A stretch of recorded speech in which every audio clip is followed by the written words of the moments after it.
Welcome, ladies and gentlemen, to LCK Summer 2021. It is week 10. It all comes down to this.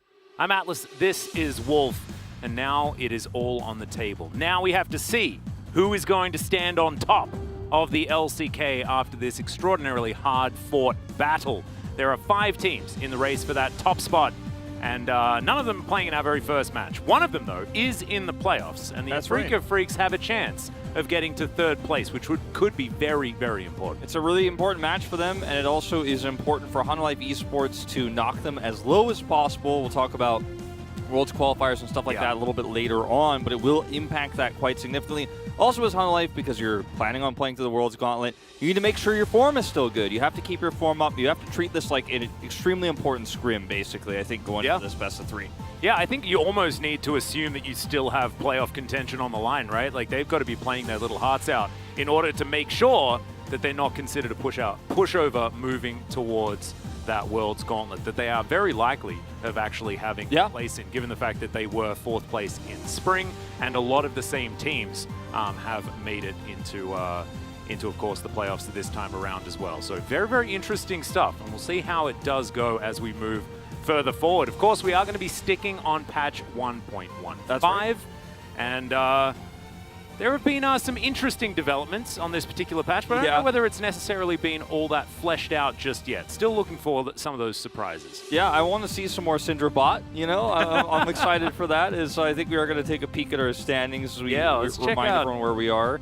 Look at where all these teams are, and of course, the thing that you need to focus on is the amount of match wins and the amount of games that have been played. Of course, 18 matches will be played by all of our teams, and as you can see, not too many more remain. A couple left for Live Sandbox and Nongshim, so of course, things could definitely change with where they are. Damwon could get to 12 victories, which would, in theory, put them in contention for that 1st place. They have a great differential, Yeah, their game score is just ridiculous, so if anyone equalizes with Damwon, it's going to be almost guaranteed that Damwon are going to be ahead of them. So they're hoping that Nongshim and Sandbox both lose at least one of their remaining games. And if Nongshim and Live Sandbox both win both of their remaining games, they will be #1 and #2. That is guaranteed.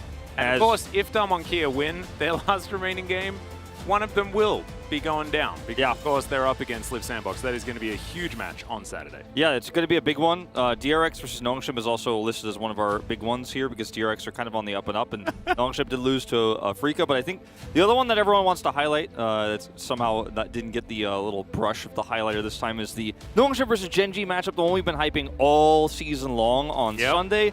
That is going to be a huge one. Gen.G have, lost control of that top spot, but still should be an incredible match. Here are some POGs. We talked about what HLE is playing for here, but Chovy could still actually get #1 POG. He absolutely could. Maybe that's what they're playing for. Maybe now HLE Esports, their sole goal is to make sure that Chovy reaches 1,100 points and is actually out in front. They could theoretically do that. Of course, they have a match up against T1 towards the end of the week as well. So there are at least 400 points on the line there if they can win both of them, I guess. Let's check out some of the pick ban percentages. Of course, the first day of the week. Renekton remains at 100% pick ban. We just can't get enough of the Crocodile here in the LCK. And also, Jace and Lee Sin, have jumped up pretty significantly in terms of their pick and ban rate. Jace has been rising so quickly that he's actually now more banned than he is picked, and you can see Lee Sin. 100% win rate is insane. Yeah, 6-0, and Lee Sin, not as great of a win rate, but he has suddenly really risen up in popularity right now because of his engaged potential. You can see Ryze is also sitting at a pretty fat win rate too, 7-2. So a lot of really high priority champions here to be looking at in that first phase. You can see Lucian just was not allowed to be played. Even when he was left open, he was not picked. But he's a champion that's always going to be in our top 5. Yeah, often, I guess, blocked, But let's go into our first match. It is, of course, Afrika up against HLE Esports. Just to reiterate, ladies and gentlemen, Afrika have guaranteed their playoffs position. HLE Esports are unable to get enough points in order to get themselves towards the playoffs. So, with Afrika now confirmed, what they need to do is fight for higher seeding. Luck certainly does not favor them. I believe they theoretically, based on our odds that we have here, They have a 13% chance of getting towards 5th, an 85% chance of getting 6th. They can still get 3rd, Wolf. It is technically possible. A 0.0066% chance. So I don't know what kind of stars need to align. We need to talk to Aurelian Sol about that or something. I think that's going to be that's a real roughie. Head-to-head, Keen 1-4 against Morgan is absolutely ridiculous. Of course, this does harken back to the spring season where Halma Life were much more dominant. That's true, and I think that when you look at this matchup right now, I would favor Keen going into it, even with that record there, just because he has been much stronger overall.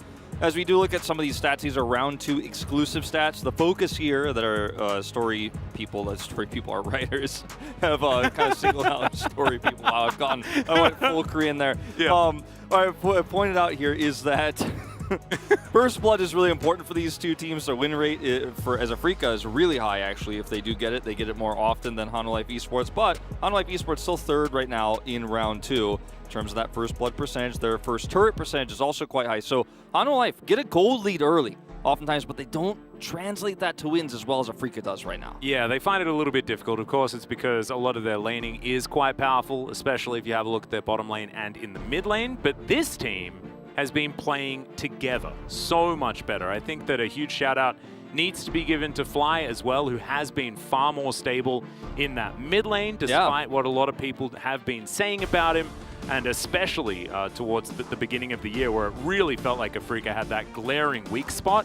It's not looking like that so much anymore. However, up against Halma Life Esports, it's certainly going to be no small ask for him to stand strong against Chovy. Yeah, it's going to be a really exciting matchup to see how that one breaks down.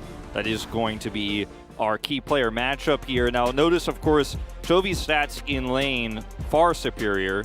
You see negatives in terms of CS difference, gold difference at 10. You look at the huge lead at 10 minutes, by the way. This is not at 20 for Chovy. 10 CS the leader, almost a full kill's worth of gold ahead as well. In general, his kill participation 3rd actually here in round 2, a lot higher than it was earlier on in the season. General kill participation, they're number 1 and 2 right now, in fact. So Chovy's playstyle has changed a lot. It just hasn't maybe changed quickly enough to make playoffs, but still, he is going to be their rock. He's going to be the most important player here for Hanwha Life Esports, and he should be able to crush Fly in lane. That assumption is something that, even with stronger Fly now, we should have, and if he's unable to do it here, then it's not a good look, unfortunately. You can see he's deep in meditation right now, preparing himself for the Chovy experience that most mid laners here in the LCK definitely do not have a great time heading towards.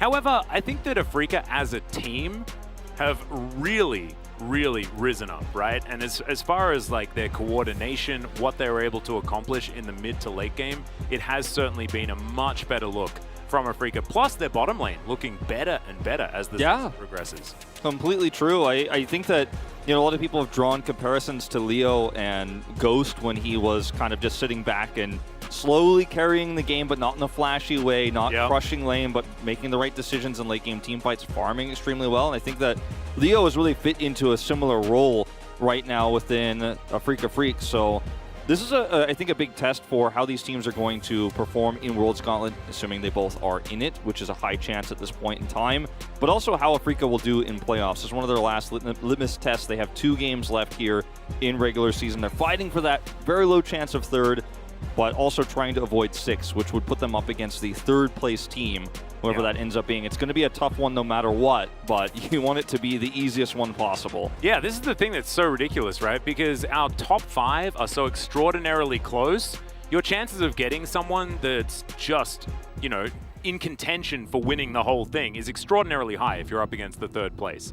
So even 5th is going to be absolutely huge if Afrika can get there. That will require a victory here, though, because they need all the wins that they can get. Let's hop into pick ban and see what is going to go down. First ban will, of course, be that Xin Zhao. Still very strong on this patch, and that's the Lucian, retaining that extraordinarily high ban rate, but something that you definitely need to take away from Chovy and from Hanwha Life Esports in general, because they like flexing at bottom lane as well. Hanwha Life just trying to put the focus on Dread right now, which is what a lot of teams have done against Afrika Freaks, because he has been so powerful in the early stages of the game. He's a very aggressive jungler, and I think we might have actually had against almost any other jungler in this matchup, maybe even their last matchup later on this week, will involve Dread, but against Willer, you know Dread is the stronger jungle player. I think Afrika know this, Hanwha Esports know this, so just trying to limit the impact that he has in the early game, but also in team fights. So I like these bans here from Hanwha quite a bit. So Renekton going to be taken away by Afrika, and there's the Aurelia ban. Interesting that it is on the Hanwha Esports side. I don't know why, but I'm feeling like we're heading towards Trundle first pick territory. Yeah, I do kind of feel the same way because he's so flexible. I'm kind of scared. Like, not only is he flexible in terms of where he can go positionally, but what you can draft around him is very strong. As we see the Jace ban come through, you've taken away Morgan's Renekton. The Jace is off the table, so I don't think we're going to see anything top focused here for Hanwha Esports. I'll definitely save that for a later pick, but yeah, Trundle first pick, definitely an option. Yeah, could happen. We could also look for, you know, a top tier marksman here. Something like the Varus, I think, is very flexible here for depth. Kalista also Kalista, still open. yeah. There's the Trundle. You called it. And it's just where we are right now. It's sometimes kind of hard to believe. Happen. Look at that win rate. That is an unheard of win rate. In 21 games, he's 16-5. That is unbelievable. That is actually ridiculous. And certainly fits into the Hanwha Esports playstyle extraordinarily well because Trundle is such a facilitator, right? Very different to the Dianas that have been running around taking all the resources from the mid laner. Not to be the case anymore. Yeah. As the Trundle certainly able to just put down a pillar and allow Chovy to carry. So let's see whether that is something that can actually happen as Afrika lock away the Lee Sin, most likely for Dread, but could still go into a solo lane theoretically, as Leo takes his coveted Varus that he loves oh so Yeah, much. he's really doing quite well on the Varus as of late. The Ashe will be picked up with Tom Kench very early here, actually. Let's hope that the Tom Kench is in the solo lane. I'm not a huge fan of it bottom side, but if you've been playing any solo queue recently, you know that Tom Kench is just ridiculous. He's very good. Also, really interesting to see it picked up this early with the Ashe when Braum is still available. You didn't necessarily need to do this. Braum not the strongest pick just yet into what Afrika are running. It's only the Lee Sin. And actually, the Braum will go over as a result here now to Afrika. So Leona, this is one of those drafts where Leona's just going to completely get missed. Pretty rare. Really interesting. I mean, assuming this is not going to be solely in Tom Kench, which I think that assumption is pretty warranted. What's really interesting about this draft for Hanwha Esports is it's a lot of utility. And you have slows from Ashe, you have Trundle, can set up pillars. We have seen Willer camp Chovy's lane and get him fed so many times when he plays this Trundle. So I really think Chovy has to be on a carry champion here in this game, in this draft, to really, you know, set up how these fights are going to go. Someone's going to have to do massive damage. Someone's going to have to carry these fights because it ain't going to be the Ashe, and it definitely ain't going to be the Trundle, you know? No, that's exactly right. And I'm highly expecting Chovy to be on one of those carries, as the Orianna will be taken away. A possible Rise pick to come through from Chovy if Fly doesn't snap that one away in his first pick. And of course, likely to be mid lane here for Afrika and give Keen the counter pick option. With the Jace band, the Sylas band, a Gnar pick is also a really strong option here for Afrika for the top side of the map. So that's something to look at here. Could be the ban from Hanwha Esports and hope they can end up picking up the Rise themselves, because that would be a really strong pick for them considering the setup they have and all the slows, all the ways to peel for a Rise to do damage. They'll take away the Camille, yeah. Now you've got to pick the Gnar here, I think, as Afrika. It's too good of an opportunity. Do you pick the Gnar? I think you still try and get counter pick for Keen. Maybe the Rise has to come in. The Rise would be a really strong pick here for the draft too. You deny it from Chovy, and then you do get that counter pick. You don't have to worry about something like a Gangplank coming in to stop your Gnar. Doesn't always end up being, you know, a winning matchup, but ooh, it's going to be your choice though, as the Gnar will be locked away here. Yeah, I think that there's no really strong counter pick outside of the Gangplank, which is a champion that Morgan is not known for. You know, it's not a champion you expect him to crush the lane with and have great carry potential. It does give you insane utility, once again, if you do actually pick that. Well, it looks like Chovy might be back on Azir duty, which would be a lot of fun. Yeah. Did not Loads expect of this one. CC. Loads of CC. And going to have a lot of late game carry potential as well. As that's an Aatrox. Ooh. Looking like Morgan is going to be putting that Tahm Kench into the bottom lane. I'm a little bit sad about it as, okay. Tryndamere, a little Having bit a bit of of fun. Challengers flair here, maybe, potentially. We saw this in LCK Challengers. But it's going to be Wukong instead. Okay. This is a very rich move, actually, to play this into the Gnar. There's so much team fight on Harmon It's insane. It's ridiculous, but their early laning is not the most powerful, as Lehen's going to be flashing his famous Singed before locking away Fly's Syndra, most likely, and we're going to have a, a pretty, I don't want to say boring mid lane, but it's a lane that we've seen many, many times before. It's a spring lane, that we had from this year, not to mention years prior, but I don't mind it too much. I think it's really important that you grab the Syndra here, not because of what she does in terms of the matchup into Azir, but because you need some follow-up engage for the damage to come through. Varus has so much peel between, the Braum and the Gnar when the Gnar engages, but Syndra gives you all that extra damage plus Scatter the Weak. And both of these teams have incredible engage. When you look at the CC on both sides, it's actually insane. So the Gnar bar, once again, as it often is here in the LCK, is going to be such a limiting factor for Afrika because those same rules do not apply to Hanwha Life Esports Draft. They can arrow at any time, right? They can use Devour. They can engage from flank angles. You're not as reliant on the Gnar bar for your engage. And if you do end up getting into a fight with your Emperor's Divide or the Wukong Ultimate, there's not much getting out, unfortunately, for Afrika. So that's what I'm most concerned about. Yeah, no, I agree. I think that it's a little bit difficult. Playing a pick composition as well, and there are a lot of pick options on Afrika's side, right? Playing that into Tahm Kench has always been frustrating. It's a little bit less frustrating now that is, Devour is on an R button instead of a W, but that's, it's still going to be a problem here.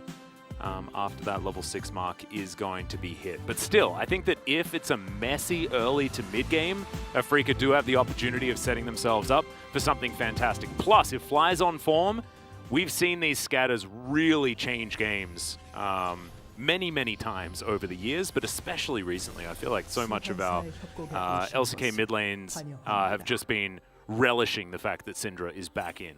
Yeah, it's crazy because it felt like some of the when you consider how many games of Syndra we had in spring, I mean, she was almost in every single game of League of Legends that we played because she was a safe first pick on blue side, she was great on red side, whatever.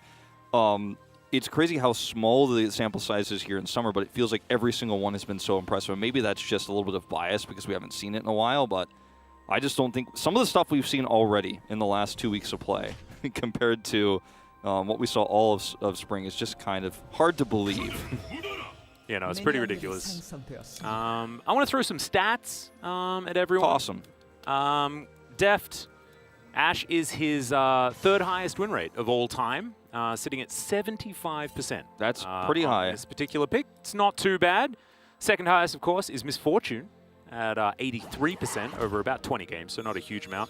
And then, of course, his highest win rate is his 88% win rate Jinx over 32 games, which is just absolutely absurd. Yeah, some of these stats are just like out of, a sports movie or something. Like it's not actually real. we're playing Moneyball and we're like trying to sell Deft or something like that. Like I don't know. I feel like his face should be on a billboard, and it also just has his Jinx stats like right below for some reason. It is on a billboard actually. Is they're going to be fighting? Leo already getting exhausted, going down pretty low as they do manage to stun up Vista for the moment, but the Tahm Kench probably going to be okay, just restoring that health himself, and he's just licking Lehen's as often as he possibly can.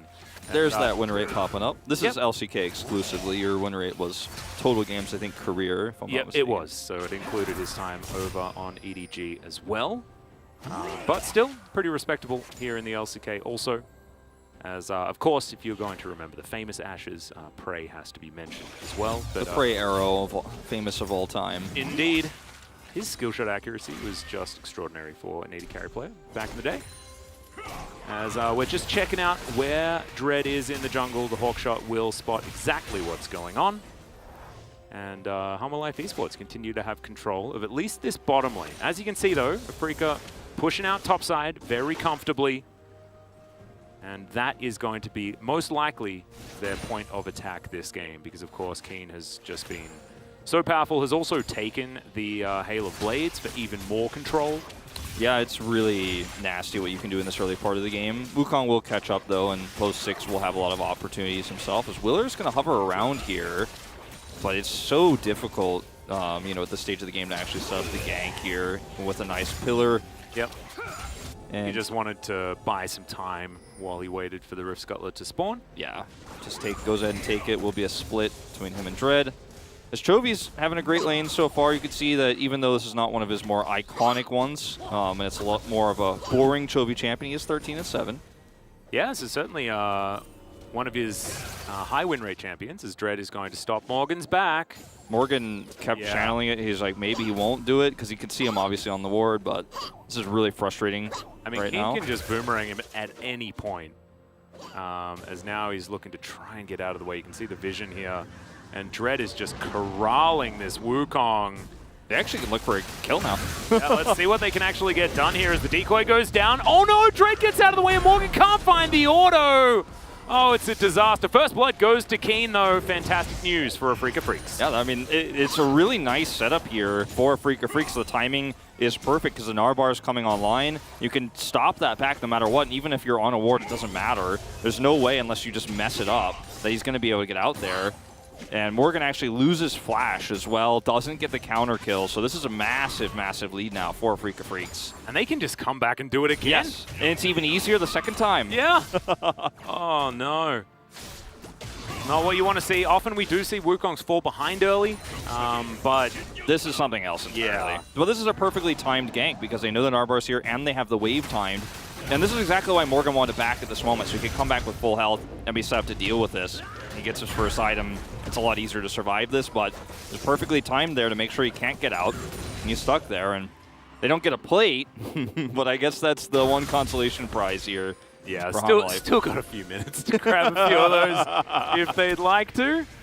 And we'll see whether they do. Chovy going to teleport back to his lane also to pick up this wave and grab the CS advantage once again. As we've got Afrika moving down towards the river. And this is what they need to play around, right? These skirmishes are where Afrika are so powerful. And I don't even think they need level 6 necessarily with just how strong Syndra is in these pick scenarios. Yeah, I completely agree. All right, Vista's Nice going to miss the lick. As Def now looking to try and catch up to him. There's the Abyssal Dive as Lehens be able to just stand beside Leo. Still got his flash, which is quite massive, and this could definitely make a pretty big impact on, you know, obviously follow-up ganks. See, the win rate for Trundle is actually insane. Yeah. As we were pointing out earlier. Oh. Okay, once again. I've seen this one before as Keen almost does it by himself, tanking the turret for now as Morgan tries to take down Dread. It's going to be pretty close, but he's going to say, you know, not close. No, not quite. Thumbs up. And that's going to be some plates going down this time around on the top side of the map, so this is even way more valuable. Yeah. Not to mention that Morgan has no teleport, so has to walk back. So, I mean, the amount of value they're getting right now is insane. And yes, there will be a Drake traded on the other side of the map, but this is just a huge, huge problem is that there's so much farm loss, more than the 2 kills, which are quite huge in their own right. But we're looking at a Wukong who's now finding himself 25 CS down in a game like this. Not to mention, like, down a level right now. It might even be 2 by the time the dust settles as well. Like, oh, it's a really scary time as that's a great scatter onto Chovy, who just shifts some sands, gets himself out of the way of Dread, who was only level 5, so not necessarily threatening a kick or anything, but Dread being very active around the map so far, as Will is going to look to try and steal away his blue buff. Doesn't have Smite, as he's going to look to try and lock this one down. He will be able to do so, chomps it away. It's really common to see that blue buff taken by blue side teams who end up losing their top, or losing, you know, top control of the map, even sometimes the Rift Herald. You go over there and take that away as a kind of consolation prize for you, but again, the trade-off here, way, way better for Afrika right now. This game is not unwinnable for Hanwha Life Esports or anything like that, but these next few fights are going to be so difficult because the Wukong is just not going to be able to make a big impact like he would want to in this early mid-game. Yeah, not to mention the fact that the champions on Afrika's side just peak a bit earlier. Yeah. Hanwha's do, as they're going to spot Dread out. Chains of Corruption still going to connect, though, as Deft is going to find the arrow onto Dread. It's great defensive play as Vista's going to avoid the stun. And Hanwha are going to be able to get away with just a flash from the Tahm Kench. And they're going to get a reset here, and the Rift Herald will spawn. This is going to be a really pivotal moment for Hanwha Esports. If they can somehow win a miracle fight here, wrestle control of this Rift Herald away, they're back in the game. You can give a lot of that money to Morgan, and suddenly he's relevant again. But if you lose control of this, and lose the fight, for example, like if it goes the worst way possible, then Afreeca Freaks' lead just explodes. So you have to be so careful about how you handle this, but you don't have the option to say, no, I won't go there. You actually have to go. You can see that there was a moment of hesitation for Deft, but he is going to walk up because you can't just have him far bottom side. The Ashes are going to get too much value out of that. You have to win this exchange somehow, some way. Well, they're going to try and push in Fly at least to start this one off, as Lehens is going to finally get here. Level behind Vista, but that 2-level advantage in the top lane is what I'm noticing. That's where things it's ugly. Really, really difficult. Of course, Morgan is going to be able to hit level 7, but it is pretty close to a 2-level advantage. It's pretty massive, and you know, you can see the CS is starting to become an even bigger issue here. As Hanwha Esports do have the faster group up here, they're going to have mid-prio. But there's so many ways to collapse in on top of this composition, especially the Syndra right now. Dread can kick somebody in. You've got to be so careful about clearing this vision even. They get through, though. Yep, they're going to look for it. Starting off the Rift Herald for now. Keen, not much of a Nahbar at this point. He does have his flash available. Doesn't have a wave to build that Nahbar up on either, as this Rift Herald going down relatively low. Let's see how Afreeca managed to do this one, as Willa taken down to about half health. Scatter, not exactly the greatest one, as there's the flash in. Cyclone's good, but lands. Gets himself out of there with his flash. Morgan in trouble as the exhaust comes down onto Dread. Keen, they're trying to keep him in control as he flash Nars, but only finds the Tahm Kench. Vista has grey health to eat through, as well as he abyssally dives away.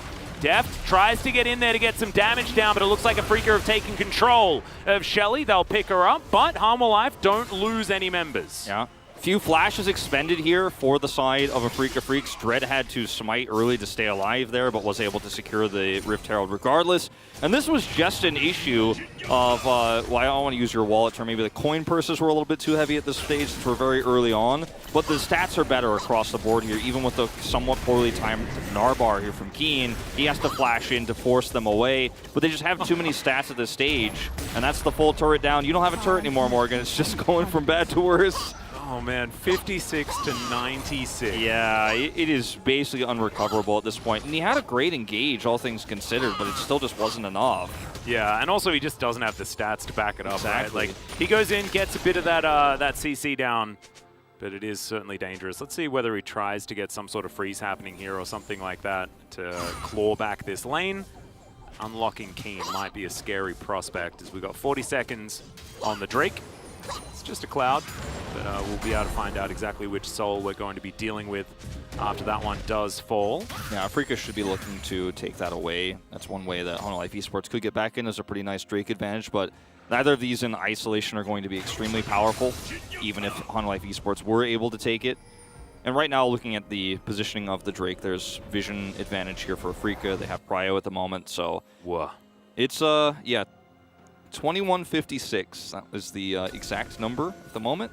It's the almost the entirety of the gold lead is Keen, Yeah. outside of that bit of extra onto Dread. But Lee Sin likely to be a little bit richer than a Trundle. It was far more utility-based, of course.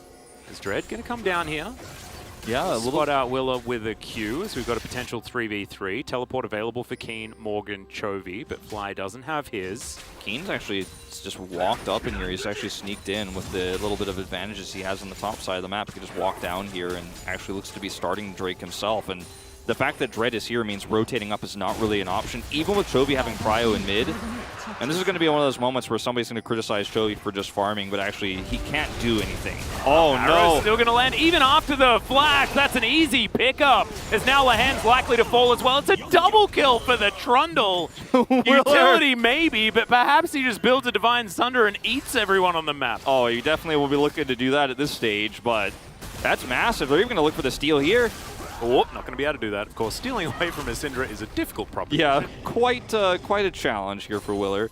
But, you know, Chovy ends up getting some extra push here, and this is a huge amount of gold going to the bottom side of the map, mostly, unfortunately, to the Trundle, but 2 assists picked up here for Deft, which is going to be pretty nice for him.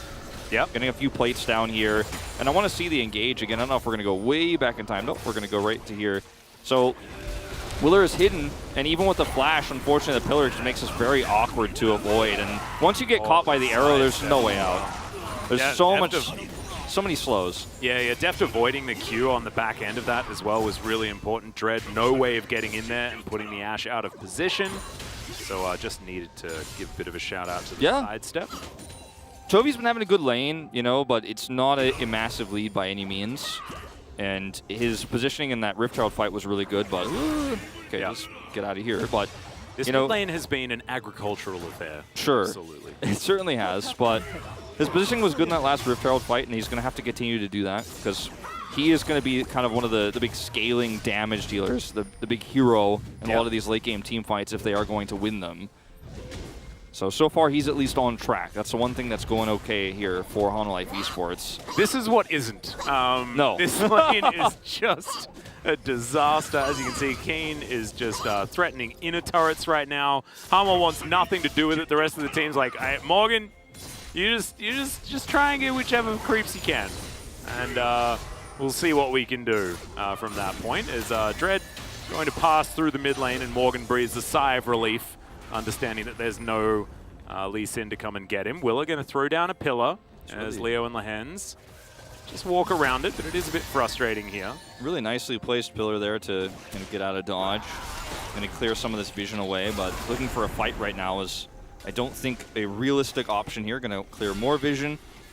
I actually have a lot of information around this part of the map right now. It's not going to be too impactful at the moment, but will be later. Yeah. As Fly is respecting Chovy and Willer so much. Intelligent with the amount of attention that we have here in the river. As he doesn't really need to worry so much anymore as Keen's going to come round. Keen just having the greatest time ever, currently 46 CS in the lead, is now looking for Chovy, who shifts sands to get himself out of the way, and it should be pretty comfortable escape here for the Azir. Difficult to lock down the Birdman. It's often difficult to see how elegant losing lane can look, but I think Fly is showcasing exactly how to respect your opponent, respect also how much attention Willer has been giving to this part of the map, as you mentioned, clearing a lot of that vision away, knowing he's in the vicinity, and also just how much attention he's given Chovy in general in their last few best of threes. When you know you have an opportunity to push like this, yeah, you take it, but otherwise he's been kind of hugging his turret this entire time, and as long as he doesn't fall too far behind, he's going to do a lot of damage later, he's going to have a lot of stun potential, and that's exactly what Fly needs to do in this game, and it's great to see him mature again here as a player towards the end of summer. He's really starting to look so much better. Not a liability almost ever. No, I actually think it's fantastic here from Fly, sort of identifying the fact that he's not going to be able to get solo kills onto Chovy and things like that, and that's not where they're playing through, right? They've been playing through Keen this entire game, and with that advantage, they should be able to build into a victory, and therefore, you don't necessarily need to push it any harder elsewhere. Rift Herald started up here for Hanwha Esports, but I don't know if this is a fight you can realistically take. Q going to connect there onto Vista as Dread thinking about an opportunity to head forward, but not going to take it. Keen has teleport. Have to respect that. Yeah, this is really scary. Afrika might actually just give this one up to give Keen even more money. Could theoretically work out here, as of course Chovy threatening the Emperor's Divide is scary. And now we're looking for the engage. The arrow comes through. Lehens is going to go golden for the moment, as Morgan now looking for that ultimate knock-up that is going to have to flash away here. Uses it onto Dread, who's trying to solo out the top laner off to the side, but in comes Chovy. Emperor's Divide puts Dread under the turret, and Morgan looks to try and catch up to him, but he's not going to be able to. Keen going to come through and play a little bit of interference, as Shirley will be taken here by Willer in the end, but we don't have any kills off the back of this one once again. As Chovy looks for Keen here, that's a lot of damage as Deft looks for Fly, but he might have overstepped. He flashes back, takes the ultimate with him, but it is not going to be enough damage to kill. Now, that was actually a really scary moment there for him, but he gets out just the same, and the Rift Herald will go over to Willer and Hanwha Esports. They're also going to take the Drake with them in the win in this fight. Dread, very sneaky, taking the red buff here, as we've got some question mark pings going down. He doesn't have vision, I don't believe. Oh, okay, now they do. Yeah, they are going to be out. Okay, Chovy. I think they have an idea of what's happening, but Dread just pops in and takes it down. Oh my god. Very comfortably steals it away, connects the Q there onto Morgan, who tries to decoy his way out, knows that he's dead and tries to get as much damage as he can, but it's not going to work. Keen's also able to take down the Tahm Kench off to the back end. And Hanwha, they gave Afrika a pretty nice leash there. Yeah, that was a really nice leash. I mean, the thing is, what Hanwha decided to do there was extremely greedy to try to take the Drake when everyone on Afrika was setting up for the, collapse onto the Drake. Everyone knows it's up. You're rotating in. But, if you lose someone and get the Drake, then you feel okay about this exchange, but you get the Drake stolen and lose the fight. It's not great. Now you're going to lose the bottom turret that comes with it. Yeah, if we go back up to this fight here, this is Afrika actually being decisive, which we have not seen from them a lot. It's one of our biggest criticisms for them. But Lehens gets caught, and they use it as an engage option. He uses his stopwatch here, and then the Gnar comes through. Unfortunately, it's still just a little bit mistimed and disjointed here, so he has to use his Gnar to escape. And this doesn't end up being the fight that Afrika wanted. They end up losing the Rift Herald. Dread just barely flashes out of here, but this is just uncalled for. Yeah. Nobody's blocking for him. There's no vision. There's nobody spawning for him. And Dread was in here. They just didn't have vision on him, so they don't expect that he's actually going to come steal. To their credit, like, there's no expectation that someone is hiding in there, but not even a single ward means you're going to get punished sometimes in moments like this. Yeah, just a little bit sad. Hanwha Life expecting the Lee Sin to go home after limping out with barely any health, but instead he steals their red buff and the dragon. So Dread just, getting everything for nothing there pretty beautifully. As now Fly's in trouble. Emperor's Divide going to lock him down. Throws out an ultimate as Chovy's relatively low, and now Dread looking to try and grab him here. The flash is going to be used to make sure that Q doesn't connect. That is going to deny any follow-up. So good pick there from Hanwha, but they're going to need more than that. Yeah, a few of these advantages that Afrika have are suddenly eroding away when small mistakes like this do happen. It was a really nice proactive play from Hanwha Life Esports to punish there. Fly uses his flash because the expectation is that Dread will trade it back, but he's unsuccessful. So he loses his flash for nothing there too, which is actually really frustrating as a Sender who wants to be side laning against a comp like this right now where you can be threatened. So that's actually a big loss for Afrika. The gold lead is not, massive here either. It's still significant, but it's not a, shoe-in by any means. So you really got to be careful about small mistakes like this on the map as Afrika Freaks. Yeah. And as you can see, interesting as far as the allocation of kills. All three of them for Hanwha have gone to the Trundle somehow, which is absolutely hilarious. Even that last one where you could see that Chovy did a fair bit of the work, but didn't actually manage to reap the full benefit of that one. Still, farming out very, very nicely is Chovy as per usual. Yeah, it's kind of unfortunate that Chovy wasn't able to pick up any of those kills early on, but still a lot of money going to him. He does have the lead along with Ash there that Hanwha Life Esports are holding in those lanes.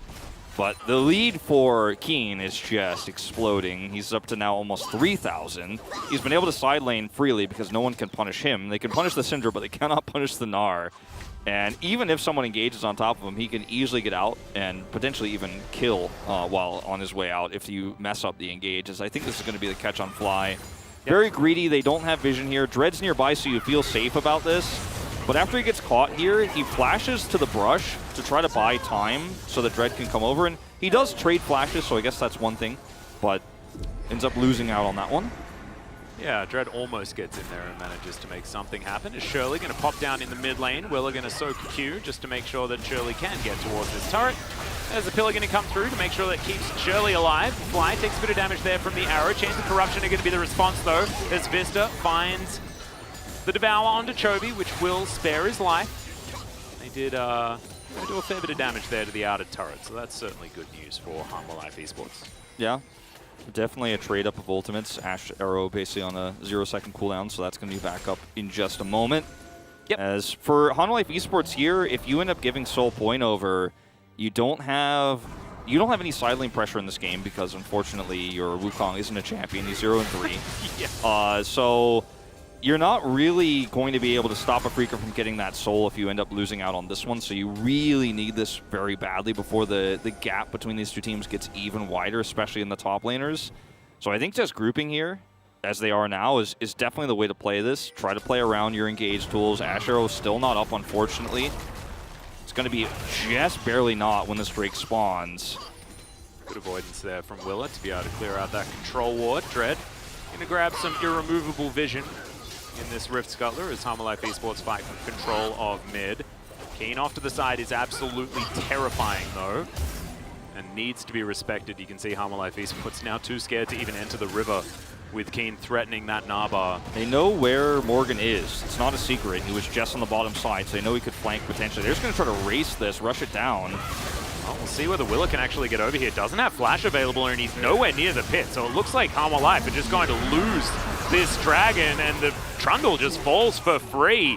Dread in a little bit of trouble here as in goes Morgan, finds the Cyclone onto Keen, who's very low. Arrow's going to connect for a fair bit of damage, but Keen is still alive for the moment. And there is the flash over from Morgan. Fly down extraordinarily low. Finally, the Wukong grabs himself the kill onto the Syndra, but it's a 1-for-1 in the end, and Afrika get a free Drake. They get the free Drake. It was a really nice decision from Afrika to just look to rush down the Drake. They had way better positioning there. They knew it. They knew where Morgan was. There's no surprise. There's no secret. So you actually can just group up, and you have the damage at this stage to actually just burst that thing down.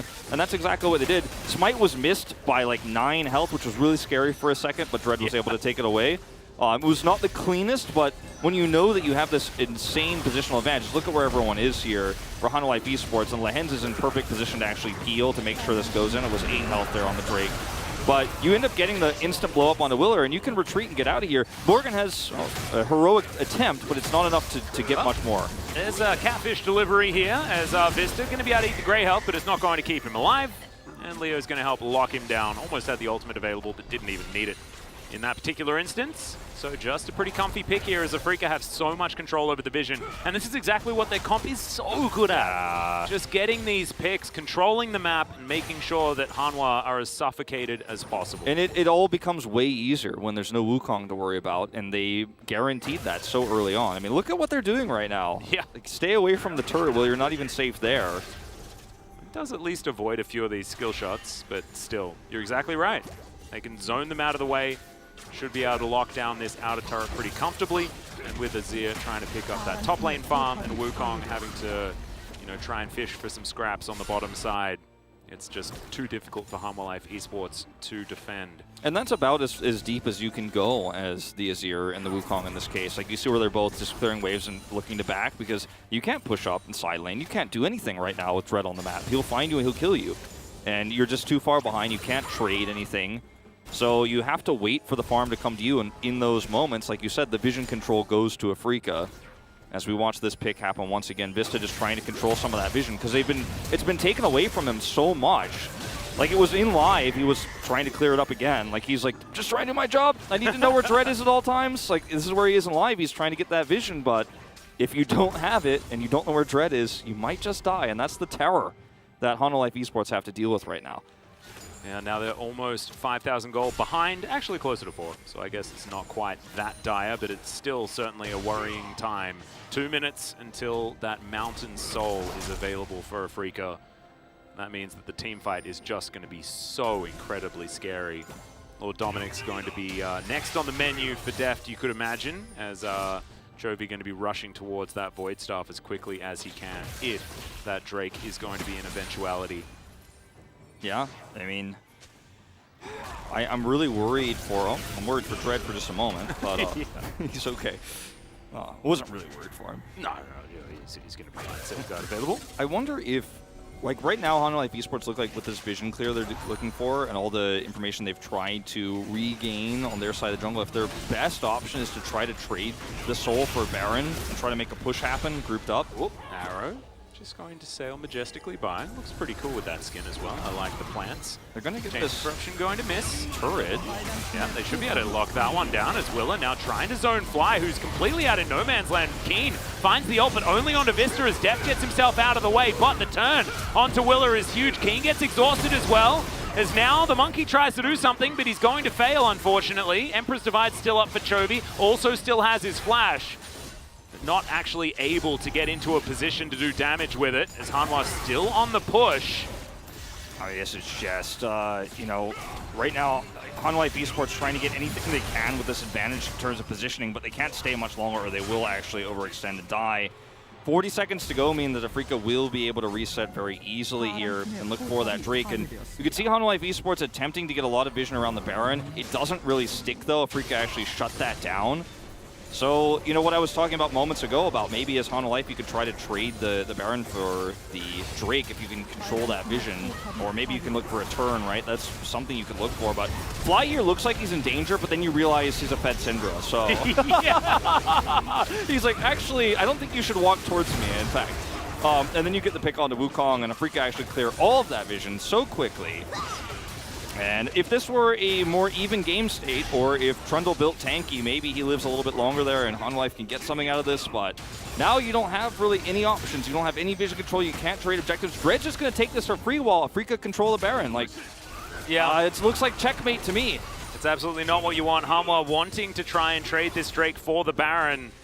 As Morgan looking for a flank position. Dread going to be rotating over. Actually does get off the Drake. As you can see, Hanwha getting this Baron down to about half health. They want to set up for this fight as Keen clearing out control vision where he can. Hanwha, they get away from the Baron. As Dread locks up that Rift Scuttler. Keen with his Narbar, and Hanwha Life Esports want nothing to do with it. Chovy finds a bit of extra damage, and he does do a fair bit of it on this Azir right now. The Narbar is waited out. So yeah, they're waiting for it. Yeah, this is pretty huge for Hanwha Life if they want to look for a big play here. Unfortunately, they just don't have enough vision to make it happen. I think just allowing that soul to go down for free, though, is something they absolutely don't want to do. Oh, yeah. Keen charges Narbar on a Mountain Soul in order to get that one up for the next time. As you can see, starting to build now as the Drake is going to get taken down. Hanwha wanting to trade it for a Baron once again. This time it's too slow, and this time it's 2 on the Drake, so they will get the Drake and rotate. Deja vu here, but even worse for Hanwha Life. Yep, I've seen this movie before, and Afrika got a redo, being able to actually sit on the Drake.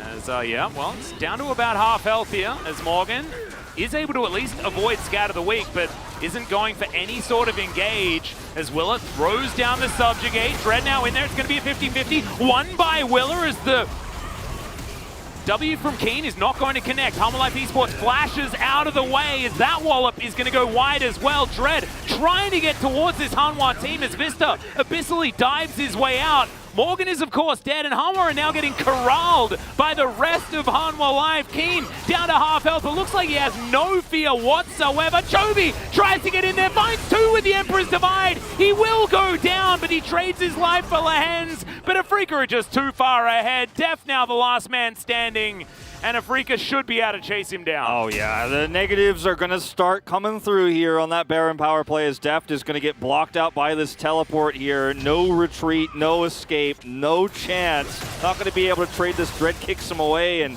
that is going to be Baron buff removed from the map from all 5 players here on the side of Hanwha Life Esports. It was a nice smite from Willer, but the end result is Afrika get the soul, deny the Baron, now have even more map control, and they're going to push to start threatening inhibitors. Yeah. If not win the game. Unfortunately, too little too late on almost everything, to be perfectly honest. You know, I think giving away a soul for free, that's bad enough, but then, you know, Hanwha didn't really find any angle to attack and just allowed Afrika to rain down whatever skill shots that they had at them. Let's have a look at it one more time. I mean, the amount of threats that Afrika have is just so insane. Look at the burst damage here. Like, where'd he go? He's gone. I didn't even notice. I mean, he's been dead all game, sadly. And yeah. Look at the chase potential you have. Like, this is what I'm saying. Both these teams are have so much CC that when you start winning a fight, you just win it and there's no way out. And when you hit the Scour of the Week here, that's like the last nail in the coffin, because unfortunately, even with Chovy's heroic play here, he doesn't have enough damage to wipe the whole team by himself. He doesn't have any survivability. There's no peel for him. So yeah, it looks really cool for a second, and then his team falls behind him. As Deft, sadly, will not be able to trade anything here. It doesn't even have mana. Poor Ash. Yeah, that was a sad time. I mean, Dread kicking him out of the queue from Fly was a little bit sad for Fly, but otherwise it was guaranteed. And now Hanwha Life Esports circling the drain at this stage. 13-5 is the kill score. Only 1 turret has gone down for Hanwha Life Esports. And Afrika, as you can see, they're creating a little bit of a cliff here when it comes to this gold graph. Yeah, and Chovy's got his Death Cap. He's got his Marillanomicon. He only has the 1 stack on his Dark Seal, sadly, but you know he's hoping for more at some point. He's praying. Maybe next game. maybe next game, indeed. But I mean, what do you do at this point as Hanwha Life Esports? You can't side lane. You don't have any pressure. I mean, look at Dread. He's just going to actually take the damage and not care about it. He has a stopwatch now. So does Fly. They haven't even needed them in any of their fights, but they have that extra insurance if push comes to shove. Yeah. And as a Freaka, you just wait for Elder to spawn, and then you're like, okay, game's over. And if you get any picks, you just win. And their setup around any of these is just so dangerous as well, as at least that scatter is not going to connect. As Dread looking for the wrap around, try and give Afrika the most ability to siege here. But their composition just sieges so well anyway. They don't even need to get themselves a Baron or anything like that. As you can see, yeah, the extra range that they do have for themselves is just so incredibly valuable here. Every time there's a minion wave, they just let it crash. Meanwhile, you know, Keen's pushing, gets a wave onto that turret. That's another inhibitor now threatened. I mean, Keen is actually just the elephant in the room, and Hanwha Life Esports are doing their very best to be like, if we don't look at it, it doesn't exist, right? Surely. We can take these 4, maybe. Well, no, they probably can't, because that's a 5-0-4 lead Sin.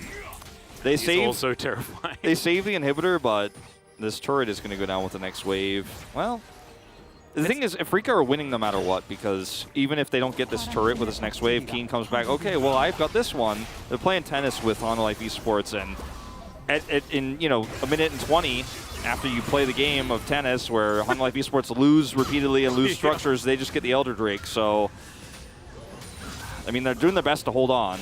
Unfortunately, it doesn't look realistic, as Dread may have miscalculated there, the minion wave. A little bit. It looked a little bit like Afrika were on a Baron push. They just didn't happen to have the Baron buff. Yeah, it's like, okay. The minions should be shooting from further away, right? And be very big and purpley. Yeah. Where's that purple thing surrounding me? Oh, yeah, we didn't get the buff. Oh, well, let's just continue sieging relentlessly. There's a lot of vision, to be totally frank. Look at all the words on the bottom side of the blue jungle. Yeah.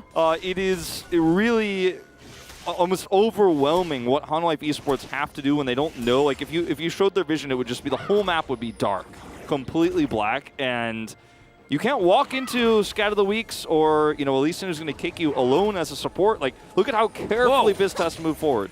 Well, this is definitely a teleport that you can do. Is Chovy going to shift some sands, get himself out of the way from Keen. And Hanwha going to make their way down the southern side to get towards this Elder Drake that's spawning in 9 seconds' time. Fly scattering, not actually finding all that much damage there. Onto Vista and Willa, whose King's Tribute is going to get him back to full health pretty quickly. Hey, look at Dread here. He's just trying to cut off anyone, especially Chovy. If he can find an angle, he will just execute him. Oh, Death just thrown underneath the turret here, and the shield bow is not going to keep him alive. The stopwatch will for a little while as Vista finds the Devour, but Def needs so many cooldowns to keep himself alive as Dread looking for the backline, gets the kick onto Willa, not exactly the priority target as Dread goes golden for the moment. There's the Emperor's Divide, but does basically nothing there, as the Azir is just going to fall immediately. Def now trying to run for the hills. Morgan with a bit of a desperate ult there in towards the back line. Hysteric's helping him out as now Lehen's looking to chase down Def as he throws up the Unbreakable. There's the exhaust. As now Leo is just going to finish off the Ashe, and everyone's dead now on Hanwha Life Esports' side, and the Elder is not even going to get taken as Keen. He's had enough of this game. Yeah, he's like, I threw Deft in the turret. That means I can kill the Nexus, right? Right, Coach? That's what I'm pretty sure that's the rules. Yeah. That's going to be game 1 going over to Afrika Freaks. A very clean game from them. Early control of the top side. That was smooth as well. Right as the auto comes down, he goes golden. Really nice control of the top side of the map means that, unfortunately, the Wukong doesn't have any mid-game pressure, doesn't really get to team fight like Wukong should be looking to do in those stages of the game. And because the lead is so massive for the Gnar, he starts getting impact elsewhere on the map. He's controlling vision. He's actually threatening mid lane. They get all the Drakes controlled. They have such a massive lead. The side laning is free. And it becomes actually Afrika showcasing how much they can accomplish when they actually do put the pedal to the metal. You know, oftentimes they do not. In that last fight around Baron, the first time they went for it was a little bit shaky, but the second time was good. And, you know, they showcased a lot of, I want to say, decisiveness. We're almost there. Like, we're almost to the point where Afrika is saying, look at this lead that we get. We have a good win rate when we have a lead, but let's try to push it a little bit further. And it almost worked out flawlessly. I think there were a few rough edges, but still a little bit more evolution for Afrika, which is what you want to see heading into playoffs. Yeah, not to mention the fact that they played around their composition so beautifully, understood the massive advantage they could gain by controlling vision and just getting those picks where they needed to, and they absolutely did. I think that, you know, like you say, there are some hiccups, but if you're going to play an aggressive game of League of Legends, there are always going to be. Tracker's Knife has been removed, ladies and gentlemen. You can't get all of that control that we here in the LCK generally absolutely love. And so things are going to get a little bit messy, but Afrika's composition just does so well in that instance. So much damage done here by Keen, doubling that of what Morgan did put forward, but that's something to be expected from the Nar just in general. Yeah, this is going to be a game where people say, you know, Chovy was left on his own, didn't get the resources he needed, but I feel like Chovy did very well. He laned extremely well. He was definitely the strongest point for his team, along with Willer. Deft ended up doing a lot of damage here, but unfortunately not a lot of it was impactful. But, you know, I think that given the draft they had and the disadvantages they had, it was still a solid game from Hanwha Life Esports, just not enough to close it out in the end. Yeah, and unfortunately a little bit disjointed as well. Weren't able to get any of those team fights really working with much synergy. But, ladies and gentlemen, this is a best of 3, so let's go to a short break, and when we get back, we'll see whether Hanwha Life can get it together and bring us to 3 games.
트런드 강 나오면 야, 볼게, LC 내가. 잡은 거 같은데?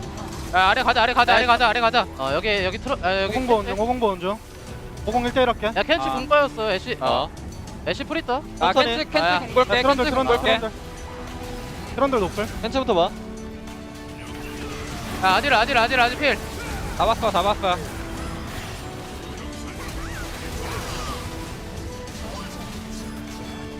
갔다다, 괜히 갔다다. 텔 타도 될 듯. 애쉬 괜히 막을 텔 거야. 타. 애쉬에 나 가고 노플이야 있어. 노플. 프릭터 박아도 돼, 프릭터. 애쉬 노플이야 노플. 아, 그대로 가자. 생존해줘. 아, 깨자, 이거 그냥. 파 쳐봐.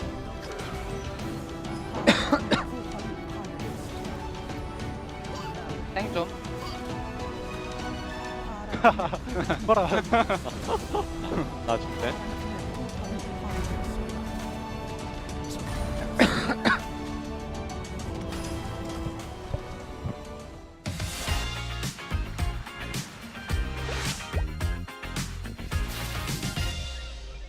In Week 9 LCK News, we recap the LCK's most popular champions in each position, a glance at the top teams from the 3 major regions across the world, and a look at the LCK teams confirmed for summer playoffs.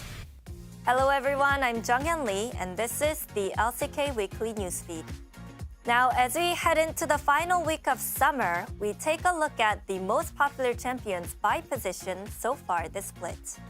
As of the matches on August 7th, the most popular pick in the top lane has been Gnar with 60 picks, Gwen at 48 picks, and Viego with 47 picks. Jungle's most popular was Rumble with 80 picks, Diana with 75 picks, and Lee Sin with 60 picks. In the mid lane, Ryze made 56 appearances, Set 45, and Orianna 32. The bot lane saw 79 Varus picks, 65 Ezreal picks, and 60 Kalista picks, along with 95 Leona picks, 51 Thresh picks, and 41 Braum picks for supports. The most picked champion across all positions was Lee Sin, with a total of 111 appearances. 35 of those were in the top lane, 60 in the jungle, 14 mid, and once as AD carry and support. It'll be interesting to see the trends in champions change during the upcoming summer playoffs. Next in international news, let's recap the top teams from the other 3 major regions across the world. First, in the LPL, EDG and FPX are tied at first, with LNG, RNG, RA, WE, and OMG trailing behind for a total of 10 teams in the playoffs. For the LEC, Rogue took first place in the regular season and will be joined on the 13th by G2, Mad Lions, Fnatic, Misfits, and Vitality for the start of their playoffs. Over in North America, after a tough battle with 100 Thieves and Evil Geniuses, TSM finished first place for the regular season. Their playoffs will begin on August 8th with Evil Geniuses versus Dignitas. Worlds isn't far off, and it's time to keep an eye out for the teams we will see in October. And for our final segment, let's take a look at the teams confirmed for the 2021 LCK Summer Split playoffs. During Week 8, Nongshim, Genji, and Damongia were able to punch their ticket to the LCK Summer Playoffs. And in Week 9, Live Sandbox, T1, and Africa Freaks were also able to confirm their spots. Our eyes were on Africa Freaks as they clinched their playoff spot with a strong 2-0 win over Nongshim Red Force. Congratulations to the teams that punched their tickets to playoffs, and we hope that many fans will join us in watching the LCK Summer postseason. That's all for this LCK Weekly Newsfeed. Thank you for tuning in.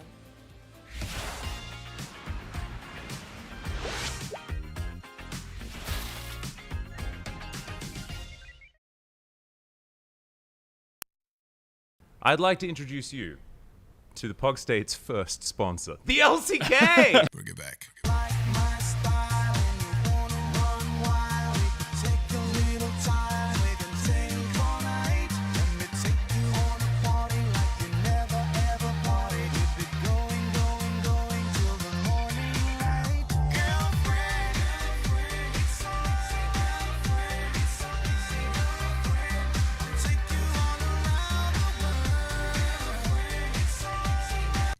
The LCK store ships globally. We can get it to you wherever you are. In fact, some of our prizes on this show in the past have gone to very, very remote locations. I believe Nepal was one of my most favorite, where we had to deliver a t-shirt up a dirt track or something like that, and the mailman managed to make it, and the t-shirt was delivered. Very cool story.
Hello and welcome back to the LCK Analyst Desk. This is our host 정연 Lee, joined by Victory and Woodid. Welcome. And this is Jason with the translation. Welcome, Woodid. Always a pleasure to have you on the LCK segments. Africa and Hana Life kicked off week number 10 the last week here in the LCK Summer Split. Hana Life Esports had a very well-rounded draft, but I don't think it fits their style. I think both Hana Life Esports and Africa had decent comps. Even though Hana Life lost, I think they had a very good draft. They had the lane priority down on the bottom lane. However, based on what we saw the patterns that they have throughout the split, they shouldn't really have lost the top lane that bad. And at the same time, also the mid laner should have been playing and exerting more pressure around the map. And their bottom lane should have been taking kills early on together with the jungler. But Hana Life Esports couldn't really execute the winning plan in this game. And moving on to the team fight stage, they couldn't really find the synergy between the picks that they had. On the other hand, Africa Freaks, they had all of the mainstream meta picks. Very decent. And some of the go-to picks here in the LCK Summer Split. If you remove the name tags or the team names from their draft, I think Q teams definitely had some S tier comp, which is really sad, in fact. Now let's take a look at this first highlight where Hana Life Esports couldn't get their ball rolling from the beginning of the game. I think it's all about the details. I don't know when they started to set up for this play. I mean, they were trying to look to pull off a bot lane turret dive, but if they were actually looking to pull it off, they should have piled up the minion wave with the cannon minion. Even they need something that secures the possibility to pull off a turret dive, but they are hesitating. Too bad. And then Deft also autos Leo and gets a turret shot. And I can just tell by the way they move, they were unsure about this turret dive. If you are trying to go for a turret dive, you should have been making a huge minion wave before the enemy's minion wave arrives. But they wasted their time too much waiting for the Trundle, so they couldn't really find and create the opening. And the moment Morgan saw Dread under their ward, I don't really know why he was being so greedy. He could have just kind of gave up some of the minion wave and reset to base. But he tried to make a trade in kills. But in fact, it just ended up being a kill for Africa Freaks. And at the same time, we have to keep in mind that Hana Life Esports already failed their attempt down on the bottom lane. I think Hana Life Esports needed more touch and details setting up for plays in the early game. Now let's take a look at the second highlight where Hana Life Esports didn't really play well around the objective as well. It was a back and forth team fight. It wasn't really that clean, but still, Dread kind of overextends, but somehow he managed to survive and he escaped away. And then Hana Life Esports think that Dread no longer exists on the Summoner's Rift, which is not true. This champion has lifesteal on his ability. He has lifesteal with his build. So Hana Life Esports actually leaves their Trundle alone around the topside river, and then Hana Life Esports, the rest of the players actually started the Dragon without their jungler. And when Trundle was actually finishing the Scuttle, if he skipped the Scuttle, maybe Hana Life Esports, Trundle would have made the right rotation just in time to secure the Drake. The Dread, he did not reset, he was just clearing the jungle camp in order to get his life back. It was the second Herald, which is not as fresh as the first one, but they were over-committing. But they actually kind of wasted their tempo and time, picking up some of the not very valuable objectives and traded back with some of the major objectives. if you have major cooldowns during the team fight, you actually need to find a way to stir up the enemies. You know, you have to wait for the right timing for the combo. But Hana Life Esports, their only game winning plan, their team fight plan was only the pillar and Ash ult. Chovi's Azir wasn't really that proactive. I was thinking to myself that if the player, the pilot, was someone else, maybe that Azir would have been going in a lot more often than Chovi's Azir in this game. Hana Life Esports was not able to play according to their theme of their draft, whereas Africa Freaks, they were good starting from the get-go till the end. And Dread will pick up the POG on Lee Sin. He was having a lot of fun on the Rift and he didn't die.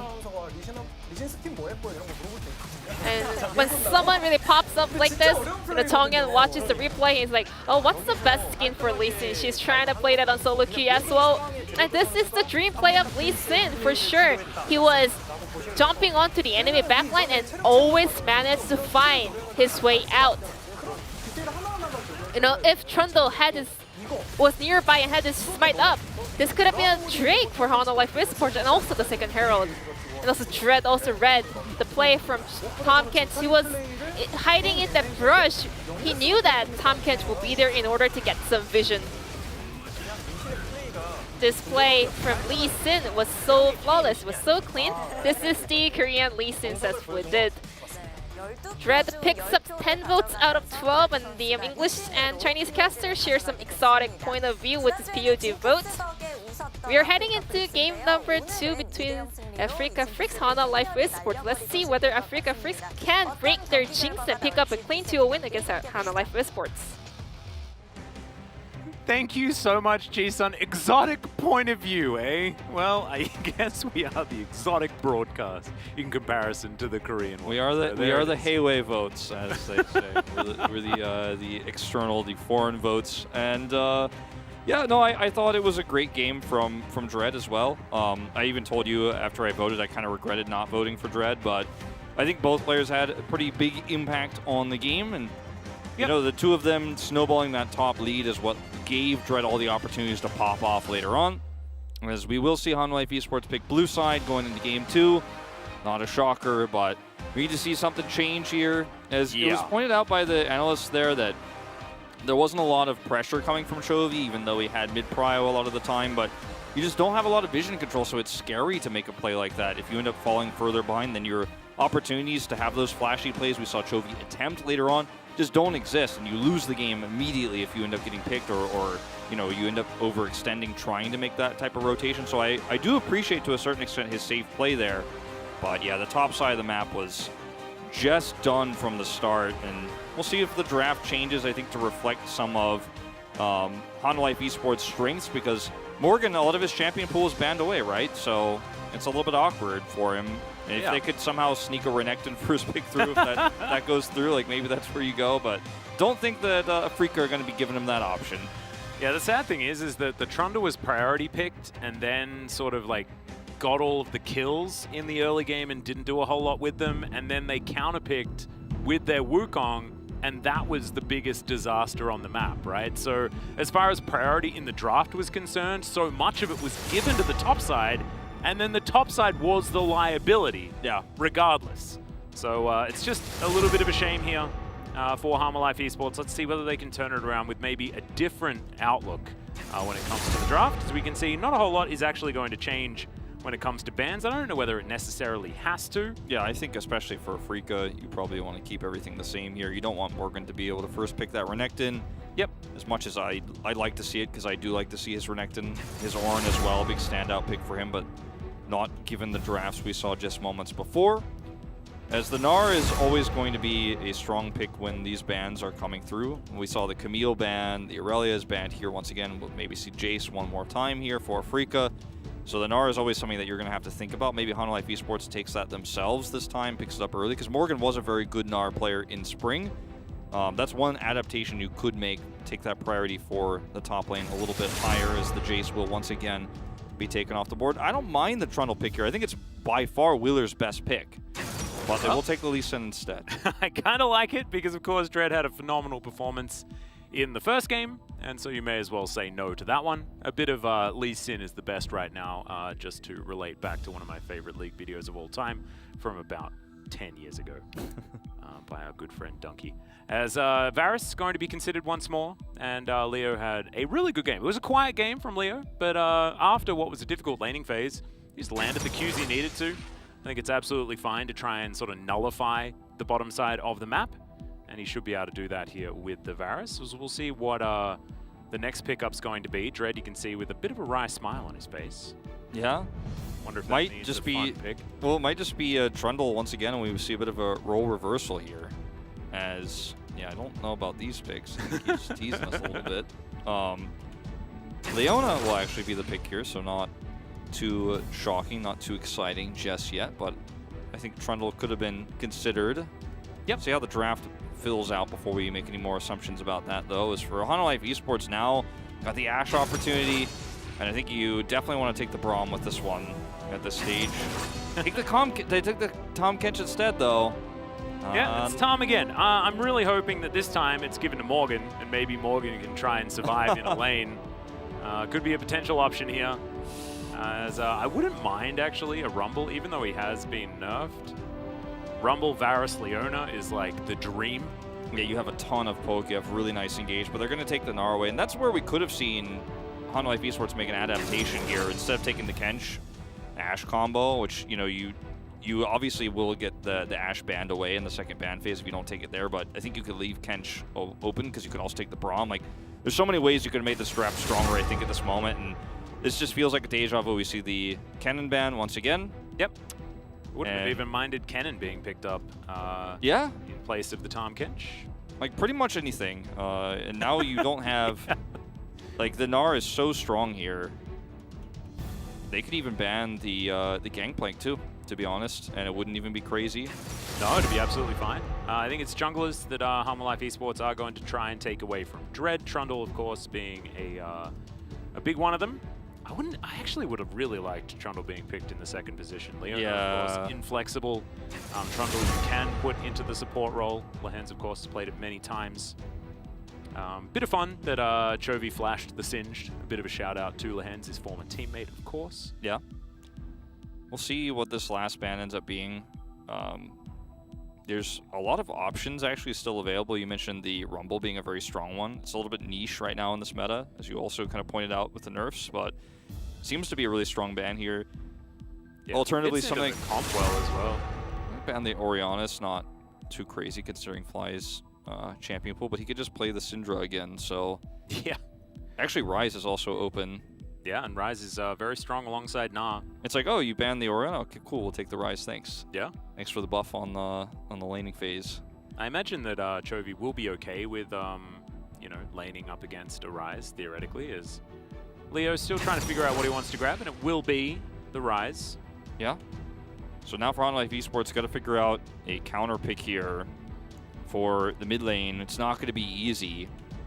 And Gangplank's available. Camille did not get banned this time around, so that's something you could go for to help deal with that Gnar on the top side, commit more resources there, then have some side lane pressure later on. I think that's certainly an option here for Hanalife Esports. I'd like it a lot more than the Gangplank, to be honest. They take the Rumble away. I kind of like this for the denial, but where is who going is, I guess, the question, as maybe it's going to be Chovy playing Lee Sin. Morgan, of course, has had a good Lee Sin in the past and doesn't lane too terribly against the Gnar, as now they have 3 junglers. Yeah, and only one of them's going to the jungle, Atlas. Yeah, they got 3 junglers, 4 top laners. Yeah. We're not entirely sure about the locations of all of these champions right now. I'm a little bit worried about this one. Yeah, Zach is actually one of the great responses you can have in this scenario. You have so much engage now from long range, and the bullying that could happen to these solo laners for Hanalife Esports is so fantastic for Afrika, because Rumble isn't going to be able to save you against this long range Zach engage oftentimes, especially with the follow-up damage they have from range. Like, hard engage with the Zach, the Leona, Ryze can root you, Varus is going to be chipping out away at you. It's kind of nasty, and looks like it will be Morgan playing the Lee Sin, Viego being played by Chovy in mid. neither of these matchups are going to be a fun time, and if you ever try to put the pressure onto Fly, Dread is going to be there, and he's going to punish you. Leona is going to be rotating up in the spot matchup if they have Cryo, and like, ooh, I think Afrika really won this draft. Last time I was talking about the Gnar bar being a bit of a issue in terms of where you can engage later on, but they have so much to shore that up this time around. Not to mention that the Viego is going to be so reliant on that equalizer damage landing, but you don't really have any other ways to set up consistent damage. If the equalizer misses, Chovy can't do anything. Deft is going to have to arrow in so the equalizer can get value so Chovy can start getting those resets, but it's very complex to set that up. Yeah, I think it's going to rely on that Enchanted Crystal Arrow making sure that Chovy can get leads. However, like you were saying, the early laning phase is going to be so difficult for this Viego, and Chovy's laning prowess is going to be put to the absolute test here against Fly on one of his more comfortable champions, right? Often we talk about Fly being a liability, being a weakness, but on Rise, I mean, he's just going to be a Rise, right? We know that Fly can do that. He's been doing it his entire career, which has gone for a very long time. Of course, I believe he's almost second oldest here in the LCK. Yeah, he's definitely up there. Yeah, he's been playing for an extraordinarily long time anyway, so, and a lot of that has been on Rise. Rise, as it turns out, has been around for quite some time. You know? Yeah, I mean, when one of the founders is named after the champion, you know he's pretty early on. Exactly, and he's 2-2 on it this season, but that just shows you that he's been able to get that for himself 4 times in a meta where Rise is heavily banned. And obviously they are our 6th place team right now, so to have a 50% win rate is pretty all right. Yep. It's just the mismatches here, like the agency that Morgan will have in the top side of the map is going to be so reliant on Willer capping his lane to make those sorts of plays, and if he doesn't, then he's not going to be able to do much, and the same is kind of true oppositely in the mid lane. If Willer is putting all of his resources top, you might get threatened in the mid lane, or you have to play passively, which I'm not sure if Chovy really understands how to do that. Yeah. That's a bit of a, I'm being a little bit facetious here, but you're not playing to his strengths. This draft just really got quite weird. I would have liked to have Chovy on even like Tristana mid instead, like if you want an AD mid laner. It's a lot more explosive, a lot more power there than this Viego is going to offer in this composition. Well, as we can see, the bottom lane's still going to have priority. Lahan's down to 50% health, already drinking one of his potions. Is Deft going to happily take a couple of these minions, and Leo's going to miss out on getting anywhere near any of the others. So it is likely to be a very similar story here on the bottom side of the map. It's just whether that's going to be relevant this time around that is the question.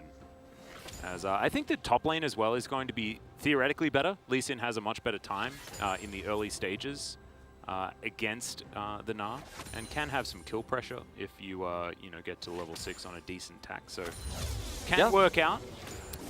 Definitely going to be a better start in terms of those first few levels, and like you said, the kill pressure is definitely there.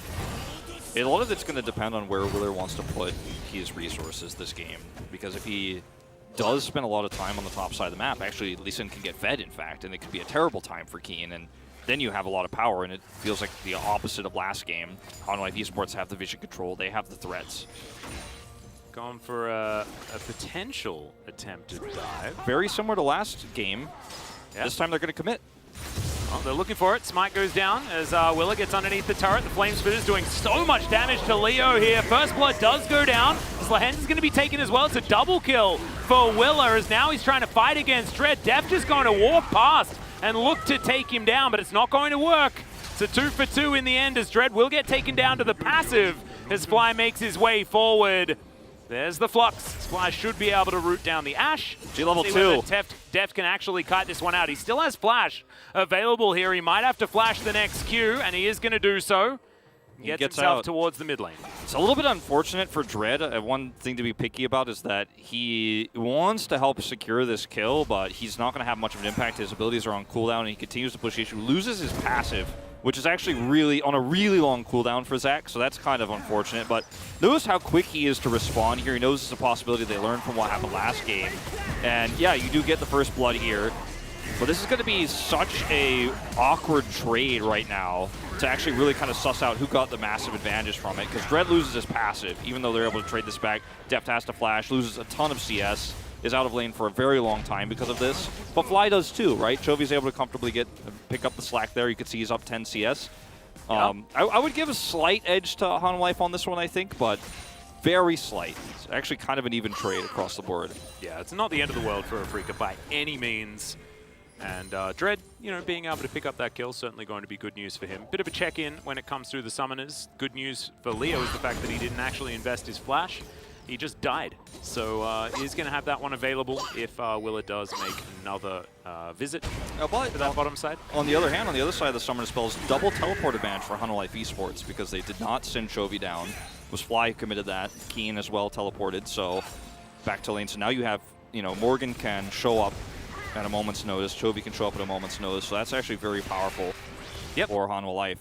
Deft pulls ahead in CS, in fact. So pretty good start here. Again, very slightly, but it is exactly what you want. Yeah, Willa just going to be clearing out his last remaining camp here on his side before he may once again make a bit of an attempt on this bottom lane. Let's see how much vision is actually going to be put down here, as I would recommend some defensive vision from Lehens. Yeah, that's definitely something you absolutely want, because the same situation can happen a second time. Keen is just such a good laner. He is. It's a beauty to watch him just put people down. It's actually like we have our best laning top laner in Keen and our best laning mid laner in Chovy. Yeah. This particular game on either side. We saw that Keen was able to get far, far, far ahead in game number 1. Let's see whether it's going to be a different story this time around, as Willa puts down a control ward and Dread just perfect timing on his visit towards the bottom side. It's crazy how you mentioned the lack of vision there. It ended up being significant, but I guess Dread was the living ward here who was able to spot it out perfectly timed, knows the possibility. Yep. As this is going to be a bit of a tussle for the Drake. Chovy has mid-prio. Yeah, it does. As Rune Prison does come down there, and Fly just flaunting his range advantage as in goes Lehens, but doesn't quite find the Zenith Blade.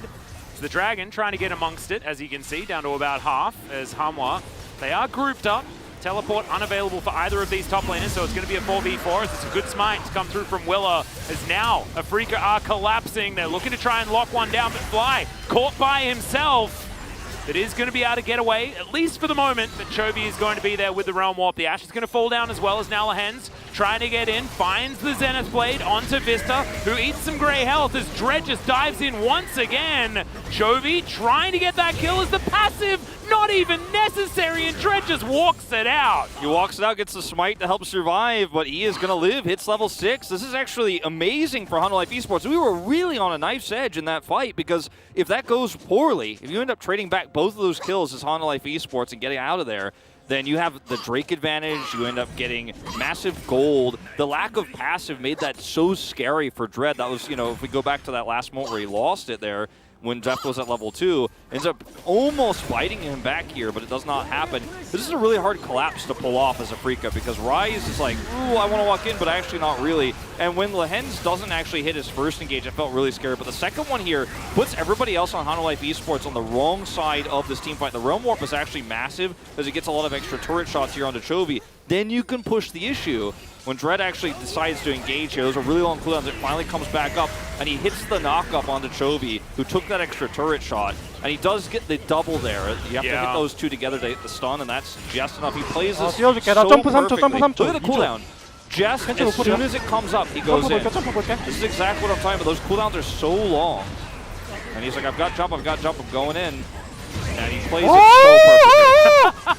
너무 좋아. Dread, he called himself the ace of Afrika because, you know, that's what people were saying about him. And he's like, I like when people say that about me. I'm Afrika's ace. And in this best of 3 and throughout a lot of, not only this season, but this year, it has been the case. And he's 2-0-3 on this Zac pick. It's first of the season. Looking absolutely fantastic right now. I love the hitbox on the Q as well. Didn't look like it was going to hit Chovy, and then absolutely did.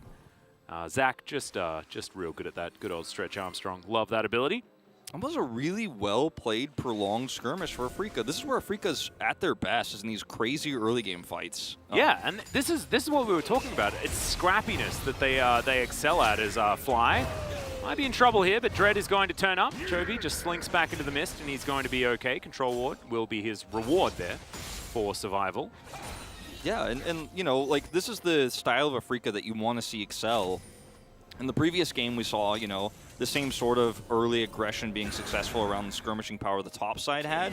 But this is around objectives, right? And we're seeing, once again, Afrika can be this incredibly strong early game team. Let's see how they take these advantages forward, because last game they did such a great job of being aggressive around vision. And this is another scenario where, you know, it's not quite the same with the Zac pick over the Lee Sin, but you can start to really choke out the vision here. Chovy's got to be so careful, you know, in this mid lane. He is actually 25 CS up, if you can believe it, considering the game state. It's really impressive. It feels like Fly has been trying to rotate as Lehen's going to get some bad news here as Equalizer is going to go not exactly in the most optimal position. Leo's going to be absolutely fine. Would have liked that one just a little to the right there, but hindsight, of course, is 20/20. Yep. Do have, you know, always keep your eye on, I think one of the easiest ways to track sometimes in these fights what's going to happen with Dread is whether he has his jump or not, which is on an extremely long cooldown. So every time you see him use that, you're like, okay, well, he's definitely not going to be coming in anytime soon. But, you know, as we saw in that last fight, it can be so impactful. Now he's got his ultimate. He has his gauntlet online super early because of all the money he has in this game. 5 out of 6 kills. He's going to be so difficult to kill. His passive's back up. He's I just don't know. a monster. Yeah, I don't know how you win this next team fight. It's on a life. Yeah, it's not the Majin Buu skin either. He's gone for full Hulk, you know, original OG Zac style. And I like it. Certainly feeling like the Hulk here as he dives on in. Chovy just going to dash his way out though, as Shelly's going to participate here in the mid lane, try and give some plates over to Fly. As you can see, Viego has not been doing so great in the mid lane. Not so much. 1 in 5, 74 games already on a new champion. Pretty crazy to see that. Yeah, it's a lot. As Realm Warp is going to deliver even Shelly into the jungle and take down a catfish. All right. Okay. You'll take it.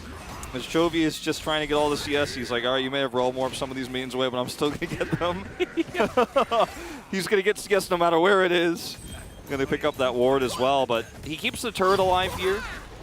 Vista goes down, though, so a lot of extra gold. I mean, this is a 1,500 gold lead right now for Afrika. Objectives up here. And there's just no way against this extremely fed Zac that you can win a prolonged fight here, unfortunately.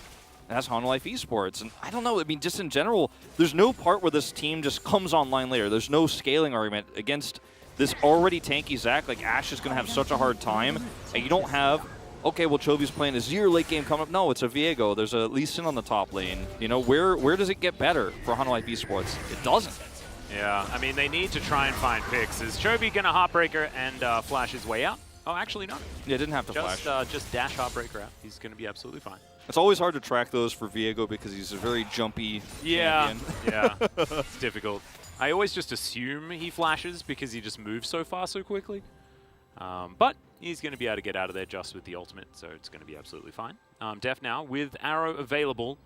And I think that Hanwha Esports grouping, getting a skirmish in a man advantage situation, that's going to be their avenue back in, right? No fair fights, no straight up fights, playing dirty. Getting picks, like you were saying, trying to, you know, end up punishing someone like Keen here, which they are looking to do. This is a really nice setup for Willer. Yeah, however, be wrapping around as Dread's going to dive on in. Arrow connects as the flash out. There from Vista as the head knock. Not going to quite work out there after the flash. As Keen going for the dive underneath this turret here. As Morgan gets the kick flash onto Keen. The turret is still angry as he gets the crush to get himself out of there. They do have vision as he walks down the red carpet. This is a difficult moment as the Q is going to connect and Morgan gets his revenge.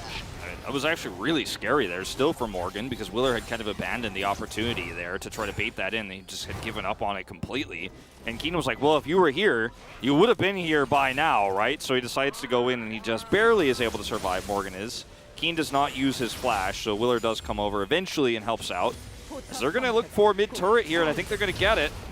Yeah, should be able to. With a couple of members standing around. Chovy, let's see whether he can deter them as Willer trying to stand out of vision, waiting for his opportunity to get in there. But with 4 members, Afrika should be able to just take down this turret, possibly get even more. As, yeah, they're going to just tank things up for just a little bit longer. As Shirley will be up in 35 seconds, which is why we saw the bottom lane rotate.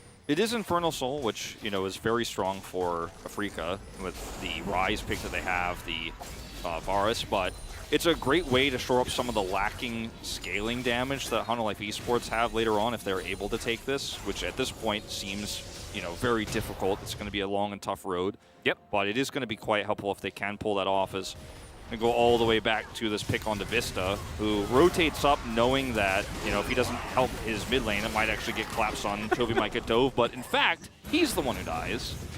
As this was just, Keen's like, well, if Willer's here, he shows up, right? Well, he hasn't been here yet. And then it's a great kick from Morgan. Doesn't even have to. He actually did flash there. Yeah, kick flash. But anyway, at the end of the day, Willer just drops down the red carpet, as you mentioned. That's a kill. But it felt like I can actually kind of give Keen the benefit of the doubt there because Willer was so far away. Well, Chovy now in a lot of trouble. Heartbreaker, there's the flash this time around as the Solar Flare will connect for the slow, and Chovy not going to survive this one. That is a great Q to land from Leo. W empowered, I believe, did a fair bit of damage there as Afrika will just grab the kill onto the mid laner and look for more, as Shirley should be taken.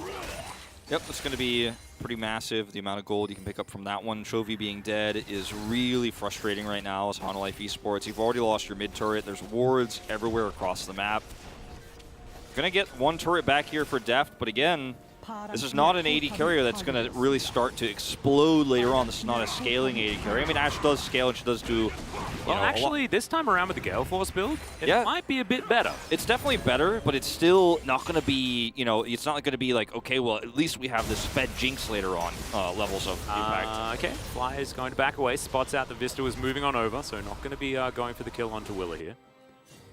It's just the scary thing is for Afrika, you know, in these fights, the way things go well for Hanwha Life is if they have a really nice equalizer. And there are so many ways to set up for that. Between the arrow, right, you could lock people in with a kick. Tom Kench can come up from behind. Oh, this is just way out of position as Chovy. Like, he's like dead from 5 angles. Yeah, and without your mid-outer turret, I mean, it's just a little bit of an overextension, one could say. But if you can set up for the nice engage and the equalizer comes down, you can push forward as Deft, and suddenly Chovy can get resets in the team fight. Like, there is a world where this works. Oh yeah, absolutely. And I think they still have a fair bit more time to try and make it happen, but they really do need to, you know, have some of these pop-off moments, allow Chovy to get those resets like you were talking about, and maybe this first Infernal Drake is going to be that avenue back into the game here for Hanwha. Because right now it's approaching a 3,000 gold lead and they can't allow it to get any further than this. And I mean, Dread is already so tanky in this game. Like, maybe the window is you know, a little bit more closed than we would otherwise think, as Dread's going to go for another engage.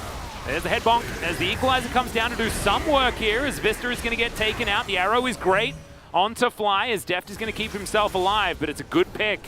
And Hanwha now just going to throw down the Rift Herald as well, as Chovy just biding his time, waiting off to the backside there, looking for Keen.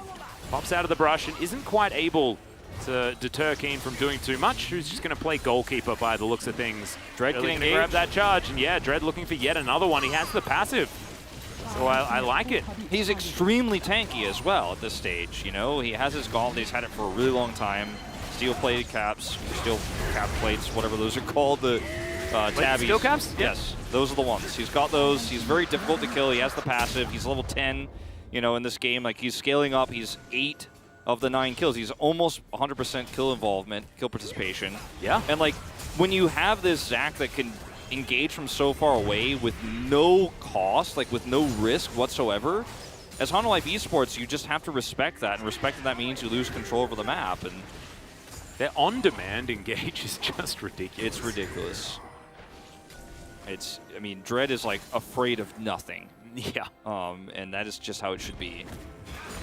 Feeling like a bit of a freight train this game, as that lead is only going to extend. Now they have even more stats as well, with that Infernal Drake being picked up, and Afrika just continuing to cruise past this mid-game into even more comfortable territory. Chovy looking for some damage here on Keen, and it's not looking too crash hot right now as he just walks into the wallet. There's the Gnar, and Chovy might just get solo killed here. There's the stun. Not going to connect, but Heartbreaker is going to get Chovy to relative safety underneath this turret. Yeah, it's unfortunate that, you know, Chovy is again, on a champion where he's not going to be able to duel at all. He's not going to be able to have outplay potential in these moments. He's just, you know, kind of getting money. And Viego's a champion that requires his team to have success for him to have the most success possible. It's kind of the anti-Chovy champion in a lot of ways for mid laners. You can't be the carry. You actually have your team has to set up for you to be powerful. It's not like the champion he played last time, Azir, where he can actually have an insane Emperor's Divide, and if his team wasn't behind, he actually carries the game that way. It's not a champion that works that way, unfortunately. You can carry if your team sets up for you, but that's not up to you. Well, Deft looking for Lehens here. Frost shot going to slow Lehens down, as Deft will at least get the consolation control ward for his trouble and his ultimate. But you may as well throw that one out. Deft, Yeah. of course. I mean, making a proactive play is something that we're going to be happy about, right? Oh, absolutely. Alma have not been quite able to do that so far this series. Hasn't really been a whole lot of opportunity for them. Chovy's sucking up all the gold on the map right now as best as he can, all the experience, as he is going to need those items to help carry when he gets one opportunity, and that's what he's hoping for. That's the moment he's going to be waiting for, is just one chance and they're back in the game, but time is running out. Actually, this is a matchup he could take, but he knows it's not a 1v1.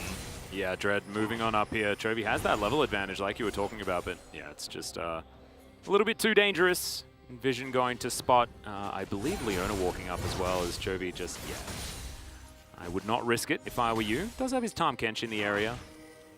Ashe moving from base without arrow though, as Willa now thinking about trying to help Morgan get some work done here on the bottom side, but no one actually down here, so not going to find any value for that movement. And Afrika really focusing here on this top side as Fly continues to push forward. This is the LCK that I love to see. I know it's a little bit low tension for a lot of fans out there, but when you're ahead like this as Afrika, you don't have to, you know, force boneheaded fights or try to explode your advantage any further. Just take all the vision away. You know, this is what we've seen teams like Gen.G, T1 excel at when they have an advantage. Well, there's the equalizer. The arrow's going to connect onto Lehens as well as Morgan. Oh no, the flash comes out first. And so Morgan not going to be able to find the kick. Yeah, nice opportunity there once again if the follow-up damage is there. They just don't have a lot of range damage, you know, even when you have this one moment where you can look for a follow-up fight, you're like, well, actually it's just a little bit too far away. It's a little bit too much damage they have on their side. If we try to close the gap, they can turn on us so easily. And once again, Keen is just free side laning. He's going to get a turret here on the bottom side of the map. Push here in mid is so annoying to deal with, and Hanwha Esports are just sitting back and farming. Well, this is not a comp that's going to be very good with a lot of extra farm. I mean, yeah, it's obviously going to be better than it is now, but it's not a comp that just sits back and scales. You need to do more, you need to be more proactive, but they don't have vision options to do that. No. And they also need to pay attention to this Infernal Drake that's going to be coming up in 38 seconds. I do like the fact that they went for the option of the attempted engage, because the Enchanted Crystal Arrow are going to be back up, as well as that equalizer. So Kick too. Not investing the flash from the Lee Sin does make some sense there, because you're not exactly going to get that much, right, if you do manage to lock down Lehens. So go for the opportunistic play, but don't invest everything, because this is the fight that's going to matter. As Deft going for a reset now is suboptimal. One. Yeah. Especially when they have no vision whatsoever. Dread's not taking it away. Like, for all Hanwha Esports know, like, the second this Drake spawns could be several players killing it.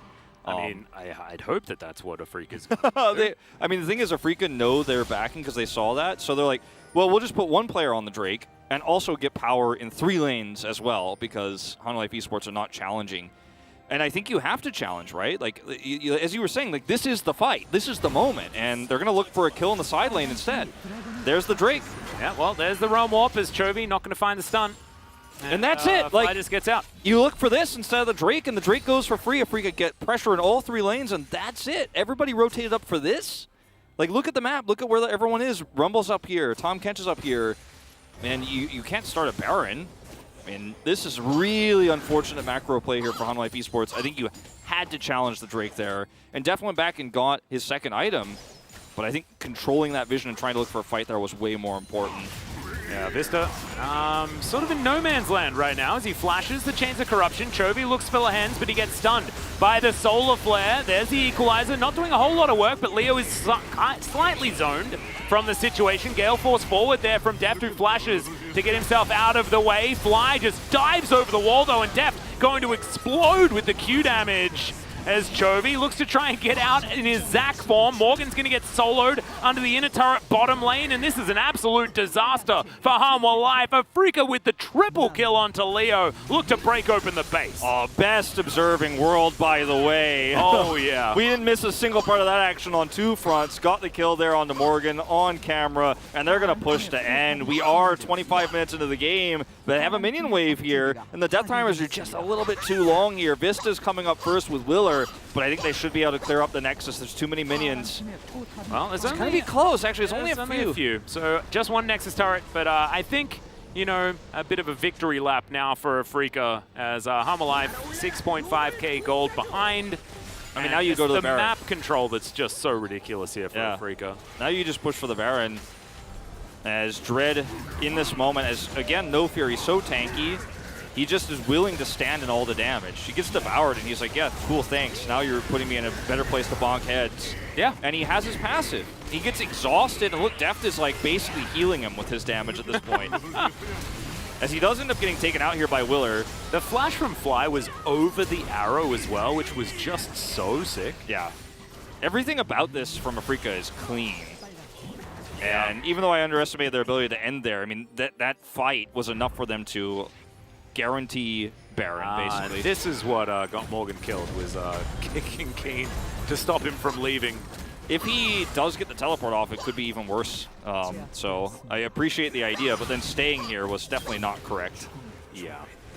Looking for a bit of a fight there where he probably wasn't able to get one. Is now Chovy's in an awkward position, one could say. Heartbreaker gets himself out of the way, goes into the mist, but now Dread turns up and says, yeah, no, you're not getting out of here, mate. And that is absolutely what's going to happen. Chovy caught farming, you know, and I mean, it gives a little bit more space for Morgan to push the bottom lane. Afrika didn't start the Baron just yet. They wanted to kill Chovy first, and they're okay with trading a Baron for an inner turret. They're actually okay with making that exchange, as it turns out. Yeah, you'd think so. Deft also going to try and get some autos onto this outer, I guess. But yeah, as you can see, it's a free Baron for Afrika. No vision whatsoever for Hanwha Life Esports. Without Chovy, there's nothing they're going to do about that one. The inner is taken, so like you say, that trade does indeed come through. But I'm with you. I just don't think that it's all that worth for Hanwha Life Esports. And Afrika just playing by the numbers so beautifully. They really are. I mean, the thing is, they're already grouping towards the top of the map. You can see it on the mini-map here. You know, when we jump into this live feed where Chovy's getting picked, like, he's just pushed up way too far.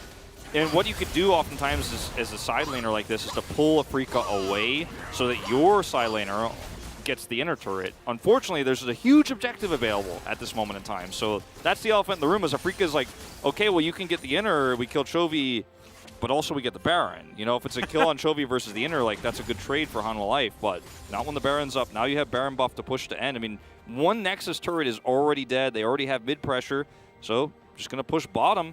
Any kills means this is basically all locked up 2-0 for Afrika. Well, Deft is going to try his luck here, joined by a few other members of Hanwha Life Esports, but they're not going to be able to defend this inner turret, that's absolutely for sure, as Keen with a great Nabbar right now, has flash available as well, but isn't going to go in. There's the boulder toss, not going to connect either, as Afrika just pushed them completely away from this inner. In the meantime, though, outer turret's being traded for this on the top side of the map. You can decide whether or not that's worth, as the inhibitor on the bottom side will go down, and Afrika now without a lane to push, because of course we can see that Chovy has the top lane well and truly under control, but this is only one Nexus turret at half health. Chovy's trying to save that gold for his next best of 3. He's going to teleport in. Yeah. As now the Nexus is exposed, in goes Lehens, as that is the attempted escape, but Chovy's just dead before he even arrives.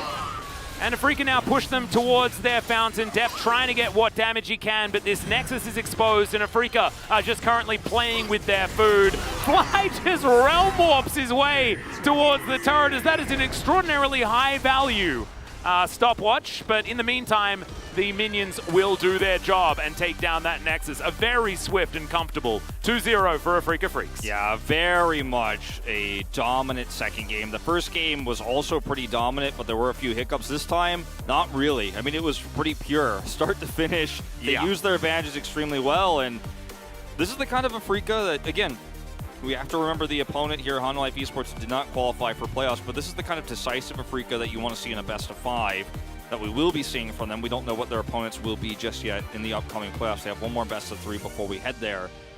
But it's a 2-0, their best possible score. Again, for that small chance of third, but one step away from 6th place and playing against the 3rd place team themselves is also pretty huge. As yeah, for Hanwha Life Esports, you know, unfortunate series for them. I don't think Deft really was, unfortunately, able to really make an impact because he's playing the Ashe, right? Like, Yeah. it's hard when you're losing games, especially as the Ashe, to really make a high impact. Chovy also was on the Azir, had a huge impact in those team fights. Unfortunately, his team was so far behind, didn't matter. The Viego game, he was put on champion where making an impact is extremely difficult. He tried the side lane, but was punished.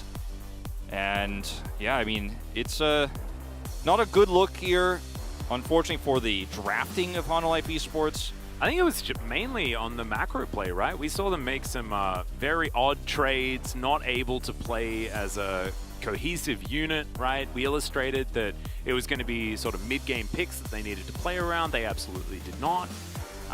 Just a little bit unfortunate to see a team sort of lacking that synergy. And I think that that's, you know, one of the main reasons why we saw this team in 4th place and then now plummeting, right? And it's because they weren't actually able to get it together, where teams like Afrika, teams like Live Sandbox, like Nongshim have developed that synergy and really become, you know, just better teams. Oh, yeah. Over the course of especially this summer split. It's been a joy to watch. A lot of our teams really sort of blossom towards the end of the year.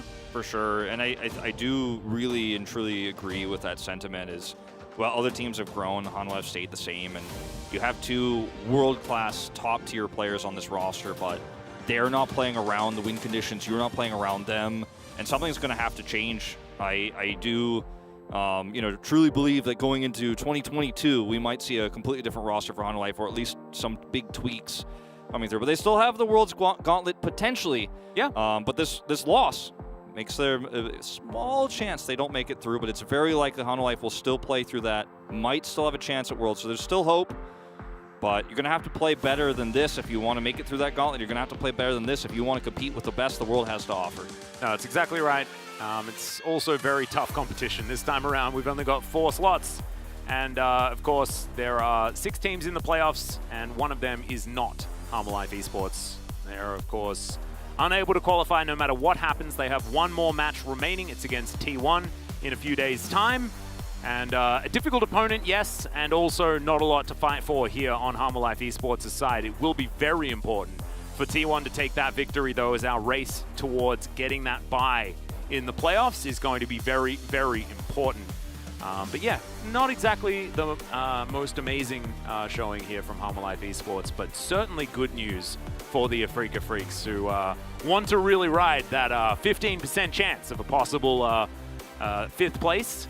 Yeah. Which will get them seated against the 4th place opposition instead of the 3rd, which I think might be very valuable. It is definitely, as you can see, the last matches against KT Rolster, which they should be expected to win as well, but it's crazy because right now it's so hard to say. Like, we can't actually, the standings will decide for us, but like if we had to decide which was like number 3 versus number 4 versus number 5 right now in our playoff standings, it's really hard to do that actually. So even if Afrika end up in 6, you know, all the opponents are hard. Like, all of it is tough. So at least looking good is really important, and that's exactly what we saw there.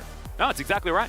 Very much looking forward to seeing what they can accomplish, as I believe we've got some highlights ready for you. We can hop into these as well, as this dive worked out okay until it didn't for Hanwha Life. Yeah, it was a good start, and it's like they listened to the Korean analysts, and they were like, well, if you're going to commit, you better commit, and you better be ready. And this time, Dread was ready, in fact, to catch them, and this is unfortunately a lot of resources burned for Hanwha Life, and I think that was the moment where, even though it was very early on in the game, they kind of lost a lot of tempo from that play, even though it was arguably slightly advantageous for them, as this was such a great realm warp. This fight was a moment Dread became insanely fed. He lost his passive earlier, but still has no fear on the Zac pick, and that's the scariest type of Zac ever, is he does get the head bonk together here, as you like to call it. I don't know what it's actually called, but he's a rubber bander.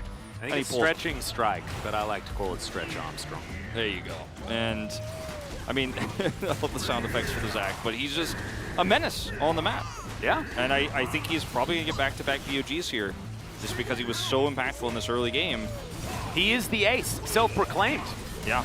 As we know, of course, he's been described as the ace for this team for quite some time, but Dread having a very good series and doesn't have all that many pod points so far this season. It's sort of been stripped away from him. Keen picking up a lot of them. Fly too, actually, you know. Yeah. Taking a lot of those away. This is the power of Zach's insane long-range engage plus his passive. Like, he just goes in and Afrika can clean up house. Yeah, you do see the kill come through there for the Rumble, but it's like, at what cost? We lost the whole team.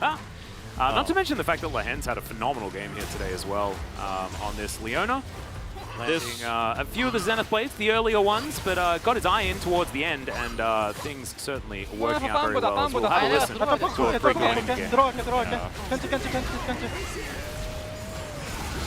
Really nice engage there. Just calling the 기다려봐. calling 새롭게 to 기다려봐. kill Vista 미니언 there. 끝내지 마 기다려봐. 미니언. Don't 죽여, finish, 죽여, don't 죽여. finish. Don't land. I'm bringing the minions in. 뭐야? 너네 레전드. 어디가? Okay. 라인이다.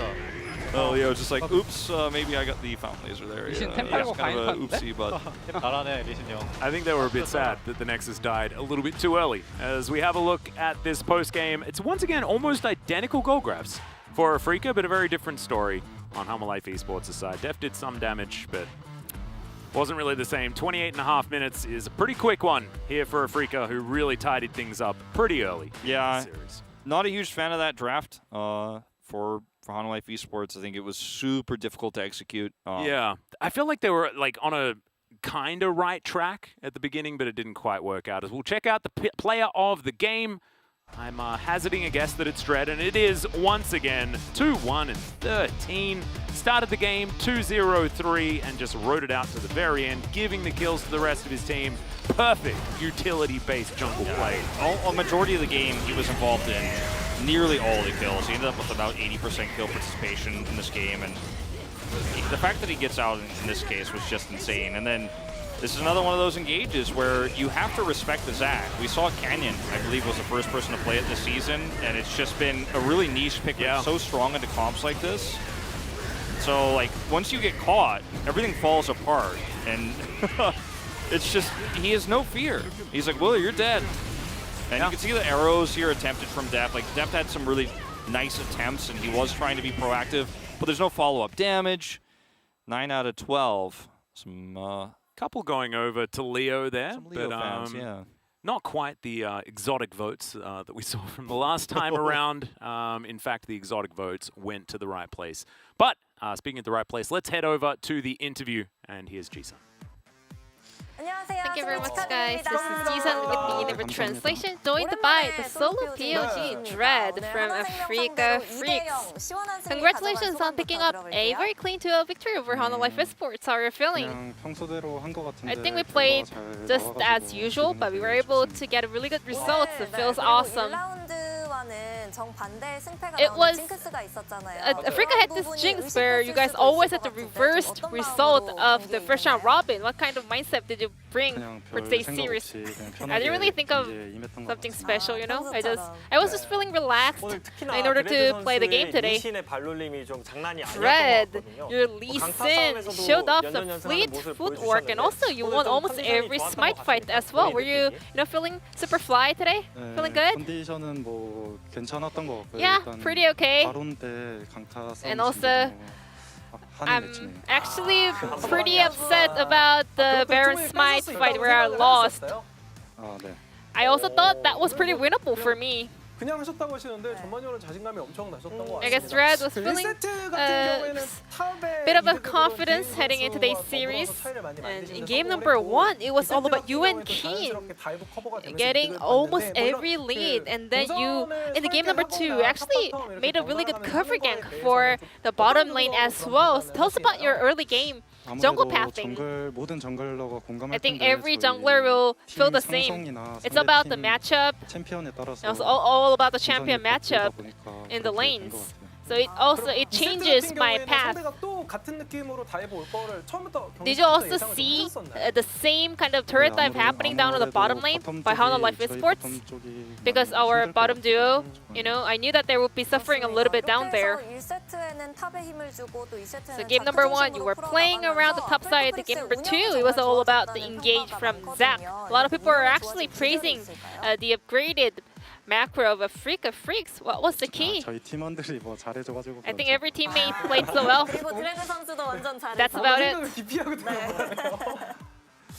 알겠습니다. 이게 이 세트에서는 In game 상대가 two, 리신 럼블 비에고 상체 수합 가능성을 좀 We had 남겨둔 상태에서 좀 three 과감하게 flex 레드 pick, 막히기로 Lee Rumble, 자크를 Viego from Hana Life Esports, and then Africa was just so confident to R5 Zach. Tell us about that draft as well. The moment we saw that Ash Tompkins locked in, I really wanted to play Zach.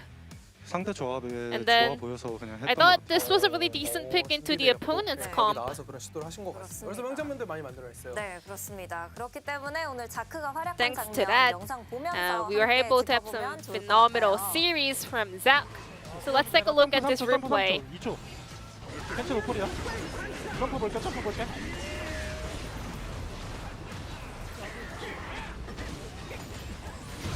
오!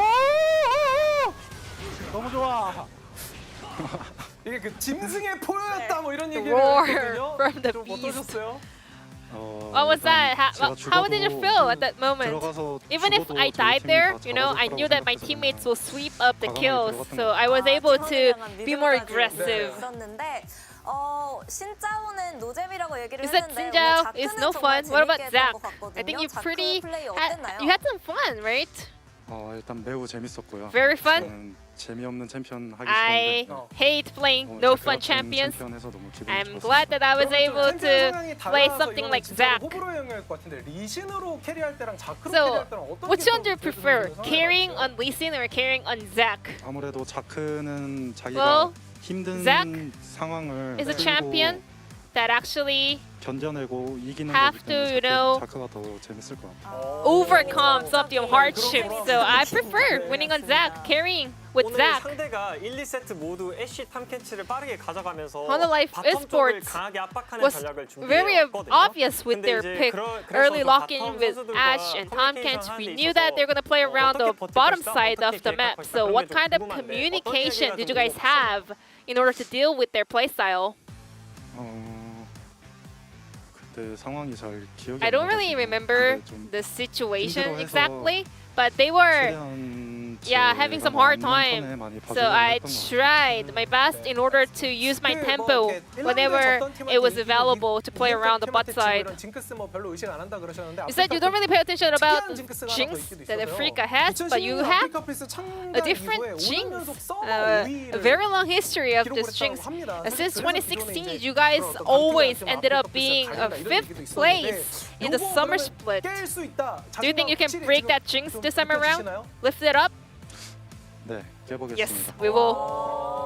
이런 징크스는 안 되죠. 네. 그러기 위해서는 In order to do that, you have to get the dub in the final series of the regular split up against KT roster. 다음 경기도 저희가 플레이오프 We will, 진출은 했지만 even though we got our spot in the playoffs, we will, you know, play out of our heart in order to get the best result and end on a good note. And this will be the end of the interview from Tread from Africa Freaks, and I'm gonna pass it back to our casters. Thank you. Thank you so much, Jisun, for the interview translation. A solo interview with Dread. Fantastic for Africa heading towards those playoffs. Only one match remains for them. So they'll be facing off against KT, who hold on to that 7th place. They don't have any opportunity to make it towards playoffs or anything like that. Playing for pride here towards the end of the season and could potentially knock Africa down a peg or two and deny their chances of getting anything better than 6th place. Our next series, Live Sandbox versus KT, very similar situation, although Live Sandbox is fighting for 1st place. If they actually win all of their remaining matches, they're very likely to take it. So really important for them to actually win it with a 2-0. That is the most important scoreline to look for. No, absolutely. And also, Live Sandbox have looked fantastic in the draft so far this patch as well. So I'm going to be paying a lot of extra attention to that. Get some pointers as to what is the definition of good in 11.15. But that's going to be in about 30 minutes time, guys. We'll see you there for Live Sandbox versus KT.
Anyway, let's get into some LCK, as I'm trying to stall because all of us did pretty horribly in our predictions. Some of them went okay, and others definitely did not.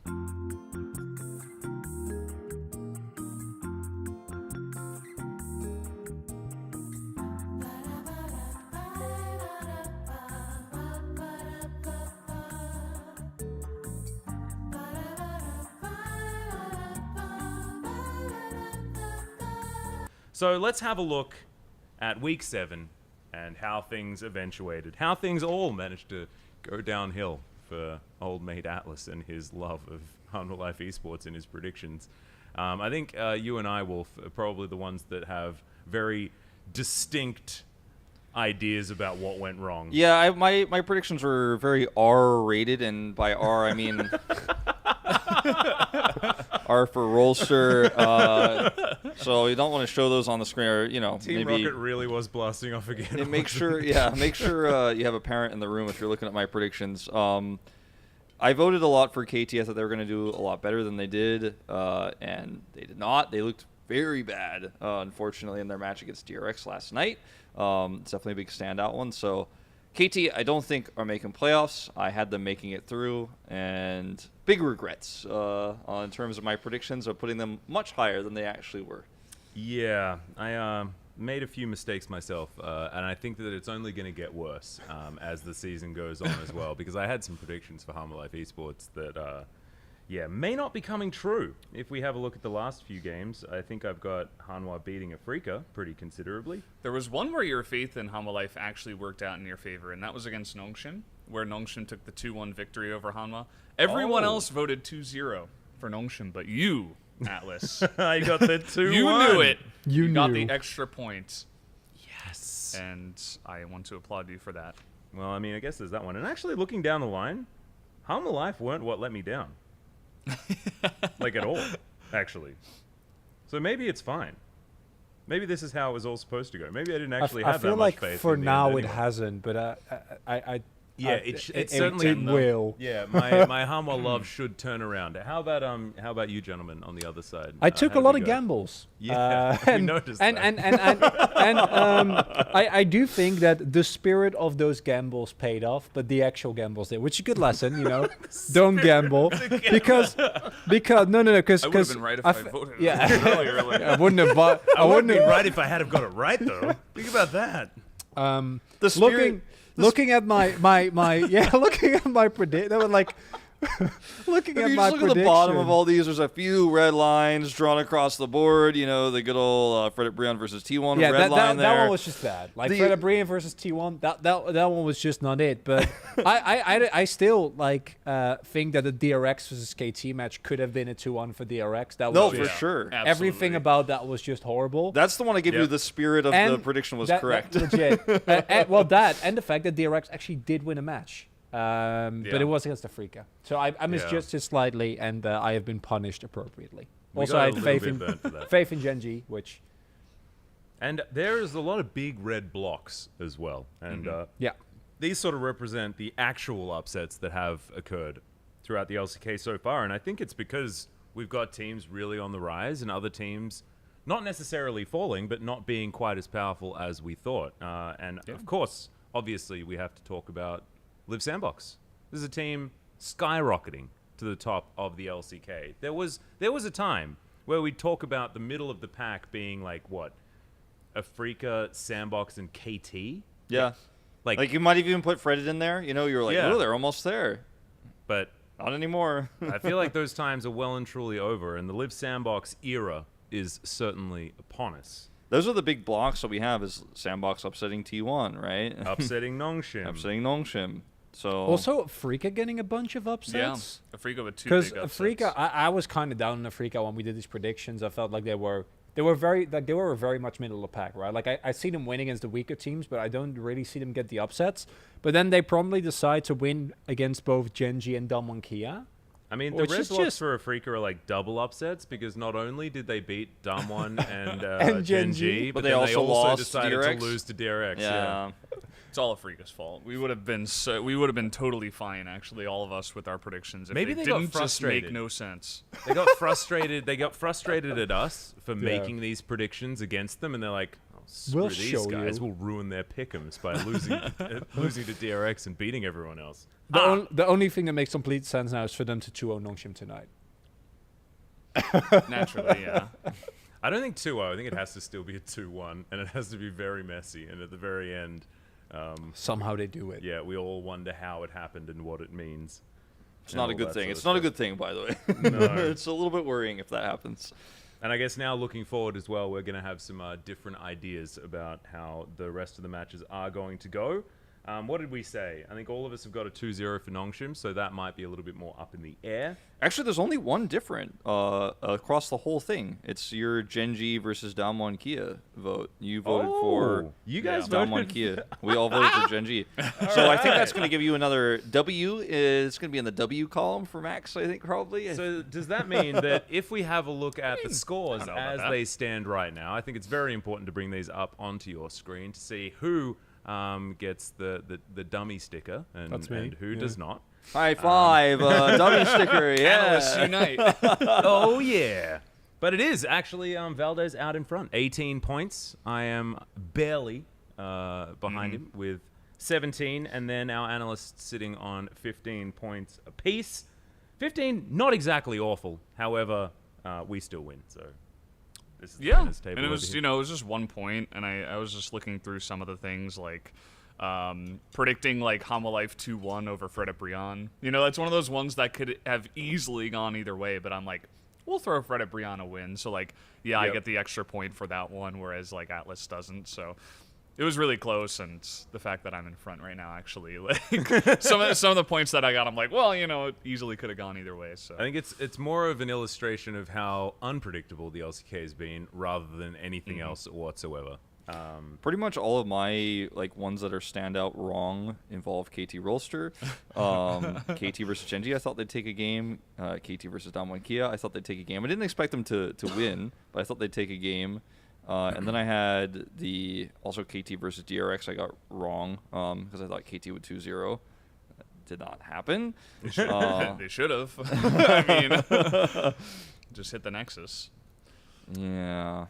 I just stared into the abyss that was DRX, and DRX stared back, and then did things that still don't make any sense to me. I mean, they won a match, and I was very adamant at the fact that, in fact, there is probably footage of me being very adamant of them going 0-6 -12 for the rest of the season, but they did not do that. They, in fact, were able to take a game, even last night, right?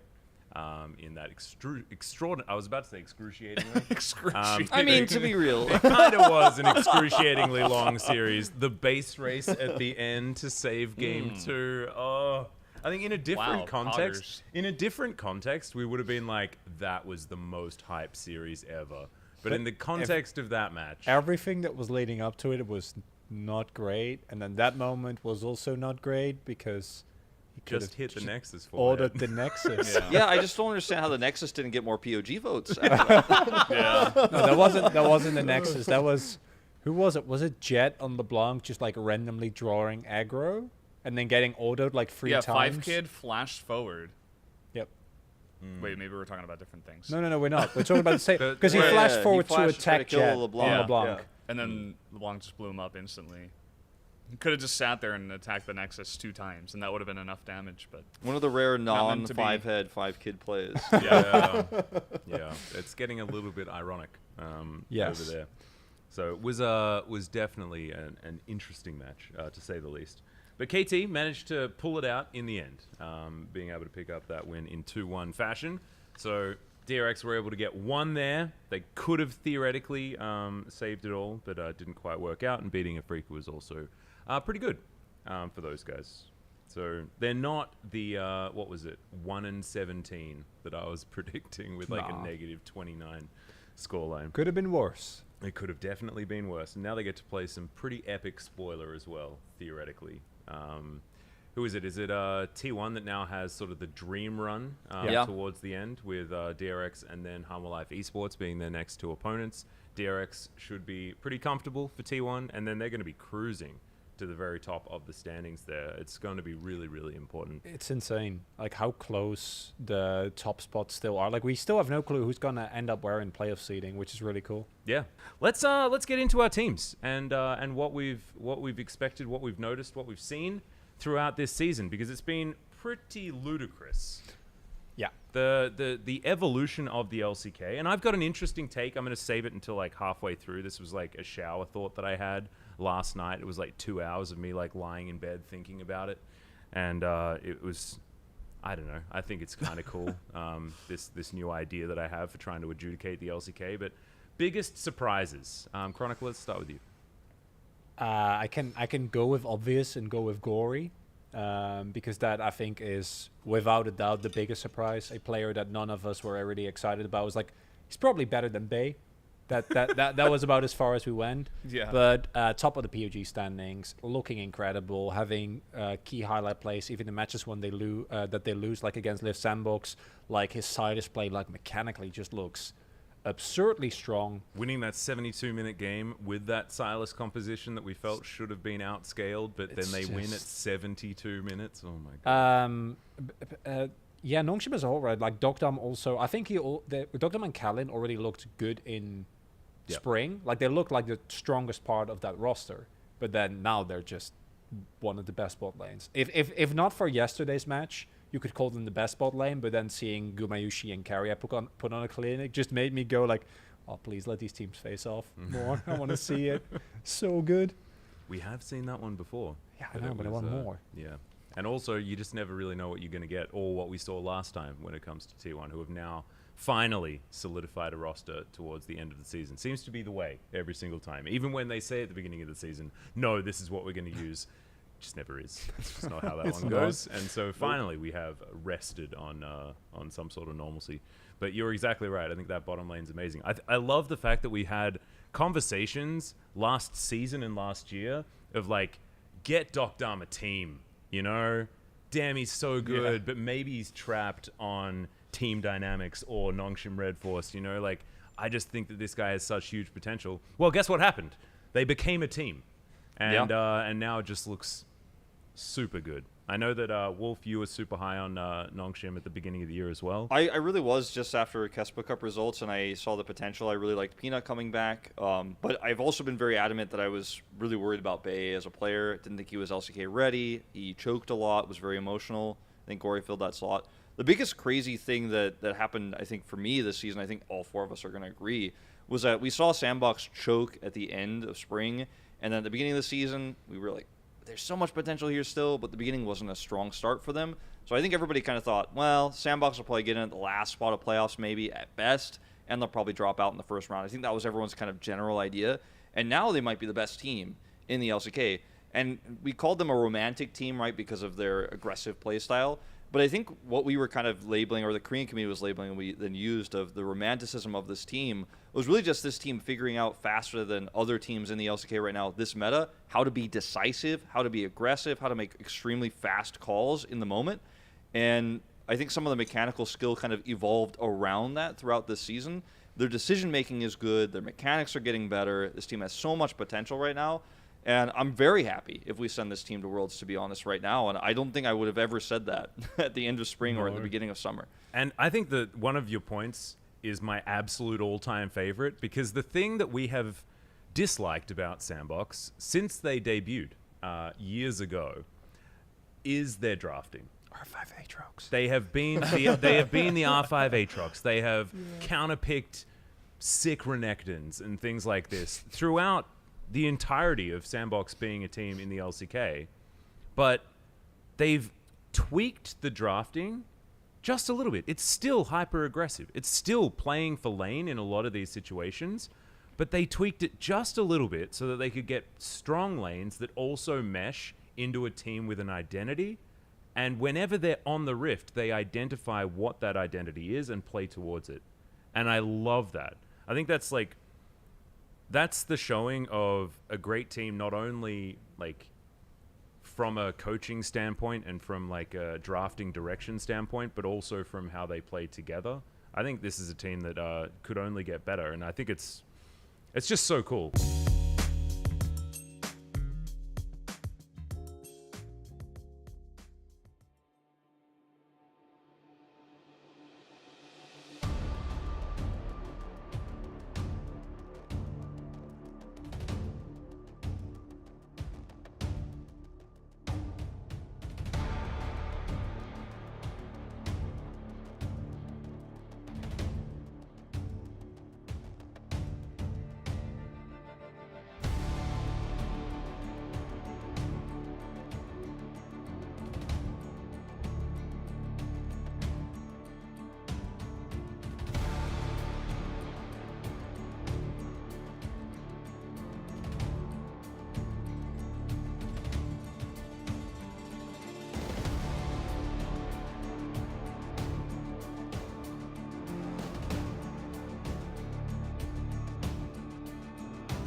Welcome back, ladies and gentlemen, to LCK Summer 2021. I'm Atlas, joined by Wolf here for the final match of the evening.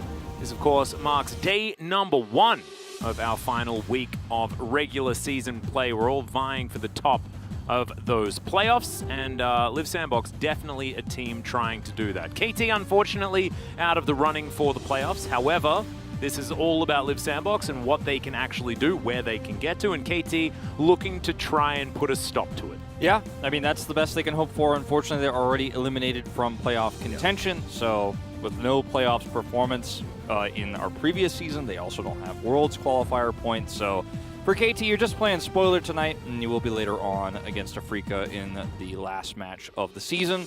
But I'm excited to see how this matchup plays out. You would expect that Live Sandbox would dominate, as you were saying, leading the charge in a lot of these drafts right now in this meta, really kind of solidifying themselves as a strong drafting team, something we wouldn't have said about them earlier this year or really across this org's history. No, exactly right. They've been the team that's been notorious for, R5 Aatroxing, putting all of the priority onto Renekton. Well, now, if you put priority onto Renekton, you generally win games, and it kind of works out pretty well. But also, they haven't changed their style. Yeah. They've just sort of perfected this early mid-game style of team composition building, and then utilized early leads in order to put themselves in winning positions in later stages of the game. It's not like they're playing super fast. They're just playing fast enough to their comps every single time, and it's really, really beautiful to see. But let's have a look at our playoff round 2 contention statistics. As Live Sandbox, not with the highest odds. Of course, those belong to Nongshim and Damwon Kia. Damwon Kia, in my mind, based on whether or not they can beat Live Sandbox in their matchup against one another, that match will mean absolutely everything for where the standings are going to lie. But if Damwon Kia are going to continue on their tear and manage to win out, Live Sandbox are still likely to get to that 3rd place. And we'll see whether they are going to be able to lock that one down. T1 still with a lot of opportunities as well. Being able to get to 12 wins is going to be very, very important. Yeah, and it's the nature of it that's the huge thing. If Live Sandbox and Nongshim both 2-0 their opponents, they will be tied for first. So we'll see how that all shakes down as that's true. Rolls forward. And also, if Damwon Kia beat Live Sandbox, but Nongshim still beat both of their opponents, then they will, of course, take first place either way. So it's very complex, but it's all going to be decided over these next few days. Yep. As you can see, Live Sandbox has the #1 spot for the first time in 2 years since 2019 summer. So it's been a long time. But will they be able to hold that #1 spot? That is what this match and that match against Damwon Kia are all about. I have a feeling that in 2019, it was like in spring, and it was like round 1 of like the regular season, and that was sort of the only time where they really got there. I mean, Live Sandbox sort of erupted into the LCK as a top 5 team, and then the next year sort of petered off a little bit. They were in the shadow of Griffin the entire time, it felt like. And now that they've gone through all of their rebranding and things like this, Live Sandbox really are starting to come into their own. And let's see what they can do here. Up against KT, I'm going to be, we already spoke about it, but I think we're going to be micro-focused on how they're drafting and what they're going to do, because sizing up both Live Sandbox and Nongshim is kind of what this week is turning into, right? Because they are both on exactly the same scoreline right now. Yeah, that's definitely true. And as you take a look at some of the team stats here, you can see that, first place versus 7th, it's not going to look as good. What's interesting for KT is that in almost all of their losses, they are crushed. Like, their average loss time is massively higher than anyone else right now. Like, a sub 30-minute average loss means that you're just not even able to delay a game or try to scale up later or try to look for better win conditions. They're just getting behind and making mistakes while behind. Like, they play very desperately when they fall behind, and that often leads to a further snowball of their opponents. So something they need to tighten up, going forward. Again, playoff contention, not really a thing. But if you look at the stats for Live Sandbox across the board here, like, they look pretty phenomenal. Even in their losses, it takes a really long time to drag this team down. KDA is really high. Their win rate on blue side is pretty amazing.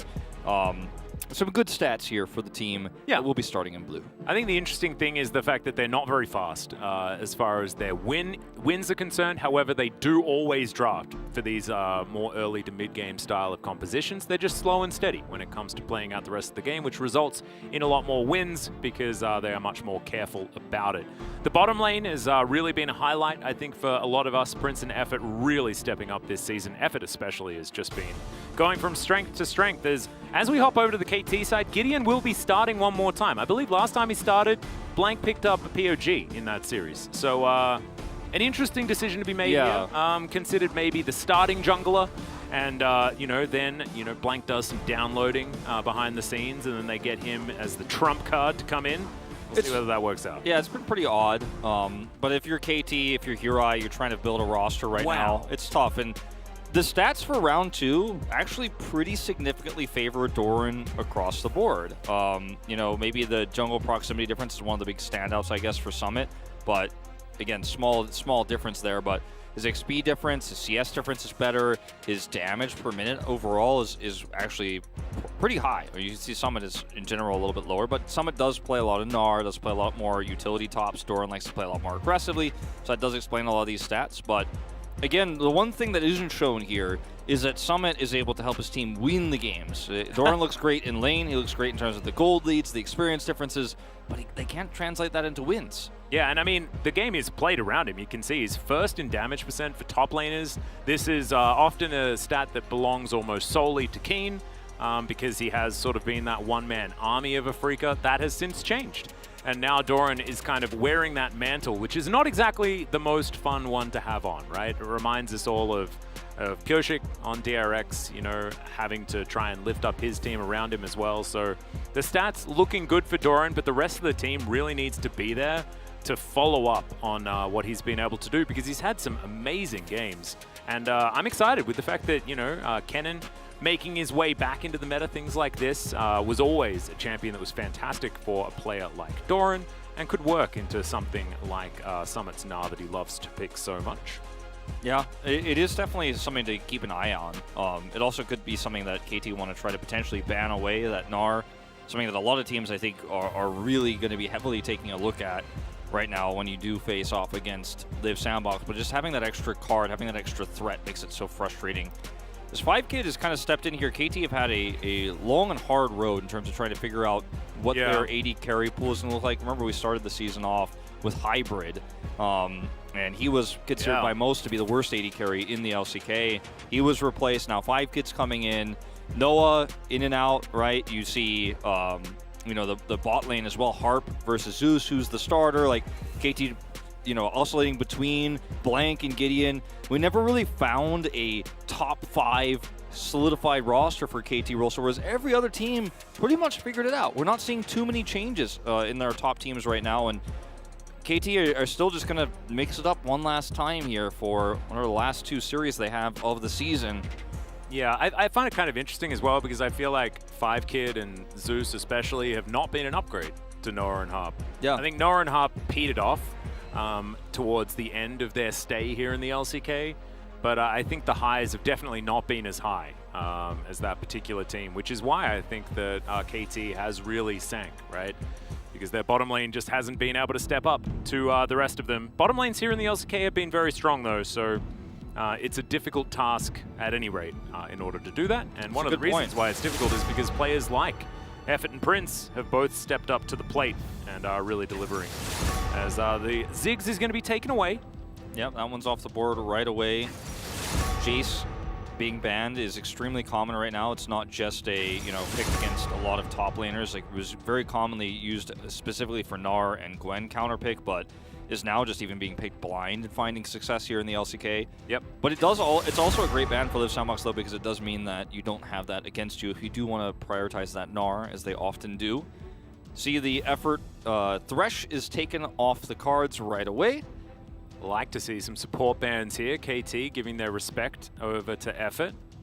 See what comes in as the last one, because there's a lot of options open for Live Sandbox regardless. Lucian has been banned the majority of games that we've seen so far. and all of the junglers remain available, but the Nar of Summit is going to be taken away instead. Yeah, this is not a shocker. I think a lot of teams would refuse to do this just because it leaves so many strong picks open, but KT are just not going to be willing to deal with it. And they're also... Lucian is just so ridiculous, for this team especially. Yeah, exactly. Fate has had great games on it. It's also been one of Dove's best champions this season, but now he doesn't have the opportunity to play it. But I like the idea of taking the Gnar away, play towards Doran, play towards your side lane win condition. Blitzcrank has been hovered a lot here in the LCK, and I'd really love to see him come back with his buffs, but I think it's just a troll, as Leona will be locked in with a Viego. Very high prio, actually. Has really fallen off in general. Very interesting that the Viego does see the priority here. Expecting him to be in the jungle, but things like Xin Zhao and the Diana both still available. We'll see what is decided to go with here as Lee Sin, also certainly a good option here, as Croco's cycling through as many things as he can possibly find. I feel like Leona's a pick away, because Effort has been playing it so well. It's not a bad pick in general. It's just so strong, can pair with so many different champions. So Kalista will come through. We'll see if they want to grab an Alistar or a Gragas to pair with it. This early on in the draft, you don't necessarily have to. You can also still play the Nautilus, which has been Effort's other go-to when the Leona is removed. But if you don't lock it in here, there are some opportunities for KT to thin that pool out. Trundle also available, and certainly something that they could flex between Effort and Croco if they'd like to. Yeah. I'll look for the Alistar instead here, though. Oh, Gragas. Last second Gragas flip. Gragas has been the most commonly paired champion with Kalista towards the later part of summer season. Also can really deny Leona's engage after she Zenith Blades. Of course, it's difficult to deny a Solar Flare because that one is pretty non-committal. However, if she's deciding to go in, you can body slam her, you can cast her in further, you can do whatever you want. Exactly. Aphelios will be the choice here for 5Kid. We know 5Kid likes to play some Aphelios, and even if he doesn't have a Thresh to pair with it, he has played very well, and he likes to play very passively in lane. And Aphelios is a champion where you can do that and end up being very powerful later on. Don't hate the pick, even though it doesn't have that extra safety. Rumble removed here is kind of an interesting one because, you do want an AP jungler here, and maybe they'll go for the Diana follow-up as well, but doesn't really pair that well with what Live Sandbox have at the moment. And not necessarily. You can do some fancy flexing if you would like to, moving Lucian towards the top lane. True. Theoretically putting Kalista up there and Lucian bot, but I don't know whether you want to do that. I think we are seeing Fate and the bottom lane locked away here as Syndra going to be denied from Dove. Dove, of course, pretty extensive champion pool, and Live Sandbox absolutely know that, having had Dove on the team for quite some years. Zach getting taken out. I don't want to deal with that. Maybe they've been watching the LPL. They're like, it's too much of a powerful flex pick. It is very strong, even in the support role, kind of hinting at what we're seeing in the LPL at the moment. But it is also a pick that works extremely well with the super hard engage that Live Sandbox have here between the Gragas, the Kalista who can help the Gragas. You put a Zac on top of all of that, and suddenly Aphelios is just going to have a really rough time. Now, this is a big turn of the draft if they commit to the Aurelia, and they do. Wow. All right, so Aurelia going to be picked up here, likely for Dove in that mid lane, looking to all in on the Lucian. Not going to have the greatest time early, but certainly will have that potential for the kills once a few levels have been picked up. See what Live Sandbox do to react to this, because the beauty of what KT have done here is that they've kept the Aurelia flexible. So whatever's picked up here, they can move it around. Speaking of moving things around, Lee Sin going to be locked away. Obviously, Susan going to be hovered by Effort, as it is every time. Yeah, and they're going to take the Kennen, so they have a lot of CC, which is going to be really great. The Kennen flanks and the setup to lock down both Viego and Aurelia when the Slicing Maelstrom comes through makes team fighting very difficult for KT. Now, I do like this flexibility that you can play the Aurelia into the Kennen on top side, pull the Azir into the mid lane. You have a lot of scaling in this composition with the Aphelios and the Azir for late game. And you have a lot of explosive power in the mid game too between the Viego and the Aurelia. Like, this comp is really strong, actually, for KT Rolster. Even if you don't end up taking the Rift Herald, you can leave the Aphelios bot. He can get a lot of extra plates. He can get a lot of extra farm down there. So this has like so many plan Bs to how the game goes. Oh, okay, your early game didn't go so well, but you got the scaling. Oh, your early game went well, your scaling gets even stronger, right? You have a lot of power in terms of how you can set up team fights too with your engage options. My concern here for Live Sandbox is that they have some lanes that can really get snowballed against, like Lucian versus Azir. Azir can actually do very fine in that matchup, can poke the Azir, or rather can poke the Lucian, can start to harass him. If you end up getting a kill on the top side, Aurelia gets fed, then the Kennen is going to be fairly vulnerable as well. But yeah, team fights is where I'm really liking Live Sandbox's draft. Yeah, I think Summit has so much agency, but also we've seen what happens if Kennen falls behind. Yes, that's what I'm saying. He does absolutely nothing. Like, yeah, it's exactly to your point. So I think Summit is, once again, just going to be pivotal for this team. And look at all of these champions. Like, everything is mid-game. Absolutely everything. It's the Sandbox playbook to a T. However, everything's sort of spiking at a similar time, right? You get your dash cannon on your Kennen, you're feeling pretty good. You get your first item on your Lucian, feeling pretty good. You know, you probably want to get to 2, but I mean, they're your biggest spikes, right? Getting a couple of items under your belt, and you're going to be pretty happy there. Whereas we're looking for 3 on Aphelios, things like this. The Azir just wants to stack as much as he possibly can. And it is going to be later in the game that KT will get well and truly out of control. Aurelia, though, is just broken, so she's just going to be strong all the time, unless Summit can really keep her down. You can see he's taken Aerie already, just to make sure that harassment is at a maximum. Yeah, just abuse the fact that she is a melee champion. What I'm looking at for KT here, too, is even though their comp is, as you mentioned, at strongest later on in the game, if you make a small mistake, and not just talking about the Kennen matchup where that can really fall apart, but just in general around the first few Drake fights and the Herald control, like KT's comp is it so volatile that if it does actually end up getting some really nice skirmishing done, especially post 6 for Dove, then you can really get a massive lead. In the game, your power can actually happen way before the late game, and then you always have that to fall back on. And it's a very dangerous comp for that reason. Live Sandbox need to respect it, but also they need to play around where their comp is strongest at the mid game. So it's a very thin line, I think, that Live Sandbox have to play in this game. They are the stronger team mechanically, we know this, but it's not going to be an easy game. No, absolutely right. As Fate with his Aerie as well, we've got a lot of Aeries going on here. As, of course, this is the more recent trend on the Lucian to try and maximize that harassment. Dove going to start drinking that corrupting potion as early as he possibly can, but he's got his own Aerie, so Fate is going to be taking a bit of damage here. Of course, the minions helping out. Misses one of those creeps, but we're going to try not to nitpick too much. Yeah, not too much. Not yet, anyways. We'll get into that later. Dove 0-2, actually, on his namesake champion here this season. A little bit sad, isn't it? Yeah. Maybe it's just getting him back for the fact that Azir is in fact a pigeon, not a dove. Yeah, it's a little bit off on that one. It's just a different bird. A little bit off on that one, but that's okay. Who said we weren't going to nitpick? Well, KT getting the shove here on this bottom side. 5Kid utilizing his Calibrum quite nicely here, as the Q is going to affect effort just a little. Summit, yeah, this is what happens. Yeah. You stack up that pass if you have a pretty good time, and Aurelia can roll over the top of this one. And let's not forget, this is Doran, right? This is not just any top laner. This is the type of player who loves to play this style, loves to be aggressive. We have a lot of top laners like this in the LCK. Rascal, another player who would love to get the Aurelia. Even Birdal, who's now kind of taking this spot, who's also kind of our new resident Aurelia main here in the LCK. Like, these types of players will, if you give them an inch, take a mile, and will, really start to push those advantages. And if you end up having some support up here too, like if Gideon hovers this lane and Summit gets camped, like that can be a win condition for KT, absolutely.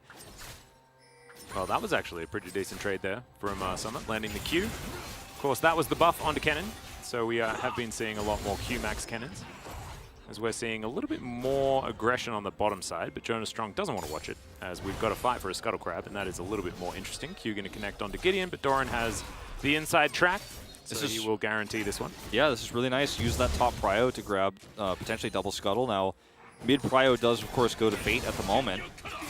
Oh, Dove. Jeez. Yeah, there's the double tap. Fate's down to 250. Gideon just going to walk on through. Like, Fate might be dead here. Does have Flash and Relentless Pursuit, so he should be okay. Yeah, that was actually really scary. If he does not flash the stun, could absolutely die. And I was like, he should know that Gideon is coming, but you know what? With his position there, I wasn't 100% confident, but he's fully fine. No, Prince! Yikes. That's actually really big. That's actually a ton of money. Yeah. Stolen. As Doran going to take a turret shot, but Summit takes way more. As he's going to have that minion wave delivered towards the turret. Looks like Summit should be able to just teleport back, and that should make things all okay. Prince looking to go back home, spend that scuttle money. Yeah, you got to spend it. Oh yeah. Got to get an advantage out of it. As this mid matchup has ended up being a bit of a yo-yo in terms of where the prio is going, but Dove should, in general, be able to keep this pushed and harass so successfully. Yeah, it's like whenever Fate goes in, he just has to like sacrifice so much of his health bar. As that corrupting potion now completely used up. Looks like he wanted to bait something here for Croco, potentially, and it's successful in the idea, but Dove has vision, so... Yep, they know exactly what's going on here. Is okay, Q connects, but Dove gonna shift the sands, gets himself out of the way. They're just looking to try and get this shove working. Fate a little bit greedily steps forward to grab these minions, as that's a great sidestep from Croco to make sure that Gideon isn't able to get that stun. So, Fate gets that wave shove towards the turret and will be able to get the back that he was looking for. That was actually really scary on both sides there in the mid lane. This stun. Right. Pretty good stun there. Is good from Summit to get his out on time. Stuns across the board there. Flawless duet into the Mark of the Storm stun. It was very much, it looked like I was watching, you know, cars slide on ice, like on a YouTube video, and I'm like, ooh, this is going to end badly, but like actually nobody crashed into each other and everything was okay in those mid exchanges. All the sea lines were okay. Call. Oh boy. 괜찮아? 괜찮아. 상대 정글 There was definitely a lot of fear there that there was going to be a rotation down, so that's why they commit there to push away. I guess, you know, Croco's not too upset about his smite, or rather his scuttle being taken. It's all good. Trusts Prince to be able to get some work done with the extra money that he's picked up, as right now you can see very even on the bottom side. And Prince just building towards that shield where you can see. Pierce going to do a lot of damage there to 5-Kid, who now doesn't have his Gravitum anymore. Okay, level 6. Yep. That's Let's see whether the Slicing Maelstrom's going to work, as I think Doran knew he was dead, but he decides to Blade Surge his way back in. Not exactly optimal, and doesn't have teleport to get himself back here. Effort should be able to get information about Gideon. I want to watch that again, because with the stun he has there and the flash, he might have been able to get out of there. But he commits back in, and obviously if Croco is not there, then he's in a good position to actually win that exchange. But Gideon looking for this, and he will get away with it. Effort was standing by, so at least they trade that back on the map. Bit of a bodyguard or something like that. Not entirely sure. Just wanted to say that you're doing this on my terms, Gideon. Yeah, I want to watch this again because Croco, yeah, is seen here, and he gets the stun and goes back in. It's hard to say because Summit can, of course, follow him there and get the stun regardless, has his own flash. If he flashes, then Summit just follow flashes him. Yeah, and also Croco can flash Q, and there's not really much of a way of getting out, but that way you don't get any flashes? Yeah, in this case, like he values his flash over 2 flashes potentially. And it definitely was the path of least resistance for Doran is to not use his flash because... Yeah, assuming that he'd just die anyway. Yeah, exactly. Getting flashes for it is always a decent idea. Gives Gideon the opportunity to head up and try and cause a bit of a ruckus. By the way, it's a really nice start here for Live Sandbox that they're able to get that pick onto the Aurelia. You know, really early Oblivion Orb for Summit, making it a lot easier to lane, and now he's got 2 Amp Tomes, so he's having a pretty decent time. He's actually playing this out very well. Yeah, it's one of the ways we talked about KT maybe could snowball a lead, is to kind of eliminate the Kennon's relevancy from the game, and that's just not happened here. No, Summit well and truly even with Doran right now, and having helped out with that first blood, certainly going to be great news as well. 3.5 minutes on the Mountain Drake, which will be the second. We've got either a Cloud or an Infernal. I believe we've already had an Infernal Drake, Infernal Soul so far today, so I'm looking for a Cloud personally. Non-biased, of course. Yeah, I mean, given your history, I think that might be where we're headed, but I don't want to make any assumptions just yet. As Rift Herald fight is going to be the next step here. Notice that Prince is staying bottom so that Aphelios can't free farm. That's one of the things that you can do as KT if you just posture here. Yep. Hard Blaze coming on out. Just tags up Dove. You can see Prince and 5-Kid here towards the bottom side. You can see Prince not having the greatest time in the 1v1. Crocco will just clear out some vision. The skirmishing power of both these teams is really strong, but Kennen is going to be amazing if he can actually get in and slicing Maelstrom on top of this. KT have to make the tough call if they're going to commit here or not. I feel like if the initial salvo doesn't work well for Liv Sandbox, though, Doran just rolls over the fight. So I think it's, you know, definitely dicey on both sides. As Fate now trying to get some control of this mid lane, but not exactly finding much success there. You can see Dove able to get those Sand Soldiers out. And even with Fate, even with Prince staying bottom, Aphelios is winning that exchange pretty hard, getting a lot of extra value there. And again, KT's comp scales better, so as Liv Sandbox, the onus is on you to make something happen here. KT, if you're going to go, oh, okay, you're going to happy feet around this and not actually commit, they're happy for that. Oh, this is an odd rotation, though. There's the flash in, the kickback as well is going to secure this kill. Look at the chain CC. It's just beautiful as the culling is going to be entirely eaten by Doran. And now he's trying to get in there. The flash over the wall, but it's not enough. Effort with the extraordinarily long arm is going to bop him right over that wall, and Liv Sandbox will just grab themselves HLE. Bit of a whoopsie there from KT. Yeah, the rotation, like you said, the positioning there of that kind of path they took, I guess is the best way to put it, just allows Summit to get so much value with his engage in. And that was a bit of a whoopsie, as you put it. I think it's a nice way to put it. And the thing is, this is actually disastrous for KT Rolster, because now you've given over a ton of gold in terms of those 3 kills, but also control the top side of the map to what is Kennen, who can, you know, start to fall behind, right? There can be a lot of resources given there, but now you're behind as Aurelia into this Kennen matchup, which never happened. And this angle is so bad for KT against the engage tools that Liv Sandbox have, because they can slicing males from this, they can have the Crocco kick there, and you're just kind of stuck in a place where there's no way out. And then the flash is used for the Aurelia too, which feels terrible. 해도. And he's like, no, we can do this, we can do this, we can do this. Go, go, go. And 야, like, 비고. he just ends up 비고. killing Viego. He's like, Okay, scaling out Viego. 천천히. So he's like, I got him. 빠지면서, The angle here was so 빠지면서, bad for them. And then Aurelia 빠지면서. comes through, but they have so much CC to lock her Okay. down. 야, 전력 I mean, 쓸게. now it's just a free Rift 오, Herald. 크로커. I don't think I need to translate that one for you guys. Oh, Crocco. That was great. And yeah, Crocco popped off. And it was mispositioning from KT to begin it all, but beautiful capitalization there from Crocco, who's now going to deliver Shelly to the bottom side of the map, potentially. We do have Fate's Call, of course, level 8 on this Callista as 5-Kid, going to be walking away. Bit of a sore back after that Pierce came through. Drake is up here too. Ultimate control here for Liv Sandbox on the map. We can use this Rift Herald in mid or bottom to guarantee a lot of extra prio. And notice the pushing power that even Summit has. Now he's trying to secure the scuttle. Well, Gideon going to dive on in there with the ultimate. Summit does have Flash available as Mark of the Storm comes down and Gideon takes half of his health, and Summit will just be delivered this Rift Scuttler. So, once again, a bit of an odd situation there as, okay, Crocco finally manages to get that Rift Scuttler that he so desired from earlier on. And just a lot of respect given to the 102 cannon here, who is so strong right now. Yeah, I have to say, this is looking better and better for Liv Sandbox every moment, because they're capitalizing on these small advantages so well. They're punishing super hard. And KT, remember we talked about this in the team stats. They're one of the fastest losing teams in the LCK. When they are behind, they often take extreme risks to try to catch up. And this feels like another of those games where KT are trying to force this. Well, there's the instant cleanse out from Prince, who's trying to now get out of there. 5-Kid in a bit of trouble. Summit is boosting on over. The Solar Flare, though, will connect, and now 5-Kid, can he actually pick up the counter kill?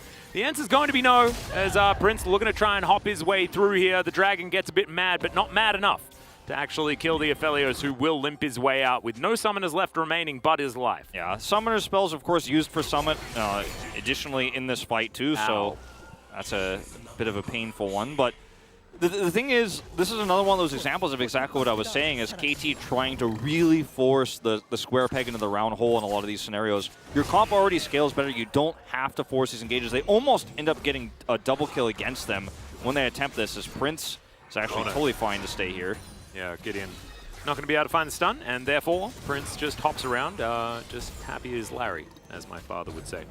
Not the greatest start here in this game for Gideon. He's really looking to force a lot of opportunities, but but he's failed, unfortunately, every time he's tried for it. And this is finally going to be the straw that breaks the dragon's back.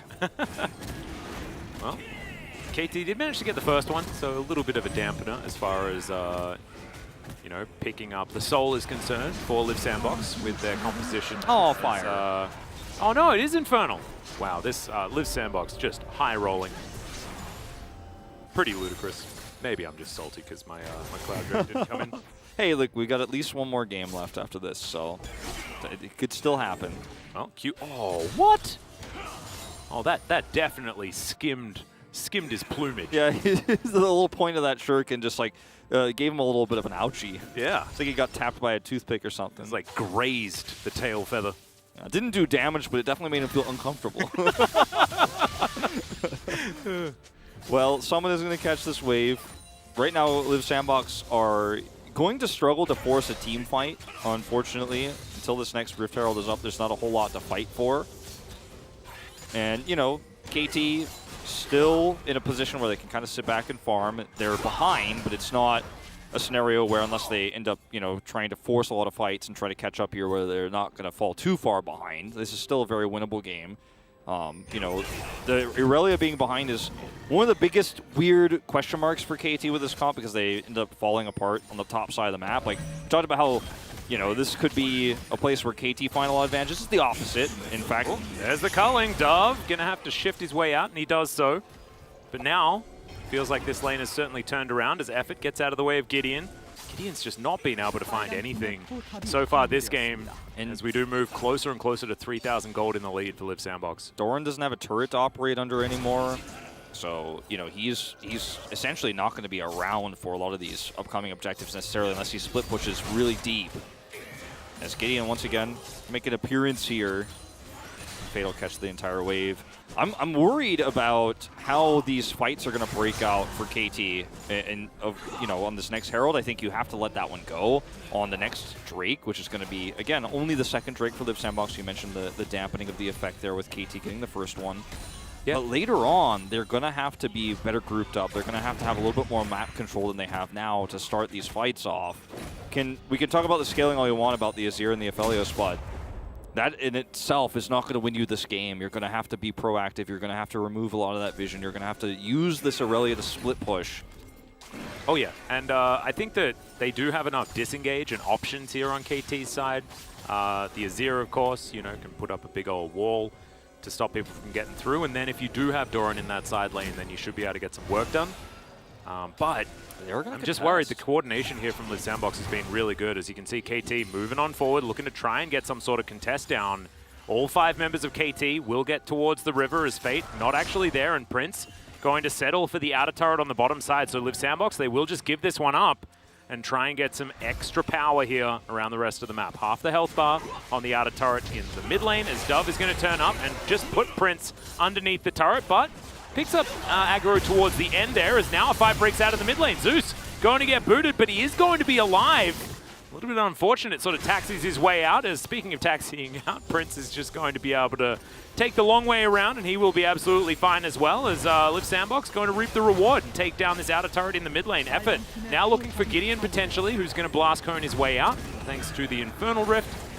And so somehow, in the end, Live Sandbox find the mid-outer turret, and that is going to be their reward. It's just beautiful macro play from Live Sandbox. They know where KT's bodies are on the map, and they know how to punish that. They start the Rift Herald first, force the rotation from KT. KT decide they're going to group to fight that, but because they know Prince is not there, right? And then, you know, they give up the Rift Herald. Prince gets the push off, so you see the commitment of Dove to try to deal with that Kalista on the bottom side of the map. He's unsuccessful, and then everybody from KT has to rotate over, and then the mid push is where you find the success as Live Sandbox. They're just using this lead so effectively right now in a game where they have such mid-game power, like you mentioned in the draft. Like, look at how much value they get out of Lucian's culling here. Like, Fate is able to get 2 health bars down to, you know, about 10%, and then at the same time, your mid laner's not there, so guess what? You get a free turret. Fate makes a big play. You see Prince get away. He walks away scot-free, staying even with this Aphelios and farm right now. And this is exactly where you want to be as Live Sandbox with the lead they have. Looking forward to seeing how it's going to go as the game gets further and further on, right? Because we need to see the positives from KT, because their composition in the later stage of the game, man, like Aphelios, Irelia, Azir, like terrifying. But they haven't been given too many opportunities, and when they have, they've failed. Yeah. Just have to see them shore things up, try and get these fights working out. Maybe in 5 seconds' time, that's going to be their opportunity, as that will be the first Infernal Drake of the game. It's a hard call to make. Both top laners have teleport here, but you don't have the advantage of Drake positioning as KT. I don't think you can actually fight for this. They're going to try for it. Zenith Blade is going to get Zeus in there as the explosive cast just for the disengage. A teleport comes down and Zeus flashes on top of the entering cannon. And now the rest of KT looking to try and collapse. Summit going to get tagged once again by the Zenith Blade. Does have flash, uses it to get away, but immediately gets booted out of there. Fate now having to dash his way through as Croco gets the kick, and it looks like Liv Sandbox are going to have to give this one up. Yeah, a lot of chasing there from Liv Sandbox when they could have just been happy to take the flash from Zeus after that failed engage and take the Drake, but they wanted to actually teleport Summit in and look for a big fight there with a slicing Maelstrom. But unfortunately, he didn't use it right when he got in because he was almost burst down. That was close. And actually, KT didn't collapse on him, so he walks his way out. Prince was there, though, I guess, so he's going to be all right, has some backup. Yeah, and this is another one of those scenarios where, as Liv Sandbox, you also have to understand that if you make mistakes like this in these fights, you lose your tempo advantage. I really like that Croco recognized that he lost the Smite War, so he won the other one. As now Fate getting out of the way of Doran. Good sidestep on the Q. As okay, he dashes forward. That could be the opportunity here for KT as Doran looking for another Blade Surge. Doesn't find it. Croco lands the Q, but Gideon dashes out. And Liv Sandbox, another minion wave delivered to a turret. This one extraordinarily low. So they will just be able to pick that one up. Yeah, exactly. They're going to look for more here. To be so careful right now. Aphelios is mid and they know it. They're going to try to push the envelope here. Comes the aggression. You do see the rotation of Prince over to catch that wave now, and that's going to be that. But a lot of the tempo taken away here from Liv Sandbox with that Drake being removed, because now you're 3 Drakes out of getting that Infernal Soul, which is actually really massive. And this fight is actually like really well handled by Liv Sandbox. The Zenith Blade comes in and Zeus is like, oh, better get out of here, right? Does end up flashing over the wall. Then the teleport from Summit comes through, and I think at this moment you don't have to chase any further, and Summit could just leave. But he gets Zenith Bladed here, so they decide, okay, we're going to actually engage. Notice he flashes in with his ult there, and is able to help Effort get out, but this is just such a decisive win for KT at that moment. The team is a little bit disjointed in how they want to fight this out. They lose control of the Drake. I was so sure that Summit was going to flash out that I believe I said that in the play-by-play because I was so ready for it to happen. And then he decided to flash in and die. Yeah, it was not ideal. No, suboptimal. You were definitely right about what should have happened there. Sometimes we make some assumptions, as the mouth has to move faster than the brain sometimes. As, okay, Croco looking for the wraparound. Dove going to be spotted here, as this tower does not exist until it does. Dove going to set one up for himself as Zeus looking to get on in here. The Solar Flare at the ready, I believe, as of course the icon can be confusing at times, but that one is available. Yeah, it almost looks like it's got It's like it's always almost off cooldown. Yeah. That one got me when I first started casting League. I'm like, I think he has it. No, he does have it, in fact, but you have to respect it. A lot of what Liv Sandbox is doing right now is trying to force these small fights, you know, where they're 4v3 for just a second, burst down a single target with that Lucian ultimate, and look for an objective that comes with it. You know, that inner turret on the top side of the map would be exactly what they'd want. If they could kill Dove up there, take that one down, they further their gold lead. But when they're unsuccessful, KT get to free farm. And that's the scariest part about this right now, is KT have Drake advantage and can just sit back very patiently, get those items online. It's a ticking time bomb. It's what it kind of feels like here for KT. I think we need to see Liv Sandbox utilize that beautiful coordination that they had with Croco, getting that pick. They need more of those, because we know that the chain CC from this comp is insane. And they have the follow-up damage as well. It's just that if they do get into these wide open spaces where KT get to pick their battles, I mean, their weapons are bigger. Yeah, exactly. I think that's part of why Liv Sandbox in that last fight around the Drake that they lost, which looked kind of silly, and you had the Summit flashing and all that stuff, they were like starting to feel the pressure of what their comp is, how their comp is going to start to lose its power. It's going to become somewhat obsolete later on, so they really want to hit it hard while they have this advantage with this timing. But losing that Drake actually, I think, is what might actually come back to bite them, you know, almost terminally, if they are unable to control more of this map right now. Because you can see they're trying to make these plays that's getting weaker and weaker by the moment. It's a little bit dangerous as Effort off to the side. Feels like he's Akshan, you know? He's like, he's just, I'm stealthed. It's fine. You can't see me. No one can see me. But they could. He's kind of a big body slam out there. Big champion he's playing. Very glowy as well. Yeah, this skin is like the most seen. Yeah, it's of like all time. he always has Guardian active, but he doesn't even have the rune. You know, it's very confusing. As okay, Live Sandbox looking for a bit of a collapse here. Good vision available to Doran. High value It's going to be completely fine. W just pressed because Doran had it available. Sometimes you just got to do it. Sometimes you got to do your buttons. And, you know, look at the setup here for Dove. He's been given a lot of help to continue to push this. Fate actually has to just sit on the turret to catch this wave, unfortunately. Is even going to be harassed here. Yeah, Dove actually doing a fair bit of damage, as we can see. Luden's complete, as well as his Oblivion Orb. Got that stopwatch as well, ready for the next fight, potentially. 5 seconds time on this Drake, as no one really seems to care too much about it. Live Sandbox closer to the area, fresh off a reset, RKT, and it might just be Live Sandbox locking this one down. It would be so huge control for them, but if they had, you know, like we've the elephant in the room that we've been discussing so much, if they had just backed off on that fight and taken the Drake, this would be sole point. Yeah. As it stands, this is 2 Drakes away, so KT are okay with just, I mean, they don't feel great about it, but you're not worried, you're not under threat of this extreme win condition for Live Sandbox, the Infernal Soul right now. You actually have a little bit more time to farm. That's 5 extra minutes you get from this one. Yeah, and also delaying the game is good. So share the Drakes out a little bit. Yeah. Make sure that you don't get to that Elder stage where if someone gets it, you lose the game, or you win the game, depending on how you roll. That sort of thing. Yes. It's certainly good for KT to just extend, as there's the flash in. Gideon going to try and flash away, and is going to be able to do it. Heartbreaker as well, just to be sure. And Gideon survives, but doesn't now have his flash available. Croco the same way, though. Yeah, his flash or his flash, that is his ultimate either. He's going to be a the little double bit flash. He's a little I just bit said low flash, and I'm like, I don't even care if he just ulted. He's got both gone now, which means that the next time he's caught over the next, you know, few minutes here, he's going to be dead. And it's not the first time this game where he has been caught out of position, but he's trying to fight for vision control. You know, he's trying to give KT a lot more information.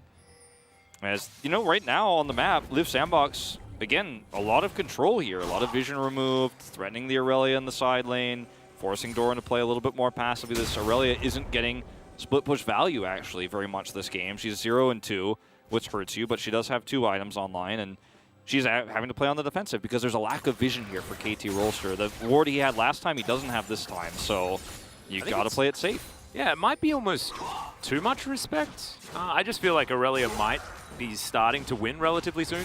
It is 3 items to 2, though. I think I might be underestimating the extraordinary amount of plates that Summit smashed down towards the top side, and really has equated to a lot of extra items you see, even off a fresh back. I mean, a Pahage and a Ruby Crystal. The thing is, too, with the Zhonya's, that's really the X factor here, because you can buy enough time for Fate to show up, and when you know Fate has teleport, it's a fight that you would win if it was just a 1v1, but it never will be when you have that Zhonya's there. Gotta be super scared about that. As you can see, he's being a little more aggressive right now when everyone else on Live Sandbox is showing themselves. Now he's starting to push the lane down there on the bottom side. Look at Live Sandbox, though, just playing for this Baron control. You can see exactly what they're doing based on all of their vision that they've allocated. A lot of pings of the map on to where Summit is rotating up, just letting KT know Doran is like, hey, he might maelstrom you from behind. You got to be careful.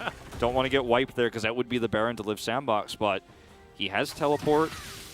So right now with this vision, once this last ward fades away, like there's an opportunity to start Baron, and Live Sandbox are going to look for it. Yeah, Gideon gonna hop into the mist as Effort actually blast cones towards him. This man is not afraid of anything.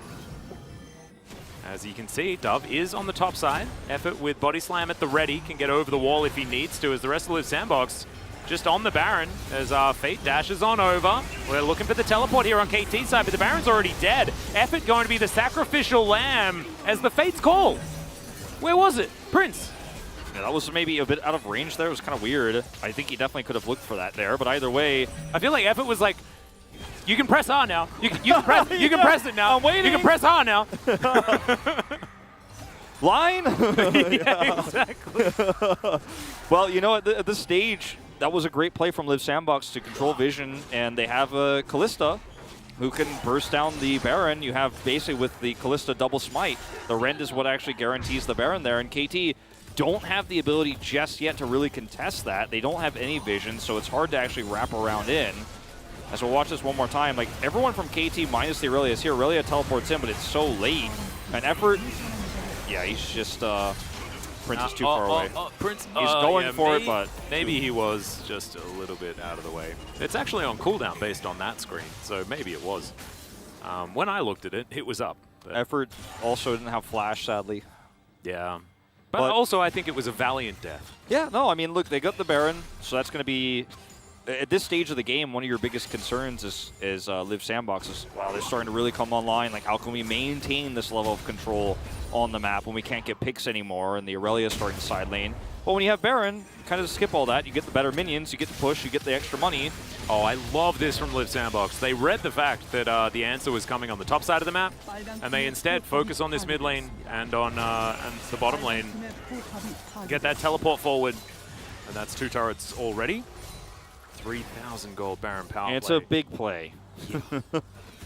KT still in this, still have an opportunity to swing on this Infernal fight, but getting to the Drake itself is impossible. Now, I'm not talking about this Infernal fight right now because... yeah, I mean, like you're I talking said, about the one in 5 minutes time? Yes, yes, the one that happens after this. Yeah. Because again, this is the time they've bought for themselves.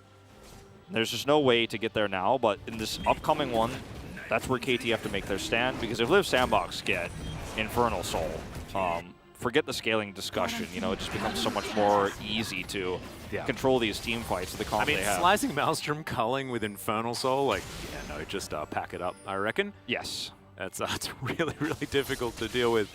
Not to mention just everything. I mean, Infernal Soul is just ridiculous as far as the extra value that you get, not to mention the statistics. Some big spikes coming up here for KT, you know, with these items. 3 items on the Aphelios, the death cap almost done here for Dove.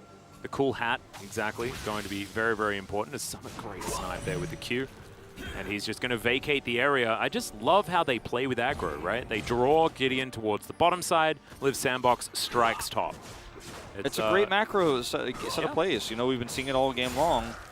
This is one of those things where, you know, Live Sandbox was very much criticized for, yeah, they're great at early game skirmishes like Afrika, but the macro in the late game, some of the control of the map, something they've really struggled in. But that's the evolution we've seen from this team that we haven't seen from HLE, that we haven't seen from KT throughout the mid parts of the summer season. Yep. And it's why, at this stage, even at 32 minutes into the game, KT haven't... Okay, Gideon is very angry and really wants to kill Summon. He's not going to be able to. No. Flashing forward there. No, of course, using his Heartbreaker to get a little bit more distance. But KT have not been able to, you know, use this scaling they have, unfortunately, just yet because of the vision that's been taken away. What is it with Lee Sin at the moment, man? That's a huge advantage for Croco. Yeah. Very similar to what Dread did in game number 1 against Hanwha Life in our previous series. It's another really big game for the junglers. Gideon has unfortunately just not made a huge impact this game. It's been really hard for him. He's been caught and had to use a summoner, use his ultimate very, very often. That last ultimate was... that was the least good one. Absolutely have no idea what that one was about. But we'll see. Should have it available for the next potential fight. The next Baron going to be up in a minute and a half. Look at the items 3 minutes here on the Infernal Soul. For Summit. Summit, if he actually gets a big slicing Maelstrom, he will kill everyone. Like, that's now where you have to start going, okay, as KT, can you even push out? Because if he gets a teleport off on the back side of your team fight, you just die, you lose. So, like, you need to clear all the wards, but you can't clear the wards because if you actually step out to clear those, you're going to die. This is Pokemon Yellow Pikachu, you know, like the one with the extra stats. Like, he's real powerful. Level 18 to Doran's level 17, but Doran should be getting there relatively soon. But 0-2-0 doesn't feel fantastic. And Summit with that really cool hat is a very daunting prospect. It's KT looking for the engage. Solar Flare goes wide though, and Fate is just going to give Zeus a very dangerous back massage and force him out of the way. And the thing is, KT, even though, or rather, Live Sandbox, even though this doesn't lead to a kill, they have Cannon pushing bot. Like, everybody's doing their job so well. It's a well-oiled machine, what we're seeing for Live Sandbox because their comp has fallen off in terms of its normal power levels, but they have enough of a threat that you have to respect. Like, look at Summit. Oh, yeah, sidesteps the stun as Gideon takes about 1 trillion damage from 1 Q from a cannon. Wow, that was a lot. And KT just don't have any agency because they have to sit back and catch these waves, play defensively. When all they really want to do is front-to-back team fight. Well, Q's going to land onto Dove as he goes golden. Croco, can he make it into the fight at Summit? He's going to use his Zhonya's. Is the kick going to be there, though? Croco, you got to get something done as, oh my goodness, 5kid almost did it, but he just didn't manage to. The wallets are too heavy. It's a triple kill for Prince in the end, and there's still so much damage. The flash over from Prince as he's just tanking up the turret to keep these minions alive, and I think, Wolf, this is the end of the game. This definitely will be the end of it. Live Sandbox really showcasing how to control vision, how to take a lead and snowball it with a comp that's strongest in mid-game. Wolf as well, look at the timer. This is exactly the average win time of Live Sandbox. I don't know, man. Coincidence? I think not. Yeah. Oh, I mean, this was a really, really great game from Live Sandbox from start to finish. And these are the series that, you know, as a caster here in the LCK, as one of our analysts and one of our, you know, new storytellers here, these are the series that make me nervous go before playoffs because I want to keep the hype train high for some of our teams that are suddenly really good, like Live Sandbox, Nongshim, right? T1. And these are the series where I'm like, ooh, you better not drop the game to KT Roll Store, or some of our hype train goes away, or some of the excitement we have around you might fade away. Same thing with Afrika earlier. I'm like, ooh, Afrika, you know, if they have a good game against Honor Life, that's the kind of game we want to see. And in both of these series, in all 3 games we've had tonight so far, the team that is stronger showcases why consistently again, and it's a good look. Because some of these teams do stumble towards the end of regular season. Motivation is low. These matches don't always mean as much. They do, very much so here, especially for Live Sandbox. But that was such a great game by them. Every single team fight, the macro game. I mean, they put down the Aurelia. She was 0-2 early. Yeah, no, that's true. Right now, Acorn having a bit of a chat. It's Doran as well, I believe. Just trying to get their heads around what's going on. Making sure that they can get everything sorted. So, I don't know. I think it's a really difficult situation, right? Because KT, all of their hopes for any more League of Legends after the regular season is dashed. You know, they've got to be looking forward to 2022. And it's not a great position to come from, of course, motivationally here. So very difficult to get your sort of head into the game. Yeah, I really don't know what's going to happen to this roster next year either. We don't know. You know, we have some really strong, talented players, but they haven't been able to take this roster to the next level yet. And they're pulling a little bit of a T1 here, actually, at the end, with swapping everything around. And I think at this stage of the tournament, where everything's over, like, I can't blame Hirai and gang for doing that, but it's hard to be excited for KT right now. Which is only going to empower them. I don't know about that. We'll have to see how they're going to do, but ladies and gentlemen, it's a best of 3. We'll see whether KT can come back after this short break.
한 번 더 돌자. 그럼 한 번 더 돌자. 걔네는 반대로 일로 가볼게. 반대로 돌게. 이거 지금 그런다?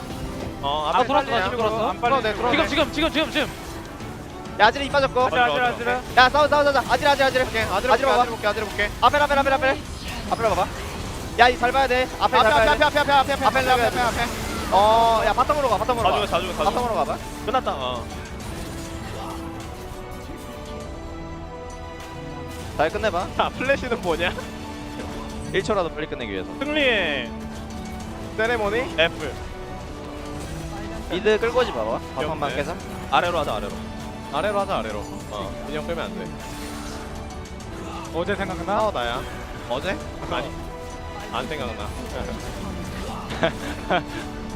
루시안 재미없다 진짜 이거. 라인밖에 안 친다. 이겼다.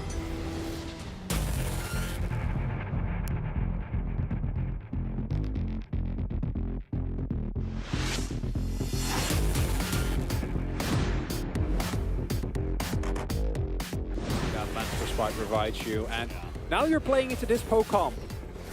He's Yeah, dead. he's dead. All right, here we go. Get some Ken's burn in there. Hey, how about another kill? I feel like we're playing that game at the circus where you throw. 야 장론데 우리? 야 와봐.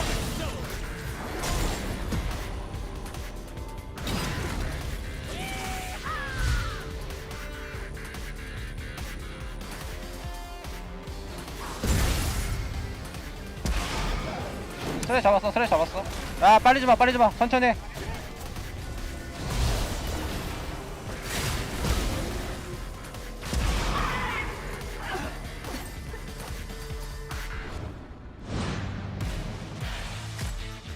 Balancing act, but right now they're making it work early on. In it, the Drake will spawn. And that's a big scatter. There it is. BDD comes up huge with the scatter, and there is the follow-up over the wall.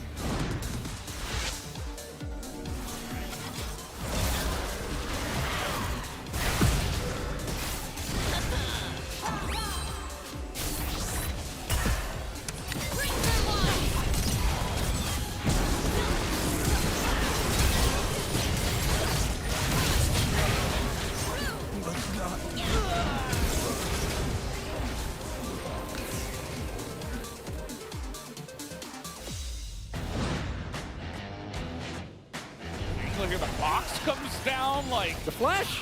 and here we go, we're jumping in, the Cyclone, the kick will deny it, and a huge slicing Maelstrom into Shockwave combo. Who could have seen this coming? Well, we were just talking about it, they press all their buttons.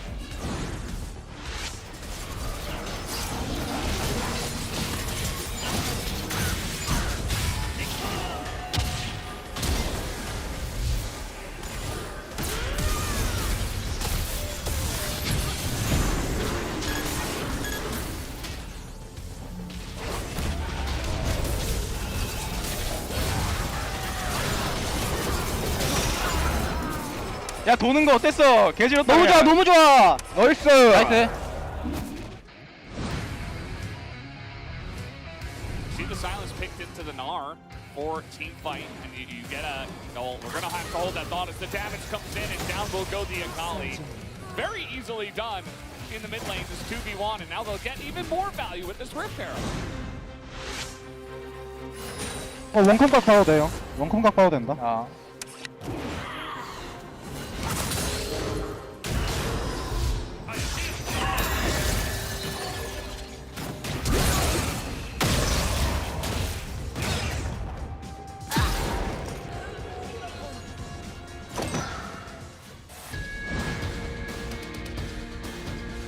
Get those, but still, being able to use the resources given is still very important. Strowmaker! Yeah, he's on the board now, as now Quid's in trouble.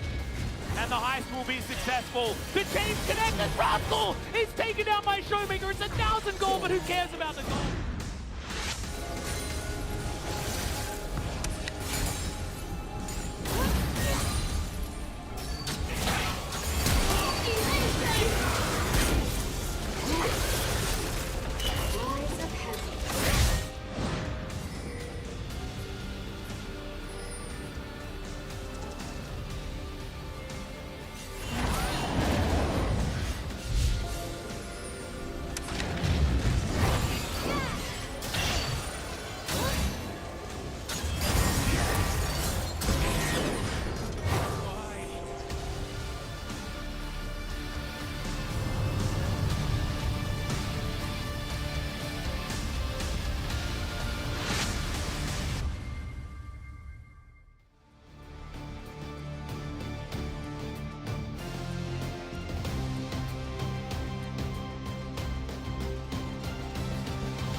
Hello everyone and welcome back to the LCK Analyst Desk. Leaf Sandbox takes on KT Roaster to continue their dominance in the LCK. What do you think of their draft?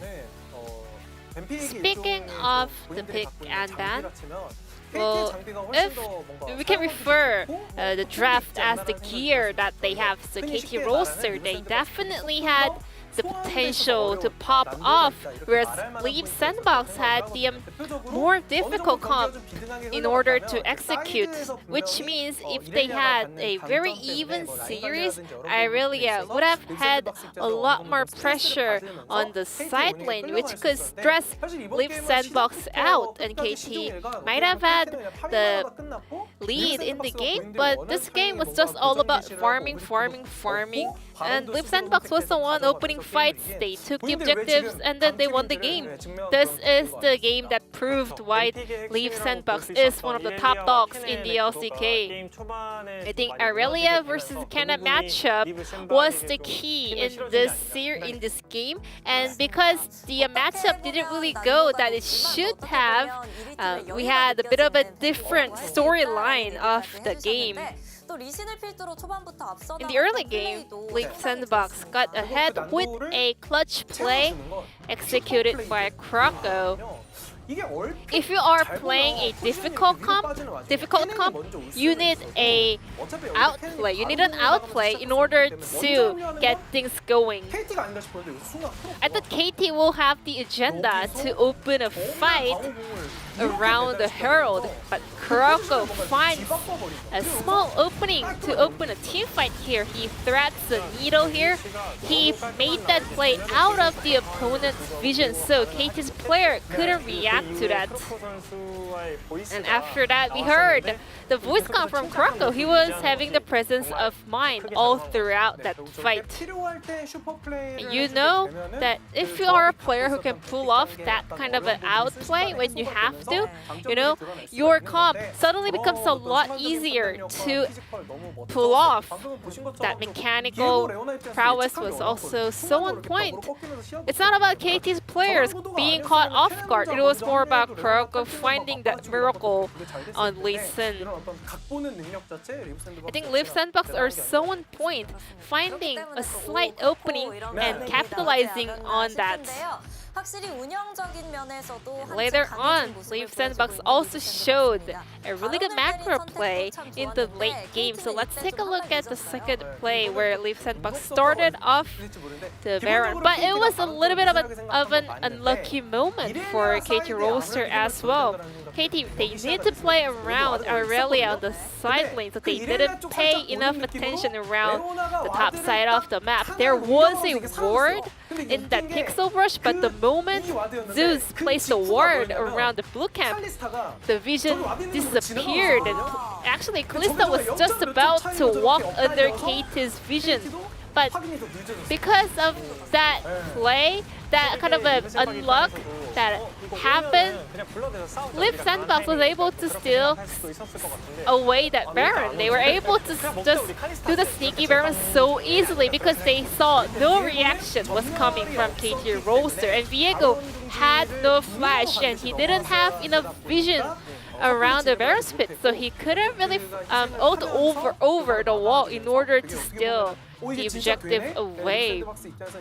Leaf Sandbox got a little bit lucky with the Baron try, and based on the standings we have in the LCK right now, the top teams, the stronger teams, they make some impossibles happen. And that was the play that Leaf Sandbox did in this game, that Herald fight, the Baron fight.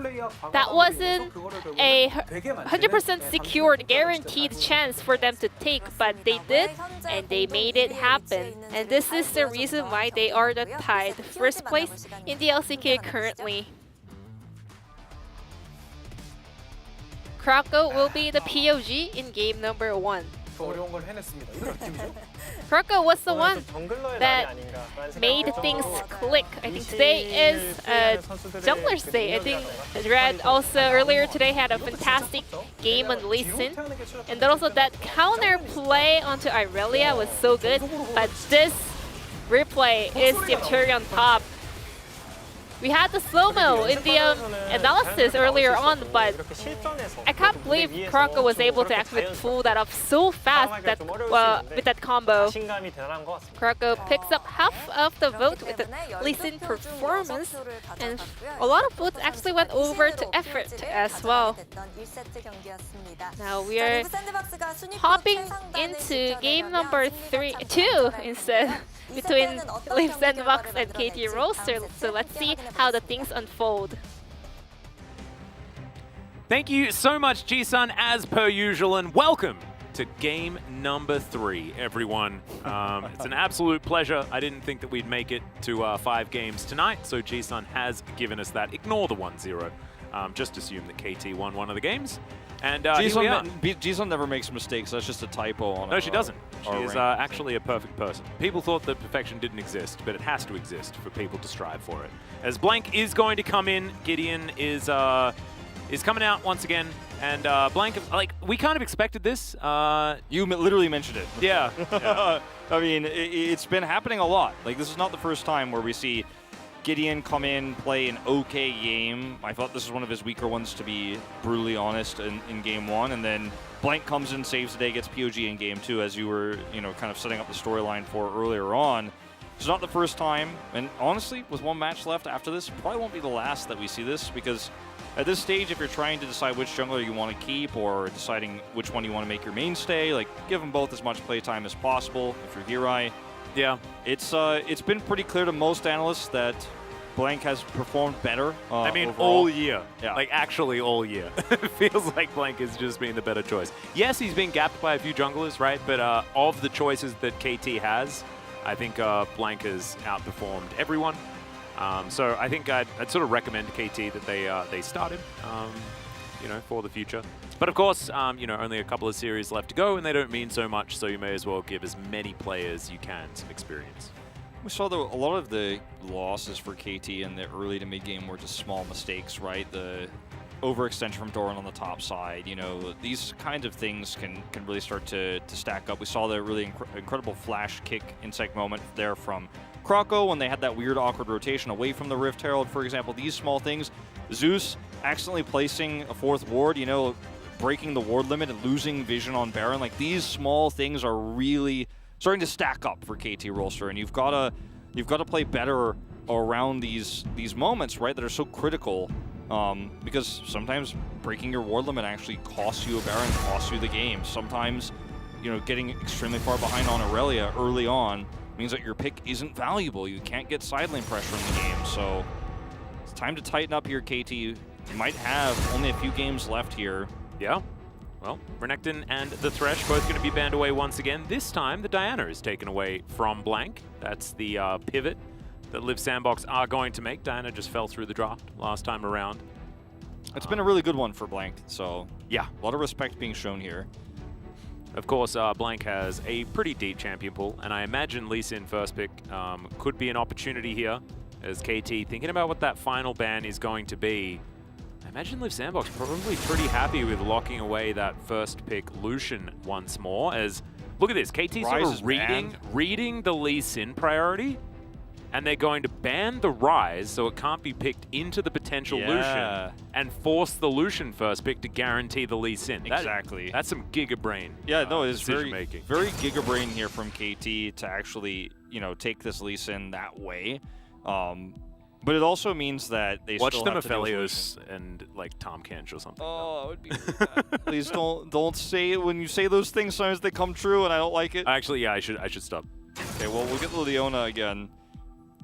And Rumble, which is a very strong pairing, but I was kind of okay. There's the Lee Sin. I was gonna say, because like the Lee Sin was so obvious and so smart, and would have looked really silly if they decided. Yeah, I think it would have mainly been me that looked silly after that. They were going for the Rumble angle, obviously. Might have been a little bit KT silliness. Maybe. Well, look, the Rumble comes through here for Liv Sandbox now. All right, and this is they get the Gnar. That one is left available this time. The Rumble, on the other hand, doesn't offer any CC for the Lucian in mid, so not going to be very much kill pressure there, regardless of matchup, even with the Prio.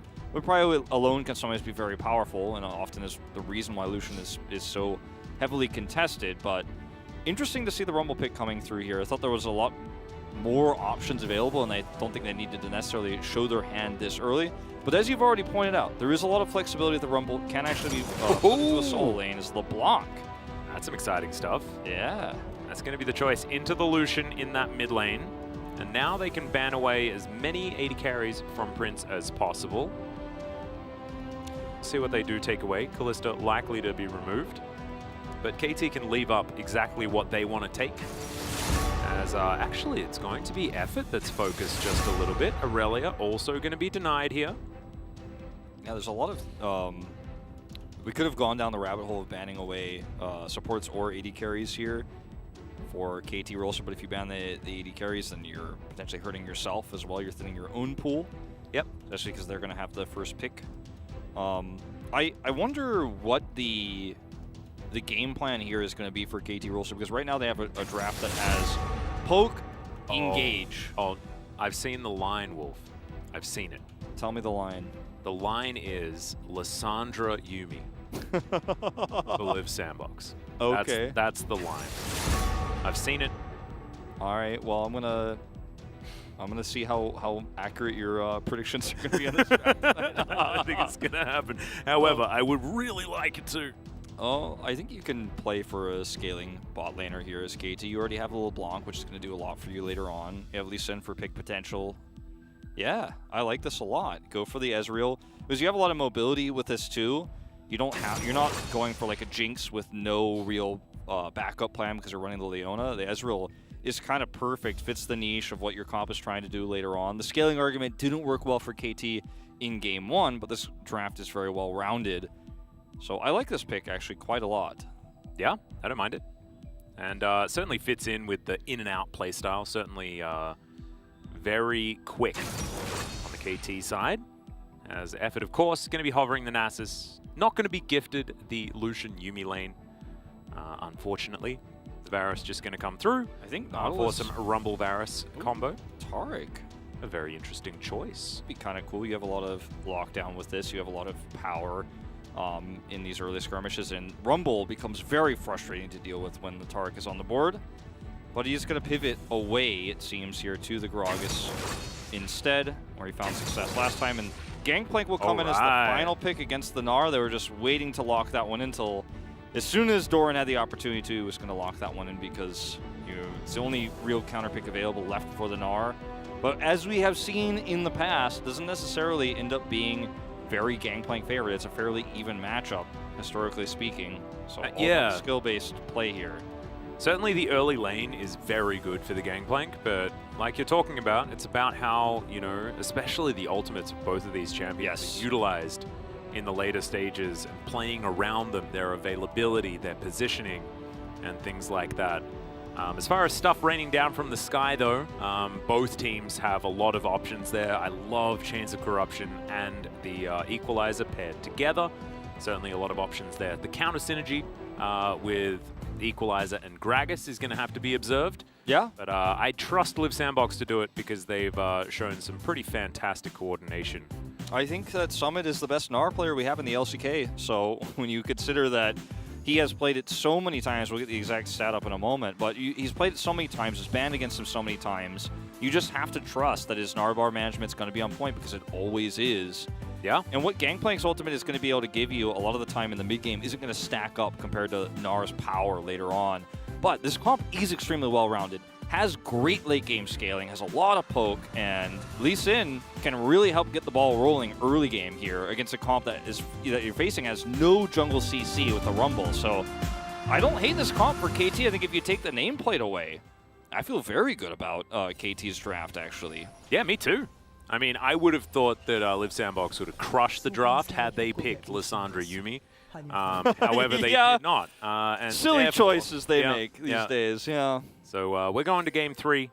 G-Sun already told us that we're going to Game 3. So likely that it does just happen.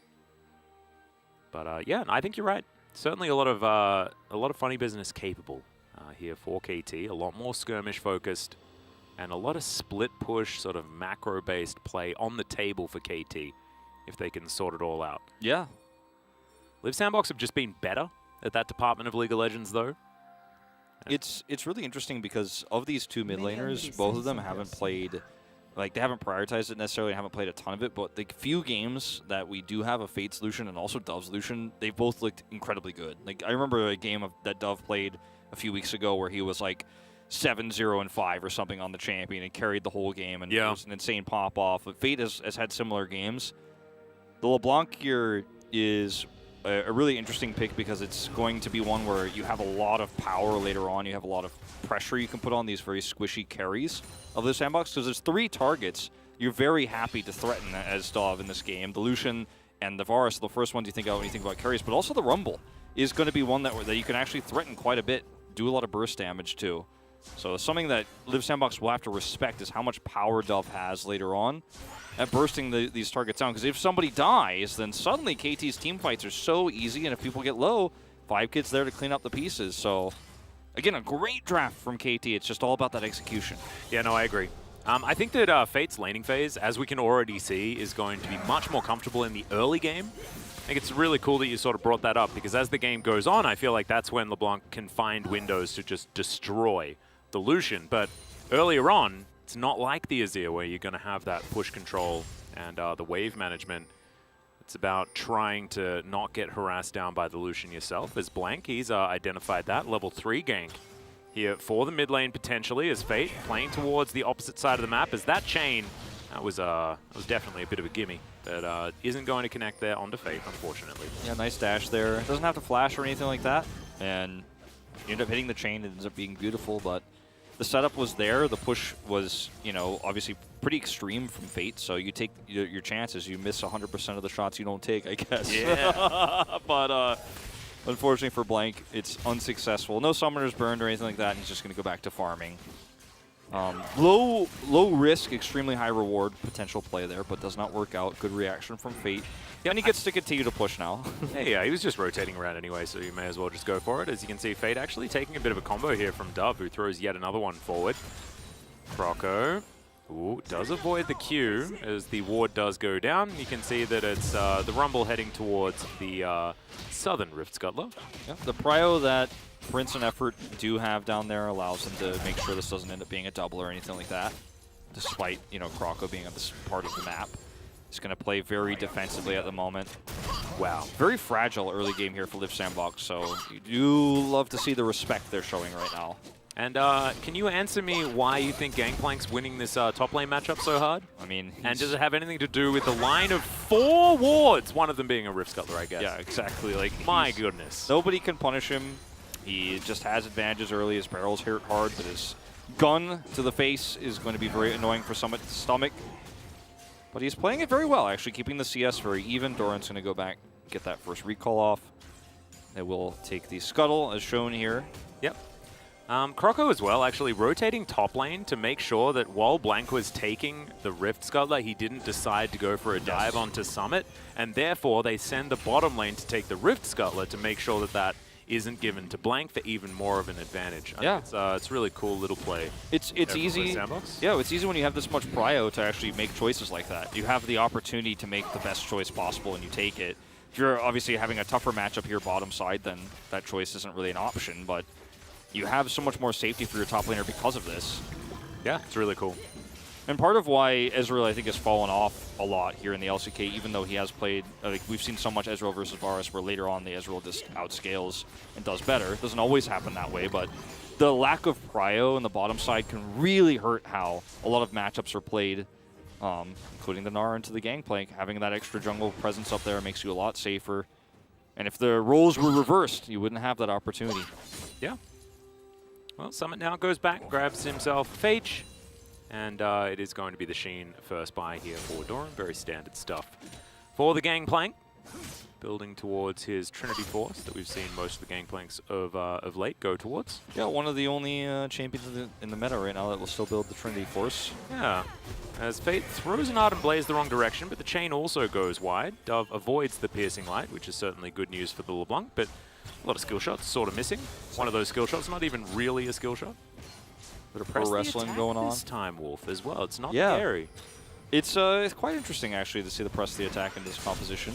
But it is, you know, you're not going to be getting as much harassed on the longer the lane goes on, and press the attack is going to be way more valuable just in general as the game goes forward. Especially in some of these first few skirmishes, too. I think it's going to be extremely powerful. Chain lands that time.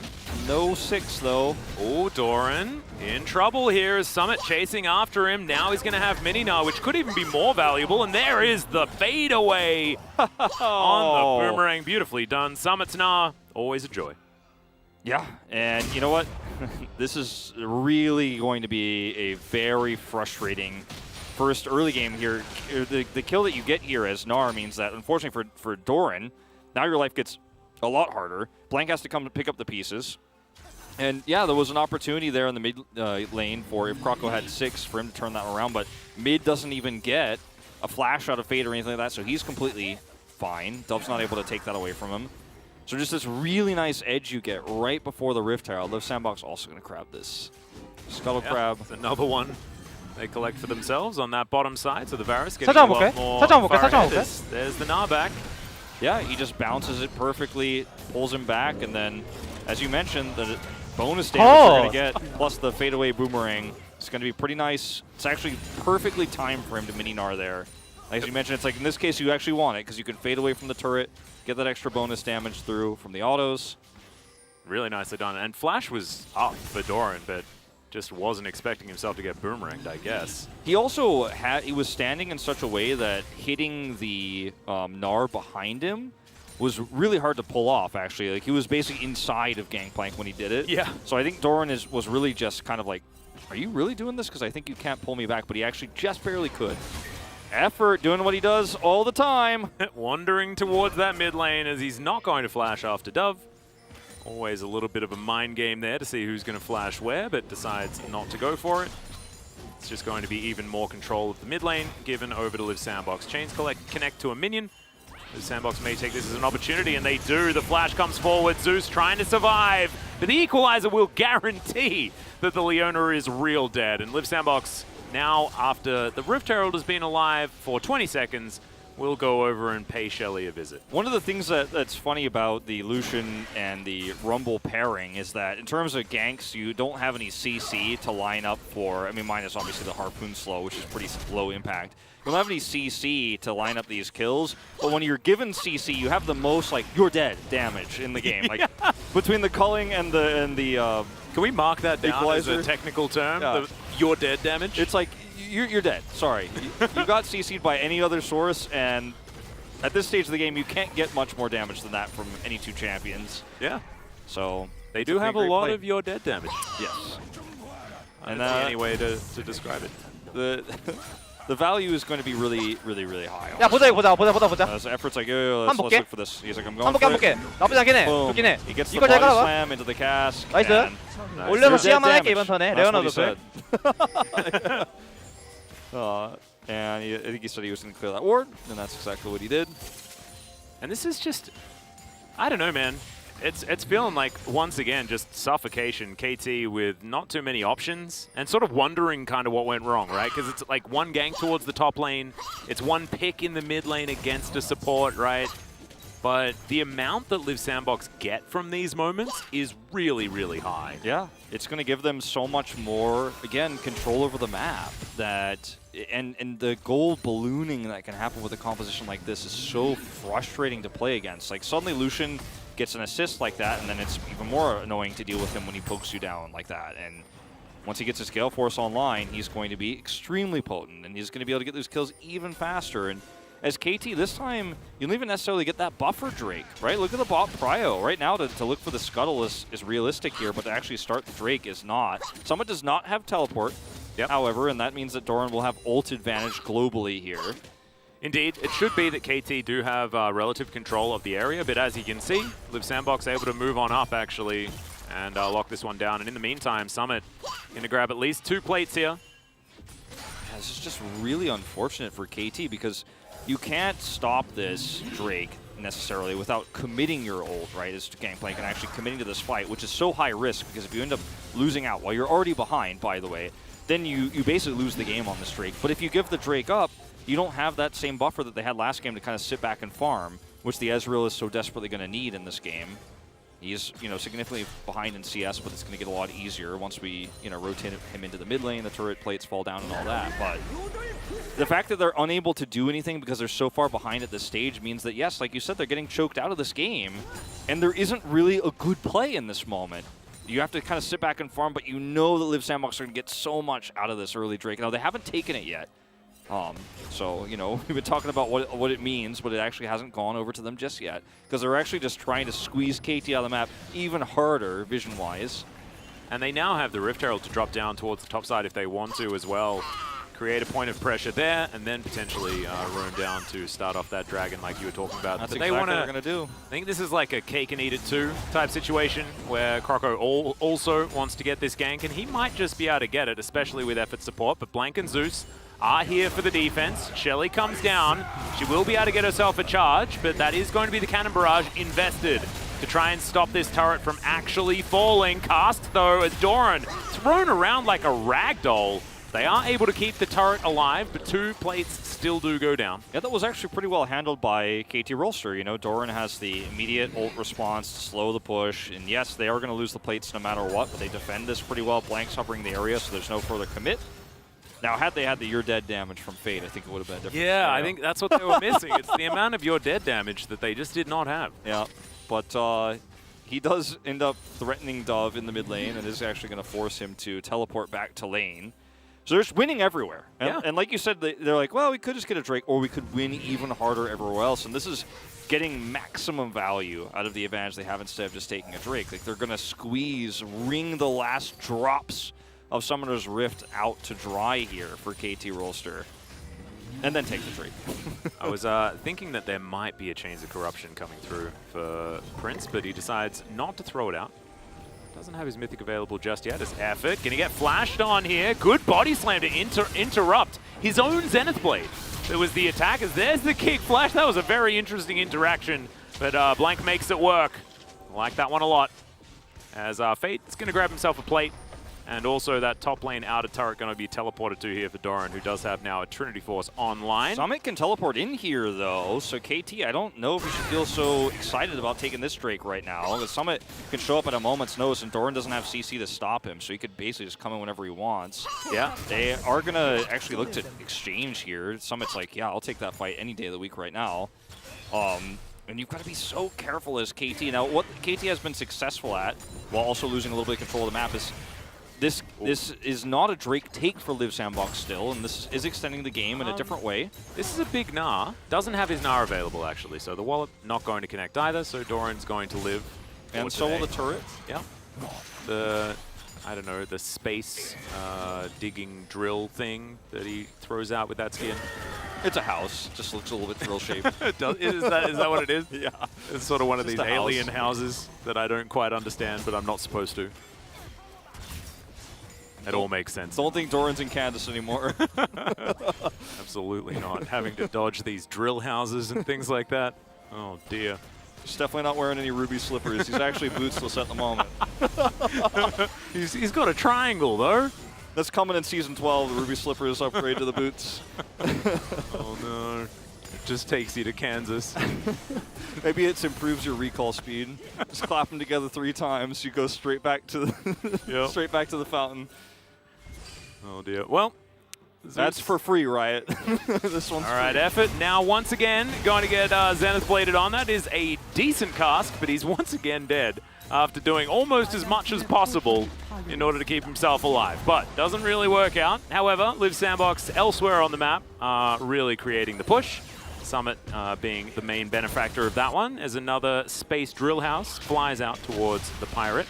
And KT should be able to get the Shirley, at least. Yeah, they're going to get the Rift Herald here. And it's funny how both times Effort has died has led to an objective. And I say it's funny, but it's not just in an ironic sense. It's actually kind of like he's baiting them into these weird spots where they're pulling aggro away from what's more important on the map. Like, his death isn't quite as significant as full control of the top side now goes to Summit, right? These small things Obviously, it'd be nice if maybe he didn't die and maybe he was a little bit safer with how he was doing it, but...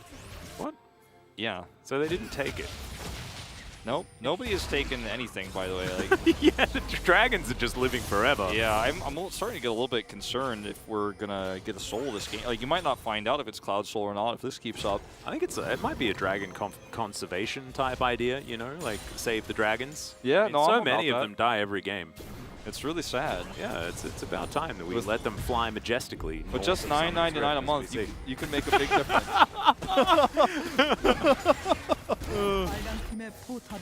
Just 99 gold a month. Adopt a dragon today. As Live Sandbox say, well, we'll take your donation money, but we'll still take the Drake. Finally goes down here. They've had so many opportunities to do so. Yeah, I mean, your donation got it 16.5 minutes, and that's pretty good. Yeah, no, that's what I'm talking about now. If you upgrade to the premium membership, yeah, we might be 1 Drake a game. Yeah, we might be able to bring that down to 20, and we could also put a hard cap on that one as well, as we're going to see the montage of Effort dying this in is the creative first ways. Where he does actually, Blanco's is like scared he's going to get over the wall there, so he actually flashes the wall himself to guarantee the kick is there. Then this time, yeah, I mean, I'm trying to give him a lot of credit. Like, yeah, I mean, it was a cool idea. He just decides that flashing, he didn't quite get close enough to get that fat flash off. The thing is, even if he is able to flash, you know, casts and then flashes out, like he had to cast and flash, so it's not great, but... Do you know what I really hope he was actually thinking was that he needs his flash to kill people? Yeah, no. So he's like, no, I don't need to live. I will use my flash. I was just trying to give him a 5-hit credit as well. Speaking of flashes, yeah, Cannon Barrage, and I think the Varus is dead, guys. That is, Your dead damage coming through. That is certainly KT saying, we've got some your dead damage as well. Well, Wolf. Yeah, nope, that's about 100 to 0 in less than a second. I don't know how many seconds that was. I don't have my stopwatch out, but I don't think I could have pulled it out quick enough for how fast Prince died there. Yeah. No cleanse, didn't flash, but he's blown up, and this gives KT a little bit of a moment here to just kind of sit back and farm. If Fate gets caught here, and suddenly they're back in the game. Well, that's all right, just ease his way out. The relentless pursuit going to keep him out of the way of the Q from Blank.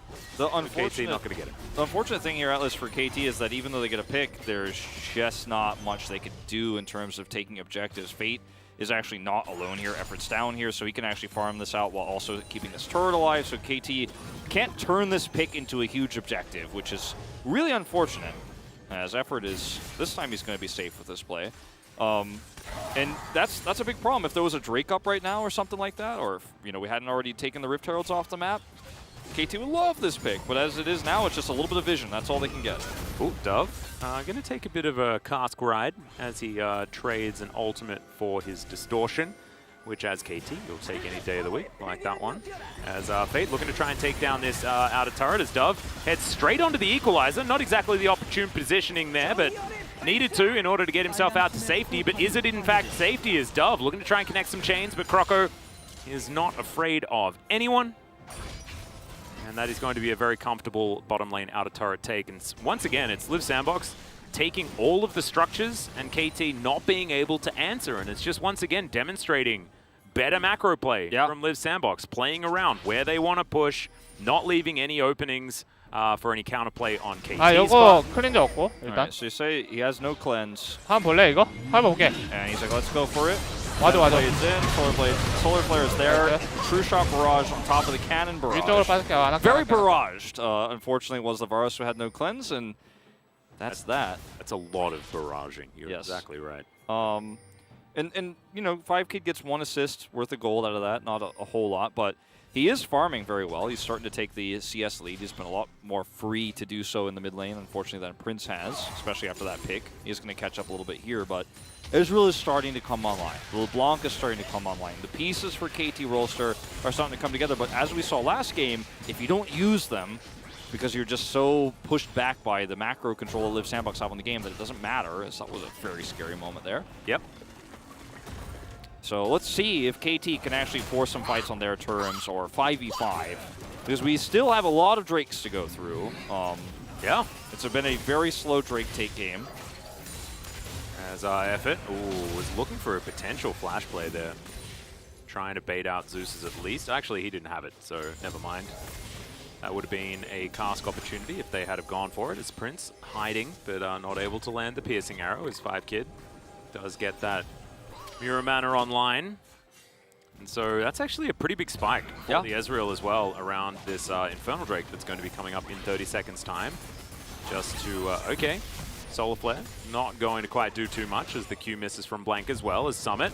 Going to get barraged on, flashes out of the way. I don't know whether he has the hop as he's looking to wait for it, wants to get over this wall if he can as the Ezreal takes down Effort as well as there's the kickback onto Summit. Gets a decent Nether as he's buying as much time as possible. They want to give this kill over to Doran if they can, and they will, as he just shoots the Gnar in the face. And Liv Sandbox dropped the ball. Perfect timing here for the Drake as well. Effort's dead on top of it all, so he's not going to be here. Drake spawns, and that should be easy peasy. KT Rolster evening up the Drakes here.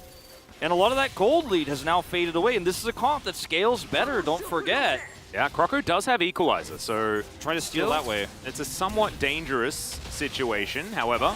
Hex Flash from Zeus gets him over to the side, and that is going to be the dragon taken. There's my Cloud Soul. Heck. There you go. I told you you'd get it no matter what. Feels good. And look, now you're... Oh, okay. Fate. That's a phase check. Not exactly what you want, as Fate gets into the brush, but it doesn't matter because the chain's good vision. Dove also was like, I have no idea who is nearby, so might as well just be happy to take half a health bar and get the hell out of dodge. And I want to watch that moment again where we see the pick on the Summit, because I think the main reason why he's there is just because he's trying to get his Gnar bar online. Like, he's trying to use the red side jungle to get his bar up. Like, he's in here, he knows where Doran is, so he's harassing Doran and trying to take this blue and get his Gnar bar up. But Dove is here, the barrage slows him, and then Blank is between him and his team, so there's no way he can actually get away. So all he can do is buy time, as you pointed out. And his hop wasn't available until right now, right? Or at least Crush, so... Just, he wanted to be able to hop over that wall, but had to move too far away from it to avoid death. That's really unfortunate, but that's one small thing that leads to KT Rolster buying so much time for themselves and getting so much money, too. I mean, that was a big amount of gold that goes over to them. They're only 200 gold behind, 100 gold, in fact. Yeah. And they are able to kind of take back some vision control over the map. These small things really start to add up. You get a little bit of vision, then suddenly Dove becomes a lot more potent, becomes a lot more deadly. Well, now KT moving towards this Baron. It is alive, but it is an optimistic take if they do decide to go for it. Does Chains of Corruption connect onto Zeus? He throws back an ultimate of his own, but too much more going to be gleaned as there is a beautiful cast. The Equalizer down as well. Cannon Barrage looking to try and answer as the kickback onto Summit immediately. The low health bar's on KT, but they're still alive. Summit can't say the same. And KT turn it around. KT take a gold lead now with the second kill on the Summit. Now they can actually turn their eyes to Baron as they look to set up for this one. 5-kid just went back. Obviously he's going to be full health for this exchange. And Liv Sandbox are in the vicinity, but these backs are pretty slow. KT just playing around the idea of Baron not actually going to start this one up, going to get further map control and actually just farm out this small window of time they have. Their comp isn't really at a point where it could rush the Baron down just yet, so I do appreciate the safety. There's definitely an option for them. But this engage is actually cinematic for Liv Sandbox. I mean, between the cask here and the Equalizer, it's like, bam, I get it, like, why you want to go in here. The arrow fall was perfect. But look at this barrage positioning. The kick is so perfect for Blank, and Summit is punished in an instant. Everybody's health bars go low. You can't actually get those health bars to hit 0, and so KT can turn that, and it gets harder and harder from here. Yeah, and Summit as well was so close to that Gnar bar, right? You could tell exactly why they were going for it at that timing, but the burst damage, the focus from KT, I absolutely love it. They're going to get themselves a 1,000 gold lead, and they've still got so many turrets on the map to take as well. Outer in the mid lane, outer in the top lane. That's sort of standing gold for them to go and collect now that they do have so much fighting power around this map. As there's the flash forward, immediately the cleanse comes out from 5-kid as the Equalizer, he's going to have to walk down it. As, oh my goodness, he does go extraordinarily far, but the Arcane Shift eventually comes back off cooldown. And Doran now going to have to deal with, you know, throwing out some of these barrels on top of this Varus. The damage, create the space. The damage on the CC for Liv Sandbox is so front-loading in terms of how they have to engage. Like, it's very obvious when Liv Sandbox go in, if they don't get a kill, they need to leave because there's just not a lot of long-term damage. You know, Lucian can ult, right? You can equalize in. But then it's kind of like you're based on Varus arrows and Summit actually hitting an R bar so you can actually continue to fight. But in moments like this, even with 5 Kid down to like 15% health, Liv Sandbox like, okay, we used all our tools. It's time to walk away because 5 Kid's going to chase us and kill us. So they have to back off. And these are engages that we're seeing Liv Sandbox attempt and unfortunately just not able to stick the landing on. They're not able to go 100 for 100 of what the engage is supposed to do. They're only going 85% of the way there, which isn't enough against a comp that will win that longer fight and wants to take that longer fight. And we are starting to really see the S word come into play here. The scaling effect is massive. Dove looking for some chains, but actually just looking for information as best he can. Distortion on cooldown as the cask. Oh, he surfed it. Well read by Dove. So well played by him. Still gets Distortion, not much of a cooldown at these levels, of course, now that it's maxed. Yeah, cask definitely significantly longer, but the issue is it's not going to be up for this Drake fight. That's a big engage tool off the table. Whereas KT Rolster in really nice position to group up for this. Yep. Dove has teleport, so even though he's backing right now, he can show up in a moment's notice. They have a lot of wards around this Drake. There's the teleport. Both teams with very important ultimates as well, the Equalizer and the Cannon Barrage. And this lowering of cooldown from the Cloud Drake is going to actually be very valuable. As there's the Equalizer, actually. Doran going to have to walk out of it as Zeus goes in, immediately does die, and it's Summit that locks down the kill. This time, he has the Mega Gnar available. Liv Sandbox just standing out of the Cannon Barrage. As now Doran trying to get himself in there. The Drake is going to be secured here by Liv Sandbox as KT with the health advantage. Looking to try and lock this one up. Everyone, though, gets over the wall just fine. They will make their way out. Chains of Corruption for some reason. For Prince. Just assumed someone was there. Yeah, if anyone is there, they die, so... I guess there's that, yeah. Yeah, so I mean, I appreciate it. Throw it out. Oh, Dove looking for a mistimed desynced recall there, but will not find it. Can find Fate, though. Yeah, exactly right, as he's just going to Gale Force. Try and get himself out of the way. And he is going to survive. True Shot Barrage also going to miss. Fate's a ninja. But this is the difference, right? When you see the engage from Liv Sandbox, this time it's super clean and you get that health bar to 0, right? Like if you get the health bars down to half, it doesn't matter. But if you can actually get a pick, then suddenly KT Rolster's comp can't front-to-back team fight anymore and it starts to fall apart. They got the pick on the Zeus and that was all it took to actually win that fight. So the equalizers have been really good from Croco in every single team fight, but this time there's enough follow-up damage. And that shows that Liv Sandbox, even though their comp doesn't scale as much in terms of what we accept traditionally as scaling damage-wise, their comp is still very functional around its engage options. Oh yeah, absolutely. I mean, if you can stop someone from doing anything for a certain period of time, then absolutely your comp's going to work. Yeah. And if you can stop them for a certain period of time and almost kill them, then it's not good enough. But if you can actually kill them, then it is, in this case, enough. And also with the, Cloud Drakes coming through as Prince once again going to have to cleanse. Croco gets over the wall. The chain just pops him.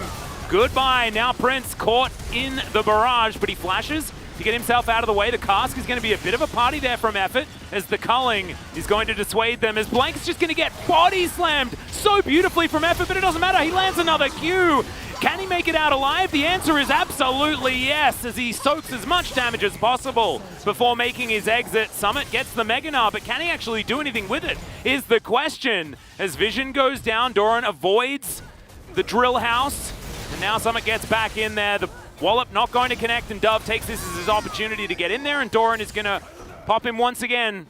And I brought this up when we were talking about the draft. The targets that are most vulnerable to the LeBlanc are, you think the Lucian, you think of the Varus, but often the Rumble.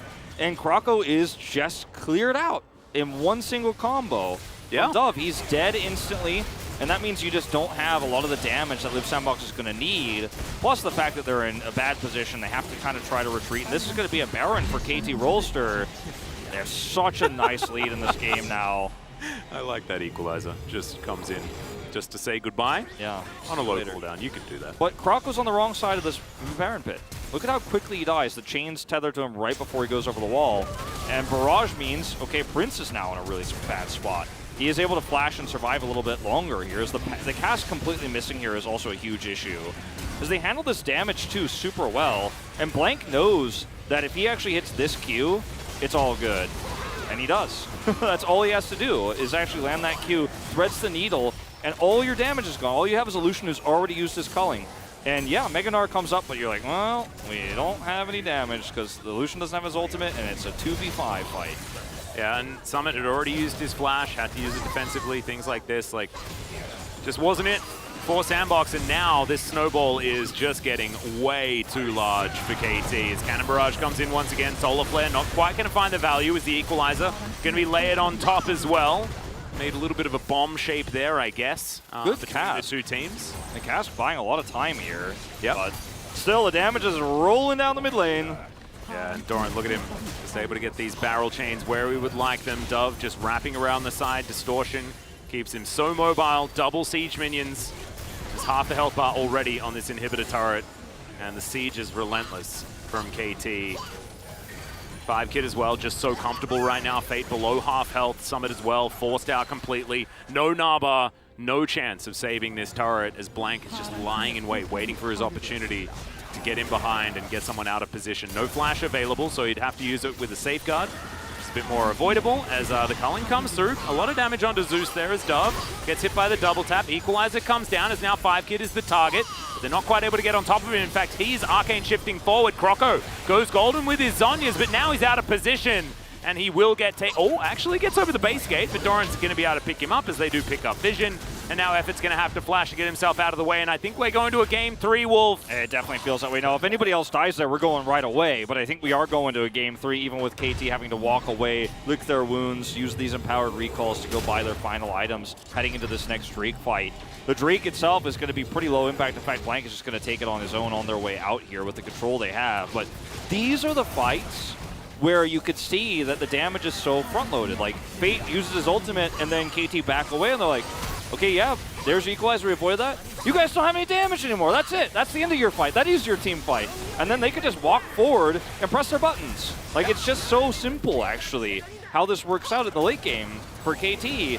It's the ease of execution this comp offers you when you're not massively far behind. In fact, you're very ahead at this stage. You have the Baron buff, like, as Live Sandbox, you have no options except to call and hope that somebody makes a mistake, you know, in this case. And it's almost impossible to lose this game now as KT Rolster. It's almost a 6-item gangplank as well. You can see Doran, highest level in the game, first one to max out. And he's completely caught up in farm. Remember, this lane went horribly for the gangplank in the early stages. But now, the value of things like the Cannon Barrage and the amount of damage that he's doing here, just ridiculous. And Live Sandbox, the use by date, it's really just fallen off. And I'm just hoping that next time it's Lysandra Yumi. It always comes back. You know, we always go back to the draft. You know, we always go back I had to do it. I had to do it. That being said, I don't know whether that would have saved it, and I think that Live Sandbox just let KT take a few too many liberties this game. Yeah, no, I agree. And now 5-Kid's unkillable. Yeah, he's huge. As he's got his Shirildas completed, as the cask is going to come through and disrupt KT on their way out. Another culling to come through here as Fate takes a fair bit of damage. The chain connects to Summit as he hops his way out. The Naba non-existent for now, as this inner turret is going to be secured. One more inner does remain, and it's 8,000 gold the lead for KT with a composition that scales better. It has, you know, a lot of power right now, too, to, I think, probably even push advantages deeper than what is being shown, but they're going to back off again and reset. 5-Kid took a bunch of damage from the turret there because they ran out of minions, so he goes back to full health. Dove is waiting to see if somebody is greedy because they have multiple control wards in this part of the jungle, so if somebody just walks up, he gets a kill. He's unsuccessful, sadly, but he doesn't need to go back right now, and ouch indeed. Okay, well, he's looking for Summit.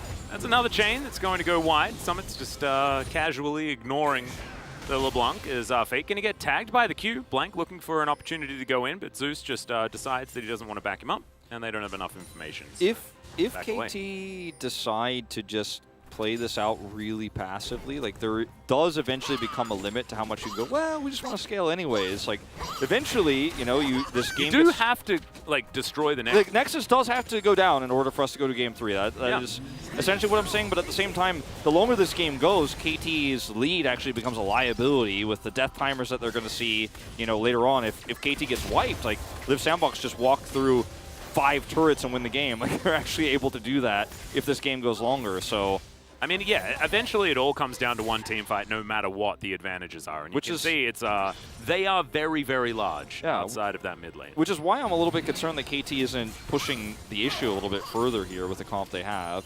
It's not the most amazing sieging composition, but it's pretty decent, you know? And no, it does a great job. Now you just throw down a cannon barrage and you take whichever turret exactly. you like. You're like, oh, I would like that inhibitor. Yeah. Thank you. I think pushing bottom is probably the easiest way to go about this. So, again, it's all about Live Sandbox. Can they get a pick? If yes, then they can win a 5v4 fight potentially. If they cannot, which is been mostly the case this game, you could see by the scoreline, the gold graph, etc., then KT win that longer fight. So I think KT, as long as they approach carefully, they could definitely look for some win conditions here. But the slower they play this, like we're playing around a third Cloud Drake, by the way, like not the Soul, it's Soul Point here they're playing around. Yeah. Just want to point that out. In 1 minute's time, Summit is not very tanky. He's gone for more of that split pushing style of build with the Black Cleaver and the Wit's End, as Live Sandbox wanting to get some of this poke to stick. As there's another equalizer, 5kid walking down it for now as Fate dashing around him. Goes golden now as Summit looking for the knob. It doesn't find anything really. Does get kicked back and uses it to keep himself alive, but True Shot Barrage says absolutely not. Fate now off to the side. He'll be taken down as KT will just storm on through the wall. It's real heavy, but also playing the fight out very, very nicely. There's the coordination that we were asking of them in game number 1. It shows up right when Blank does, as Effort gonna get chased out of this one. The chains will connect and it's a double kill for Dove. Very impressive stuff. Really nice coordination, actually, between this team's composition. They had a very great, strong late game scaling comp, just like game 1, but this time they played the mid game a lot better. They played around the gangplank, the cannon barrages that were so high utility. Blank shows up big here in this second game. I think it might be another case of him getting subbed in, gets a POG. Yeah, right. We're going to a game 3, and KT Rolster, they played it out really carefully, but the Nexus will fall, and we are going to that game 3. Jisun was the prophet. She absolutely was. She knew. She knew exactly what was going to happen here. We get treated to the final game of the night. Game number 3 between Live Sandbox and KT. And Sandbox is going to have to go back to the drawing board just a little bit here. And this was a really, I hate to say it, but it was a really obvious draft and how it's played out, right? Like the options you have in the later part of the game are very limited. Yeah. And I think Effort getting picked so many times right before critical objectives or just kind of trying to greedily clear wards to set up for an engage meant that KT had so much space. It was like KT was given by some small mistakes of Live Sandbox, a lot of agency, a lot of power. And 5kid, as he often does, with the kind of 5-head farm and win the game later style plays that everybody loves to see from him, he played a game that was very low impact. Like, it wasn't very flashy, but he did his job on the Israel, as you're supposed to do. He had cleanse. He cleansed when he needed to. And Doran made huge impacts. Like, I think there's an argument to be made between Doran and Blank. I voted for Blank, but Doran's barrages were so well placed all game long, as reaction time on them. Yeah, Zeus as well had a really good game. Yeah. Leona, I think Leona needs to be looked at. That was actually the way to victory for Sandbox in so many of their games, right? Yeah. They were just picking Leona and winning. Give that to Effort, and he just has a good time. Remember, guys, the impact this game has is absolutely gigantic for the standings, because now Nongshim Red Force, what they need to do is win a 2-0 and they'll have game score advantage moving forward. Yes. Even if the results are mirrored, the fact that even if Live Sandbox end up winning game 3, it is still really pivotal for a team like Nongshim this loss, try and lock down that first place. This game loss alone, we don't know what happens in game 3, but this game loss alone might cost Live Sandbox first place seed. Yeah. That's basically what Atlas is saying. It also might cost, it's lower chance, but it might cost them top 2. And that's what really hurts about this. This game absolutely matters. This game might be opponent choice advantage in the semifinals, and it might also be not going directly to the semifinals, having to play an extra round, an extra best of 5, with a roster that isn't that experienced with best of 5s just yet in all parts of it. So, definitely not a good look. We were talking about it after game 1. You expect the 2-0. That's the storyline, right? It's broken. The spell is broken. It absolutely is. But, ladies and gentlemen, it is time to go to a short break. When we get back, that deciding game number 3, like Jisun predicted.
궁만 써보자. 레오나랑 갱플. 얘 지금 조심. 우리 용도 뜨고. 한패. 여기. 나 초식에 있어. 한타 빼봐. 나 탈거 이거 천천히 가봐야 돼. 천천히 봐줘. 오케이. 천천히 봐줘. 나르부터. 상황 이겨. 그라. 너 살짝 와줘. 내 쪽. 루시안. 나 쫓아가자. 바로스 오케이. 노플. 바루스 노플이야. 바로스 노플 따라가자. 노플이야. 수 이거 있을 바루스 것 같아. 잡으면 게임 끝나. 미드 게임 끝내자 이거. 라인 해줘. 나 포탑 더. 얼마 없나 보다. 이거 때릴 사람. 잡았어. 잡을만. 네, 가인 사겠다. 안 사네. 우리 타워 치자 이거. 이제 가인 샀다.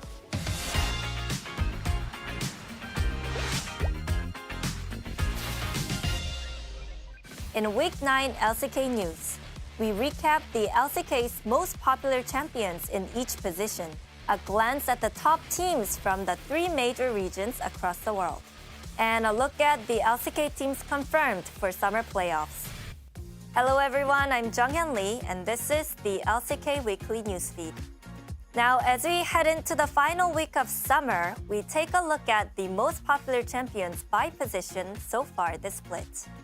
As of the matches on August 7th, the most popular pick in the top lane has been Gnar with 60 picks, Gwen at 48 picks, and Viego with 47 picks.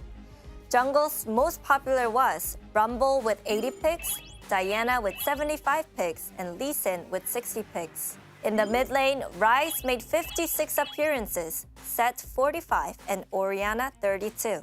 The bot lane saw 79 Varus picks, 65 Ezreal picks, and 60 Kalista picks, along with 95 Leona picks, 51 Thresh picks, and 41 Braum picks for supports. The most picked champion across all positions was Lee Sin, with a total of 111 appearances. 35 of those were in the top lane, 60 in the jungle, 14 mid, and once as AD carry and support. It'll be interesting to see the trends in champions change during the upcoming summer playoffs.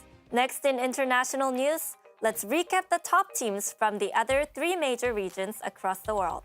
First, in the LPL, EDG and FPX are tied at first, with LNG, RNG, RA, WE, and OMG trailing behind for a total of 10 teams in the playoffs. For the LEC, Rogue took first place in the regular season and will be joined on the 13th by G2, Mad Lions, Fnatic, Misfits, and Vitality for the start of their playoffs. Over in North America, after a tough battle with 100 Thieves and Evil Geniuses, TSM finished first place for the regular season. Their playoffs will begin on August 8th with Evil Geniuses versus Dignitas. Worlds isn't far off, and it's time to keep an eye out for the teams we will see in October. And for our final segment, let's take a look at the teams confirmed for the 2021 LCK Summer Split playoffs. During Week 8, Nongshim, Genji, and Damwon Gia were able to punch their ticket to the LCK Summer Playoffs. And in Week 9, Liv Sandbox, T1, and Africa Freaks were also able to confirm their spots. Our eyes were on Africa Freaks as they clinched their playoff spot with a strong 2-0 win over Nongshim Red Force. Congratulations to the teams that punched their tickets to playoffs, and we hope that many fans will join us in watching the LCK Summer postseason. That's all for this LCK Weekly Newsfeed. Thank you for tuning in.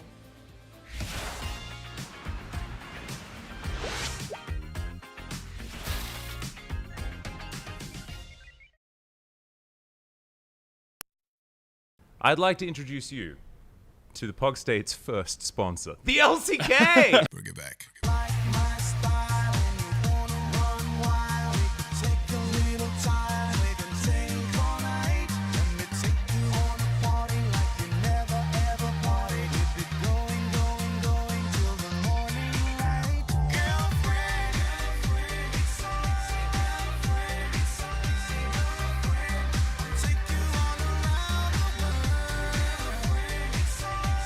Bring it back. The LCK store ships globally. We can get it to you wherever you are. In fact, some of our prizes on this show in the past have gone to very, very remote locations. I believe Nepal was one of my most favorite, where we had to deliver a t-shirt up a dirt track or something like that, and the mailman managed to make it, and the t-shirt was delivered. Very cool story.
KT Roaster fought back against ㅅ Sandbox in a fashionable play style, and they were able to grab game number 2 victory. I think we had the opposite gameplay compared to game number 1. ㅅ Sandbox had ㅅ, a champion that's really a strong in lane, but KT managed to counter that pick with GP. LeBlanc also was the one that bought so much time for Ezreal to finally come online. However, LeBlanc was not actually doing a great job early on, but KT somehow managed to come online later on. ㅅ Sandbox had a easier comp, and just like we expected, their laners had full control of the lane priority. However, the problem was about ㅅ Sandbox being over proactive, being over aggressive. I mean, in the first game, analysts that we did mention that ㅅ Sandbox is the one that always threads the needle and finds that small opening. However, if you keep doing that play, that kind of a risky play, it means that you have a higher probability to make mistakes as well. I think ㅅ Sandbox, they got ahead early on, which means they don't really need to commit too hard in order to get visions, make plays, but they were just being too romantic in this game. I mean, this is about the playoff, round 2 contention. You do need a bit of a presence of mind in order to stay on top of the LCK standings, whereas KT Roaster, they kept calm and they came back and grabbed the win in the end. KT was able to capitalize on the misplay coming out from ㅅ Sandbox even after losing multiple team fights in the early game. Varus got isolated by its teammates. Then he ults onto that Leona. However, LeBlanc, her presence itself was zoning out so many players. I think the most critical point of this play was that ㅅ Sandbox didn't have full information of the opponent's positions and location, and also Doran's GP, the ability that his skill shots is so accurate. Well, we're not saying ㅅ Sandbox threw or ran it down with that play. We just want to mention that that point was where KT Roaster finally got the gold lead against ㅅ Sandbox. I think ㅅ Sandbox got overconfident in this game, so they were looking for some setups without no groundings. Now let's take a look at the second replay where KT Roaster started to come online after picking up multiple kills with their late game oriented picks. 근본적으로 어쨌든 포대라고 할 수 있는 바루스를 지키면서 포킹을 하고 Live Sandbox, their main source of damage is Varus, which means they have to play around him and they have to protect him. But Varus got disconnected from his teammates very often in this game, which means he's a really easy target to prey on. Prince got caught also. I think in this game, in general, Live Sandbox were just keep getting caught off guard. In this replay, you know, Lucian could be just the only one rotating to the top lane, clearing the wave, but I guess they didn't really have good communication in this game. Whereas also, he was just running and walking down the enemy jungle with no vision secured. You have to keep in mind that KT is so good at, you know, chasing the opponents based on their mobility. They are the one having the agenda to make macro plays. With Sandbox this time around, they were having overflowing confidence, which allowed the KT roster to actually attack on them. KT roster came back after losing their early game, which is a really good sign for the team itself. The player of the game is going to be blank on Lee Sin. The relief pitcher itself. Exactly what that term means. In the previous series as well, you know, whenever I watch KT's series, I feel like they just need one playmaker to start things going, and I think Blank was the one. I think it's Jungler's POG monopoly today, and especially this Blind Monk keeps sweeping the POG all day long. But other than the junglers, it was also Zeus making some clutch engages and also effort, being a little bit mispositioned in this game. I think effort getting picked was very critical as well, and Zeus on the other hand was doing a fantastic work being on the right place. Effort was not able to find the best game, whereas Zeus is slowly coming online, and he was able to bring his team to a victory together with Blank, and Blank picked up 9 votes out of 12. We're heading into Game 3. Of course, I was absolutely talking about this one 100%.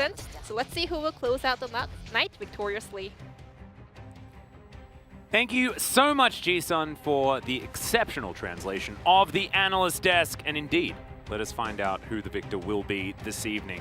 We have to remind you guys of the stakes, as Live Sandbox need every win that they can get. Remember, the top of the standings is so extraordinarily close, and they want to make sure that they get out as far in front as possible. They are going to be facing ㅣ2021 in their next match. And of course, remember, KT, they're currently in 7th place. This is a team that are not necessarily performing very well.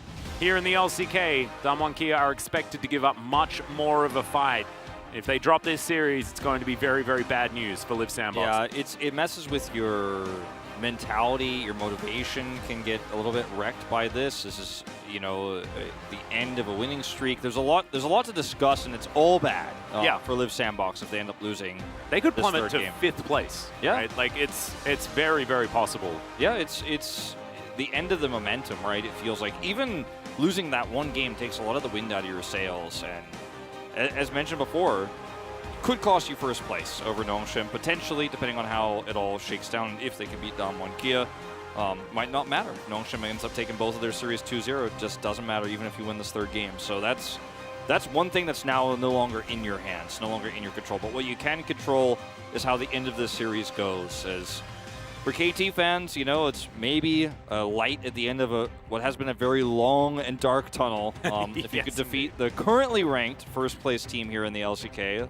A little bit late to save your playoff standings, but hey, if you're a Blank fan especially, I think you should feel pretty hyped. No, precisely. I think that he had a fantastic game. I think that denying his Lee Sin is going to be extraordinarily valuable. Or just first pick it. Yeah. You've seen it being first picked all the time. Croco's Lee Sin was absolutely fabulous in game number 1. And I'm expecting that one to you know, be the real priority here as we move into game number 3. That's the pivot that they're going to make. Is this is what you were talking about? Don't ban the Ziggs. Don't ban the Ziggs. You don't need that. You don't need to ban 5-kid Ziggs. I think that's something that he likes to play, and we know he's very strong at, and it is something that will scale up to the late game. But I think of the things you're scared of, that shouldn't be the top of your list. I mean, you could also see Prince play the Ziggs if KT don't ban it. That's another option you have, but I really would like to see. Oh. Well, never mind. I guess we're just going back to find out what KT bans last, and will they pick the Lucian or the or the Lee Sin? KT could also, ban something pretty weird here, but I think you choose one, get rid of the other. You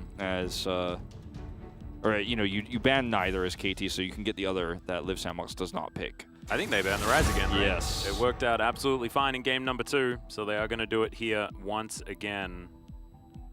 And Live Sandbox did feel priced in to collecting the Lucian here. They will again, it looks like. And this is not bad drafting by any means or anything like that, but Lee Sin has been so impactful tonight, and it's one of Blank's best champions historically. Krako's very good at it. It's been the most important champion. Leona Lee Sin is so extraordinarily strong, and they are just going to lock those in again. Absolutely no reason not to. And I think Live Sandbox is kind of making a statement here, especially if we see the same Rumble Gnar. They're making a statement of, okay, we should have won that game if we made less mistakes than what we did. Okay, I like this way. Big adaptation. Okay. Blind picking Gnar is never a good thing, right? And even if it's Summit's Gnar, I just don't think that blind picking it is ever going to work, especially not into Doran, who is so incredibly strong. Well, sometimes we give, Summit the leeway to do it sometimes because he's so good at the champion, but it is so dangerous. Is LeBlanc going to come through once again? Well, now you have also the ability to rest on a lot of late game, straight up front to back team fight potential with this Ezreal. You're going to have a mobile AD carry who can carry team fights and play longer prolonged fights, whereas previously, with the draft we had with the Varus coming through, you're much more forced to play around short-term engages and the Equalizer, right, and the Gragas we saw. This is a lot more flexible for Live Sandbox, and effort, again, probably not going to have the same sort of overextensions, let's say, to put it politely, in this time around. They're going to ban the Kalista, and they can also ban the Varus, so you're just limited in options to get that bot prio. Yeah, you can also ban things like the Aurelia to try and deny that one, and then see what KT do decide to go for. It is likely going to be an AD carry pick, and once again give Doran the counter option, as Gnar is in fact going to be banned. So they don't want to repeat what happened in last game. Yeah, I think you ban the Varus here, see what 5Kid wants to pull up, because there's still a lot of AD carry options available, but those are the two best ones to control the early laning phase. Aphelios as well, still available. Yeah. And an option. 5Kid does like it. That's true. Yeah, 5Kid really likes to play that one. And the Cannon instead, interestingly, don't want to end up getting flanked and deal with the team fight prowess that he does have later on. It's also Doran's Cannon, and Doran is a fantastic Cannon player. Old favorite. Indeed. I think it's a pretty easy Varus pick here. But what you don't gain from the Varus is, actually I really like this, because what Varus does is poke and a lot of, chip damage, but what Kai'Sa offers you is hard engage potential, which you already have with the Leona, the Lee Sin. LeBlanc can poke and chip away, so Kai'Sa can finish targets off, but also a little bit more consistent damage in a front-to-back sort of scenario. So she kind of fits the bill here very well. Certainly very divey. Was, something as well that was picked into Ezreal's quite a lot. We'll see how it does go. Alistar going to be locked in for Effort here. Of course, Effort, historically, fantastic Alistar player. Yeah, I like the Alistar into this quite a bit, defensively. It's going to be a very rough lane, right, just in general. Yeah. Alistar Ezreal offers basically 0 in the early stages of the game. Alistar, lane priority going to be difficult, as that's a Viego. Yeah, Viego will come through. Here's the final pick. Will be the top choice, but it's blind, so a bit of an awkward one here. Let's see what KT decide to respond with. It's going to be a flex, actually. So Rumble could be either top lane or in the jungle, I guess, theoretically. Yeah. You'd kind of like the Rumble in the jungle, just with the fact that you've got 2 AD solos, but... Especially if you're going to be Rumble laning against the Aurelia. Yeah. So it'll be the Viego here. that goes to the top side of the map this time around. You know, it's really interesting, this Alistar pick, because I like it over something like a Nautilus because it is just so good at dealing with tower dives on the bottom side of the map. If you do end up seeing, you know, that Blaine push in super hard, Leona, Lisa, and Kai'Sa try to dive in and get kills, the Alistar can headbutt, he can, you know, pulverize people there under turret, super great defensively. And obviously we know, as you mentioned, Effort is so great at this champion, can look for X-Flash engages towards the mid lane, can punish a lot of players, so it's a good all-around pick for this comp. It's a little bit awkward what Live Sandbox have built because it's not all in on getting tempo advantages, nor is it an extremely high scaling composition. It's kind of somewhere in the middle, and sometimes that can work out. And I do trust Prince on the Ezreal quite a bit here. Yep, not to mention, I mean, if any Barons get started, you could imagine KT would be very frightened of an Effort Baron steal. Yes, true. That is another good point, considering what happened to T1 earlier on. But, you know, the Lucian is going to fall off a little bit in terms of what its damage is going to do. You're still a little bit priced into fighting around Equalizer, whereas this composition is very well-rounded, has extremely hard engage. Like, look at all these champions and tell me that Prince right now is feeling comfortable playing Ezreal. Like, he's not going to feel very good until he gets his third item online. There's a lot more survival at that moment. He's always going to be under threat. All 5 champions can dive on top of the Rumble, can dive on top of the Ezreal. That's what I'm most concerned about here for Live Sandbox. And the repositioning around Equalizer as well, so much of it is sort of like ground-based, especially when it comes to Croco. But things can go wrong very, very easily, right? It's a Viego once again, and he does skew how games go as Effort just going to get booped by Dove there. Wearing some SKT colors there, representing his former teammates. Like it. Yeah. It's interesting that you mentioned that too, because you can just kind of engage through the Equalizer oftentimes. Yeah, you just bounce over it. Yeah, you're right? like, okay, I'm just gonna jump right over it, hop over it, like playing the lava game you played when you were a kid. Just jump from cushion to cushion, from Vanguard's Edge to Dragon's Kick to Distortion. Just take the fight to where you wanna make it, and with all the mobility, it is very comfortable. But Live Sandbox, they've got a fair bit themselves. I mean, outside of the Rumble, right, you've got a lot of dishy-dashy with these 2 AD carries, as well as Viego being pretty tricksy as well, plus Headbutt working out quite nicely as that didn't.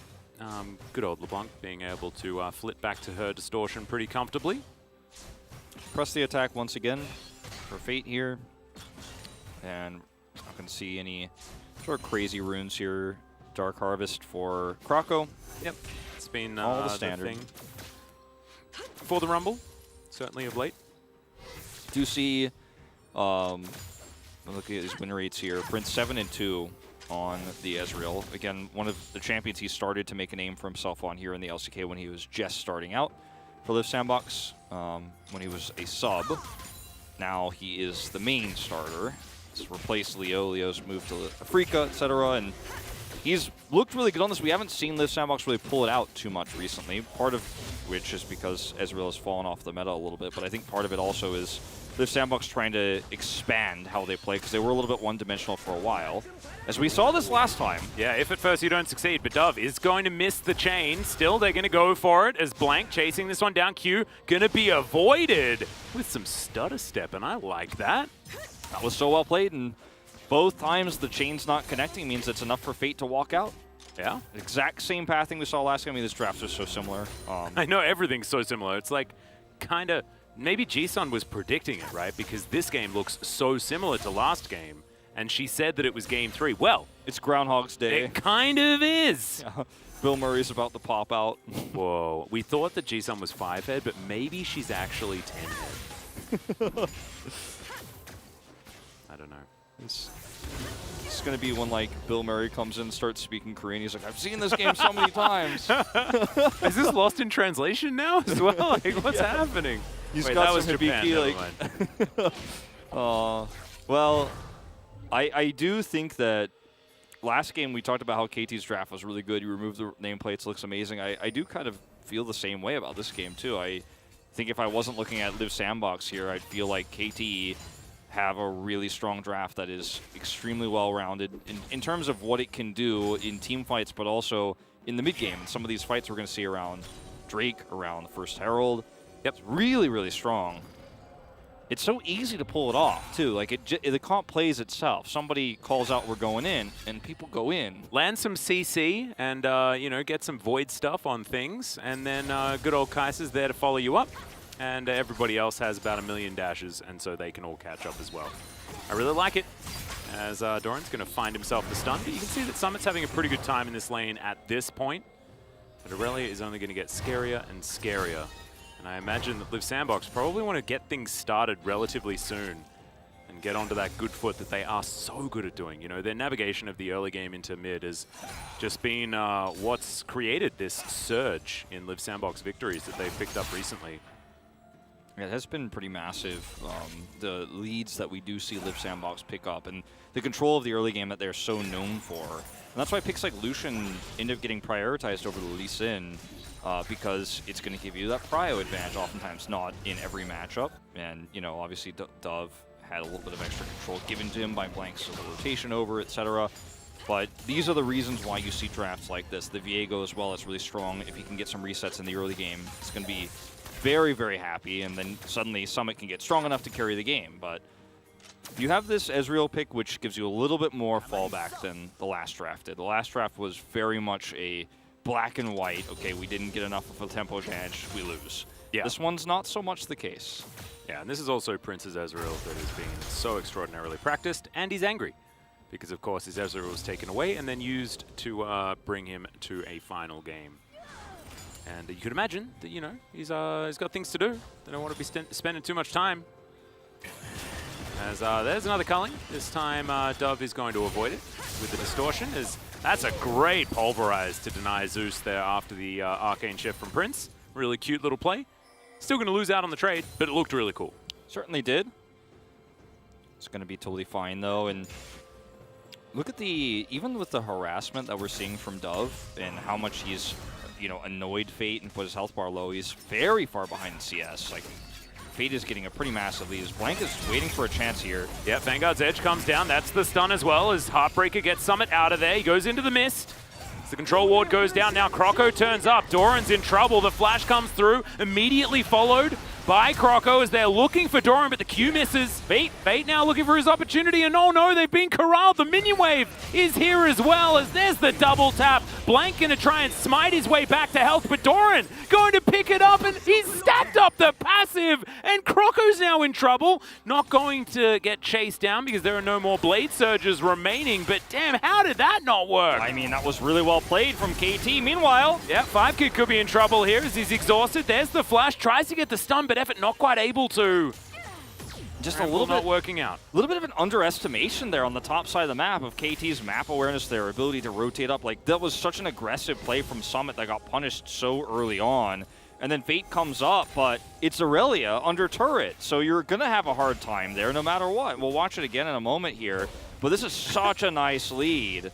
It's okay, once again, lack of vision here. Yeah, going to be moving back in. Blank turns up. That's Effort who's going to be sacrificed. And Liv Sandbox are now down 2 kills in this game. This is the early game as well. This is really reminiscent of the end of regular season Liv Sandbox last time. Now yeah, right. That was when their playoff life was on the line. This time it's obviously their seeding into playoffs that's really important, but this is starting to look like the nerves are creeping through. The pressure is finally building. You know, of all the strong teams they've beaten, wouldn't it be a tragedy to lose to KT Rolster at the last moment? Oh no, not quite able to get there is Fate. Not wanting to invest the flash as control wall comes down. True Shot Barrage just going to travel through as Dove wants to get himself a blue buff, and that is going to save his life. Or at least save taking damage from that True Shot Barrage that may not have necessarily killed him. Not the end of the world here. 400 gold going to be the advantage approximately here for KT. But their comp just... It does really cool stuff as the game goes on, and Liv Sandbox wanting to get off on a good foot early to make sure that they buy space for their Ezreal to scale, but also to give some relevance to picks like the Rumble and the Lucian, who want to be getting their work done earlier on.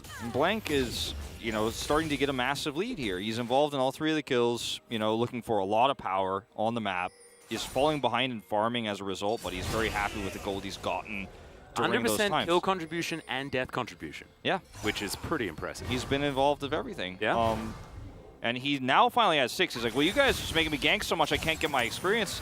And guess what? Great stun is going to connect here as Heartbreaker gets Summit over the Vanguard's edge. We've joked about it a lot. This time it is literally his flash because he took Ignite. So yes, that is, yeah, that's the only option he has for retreat. So he's very vulnerable when that's on cooldown.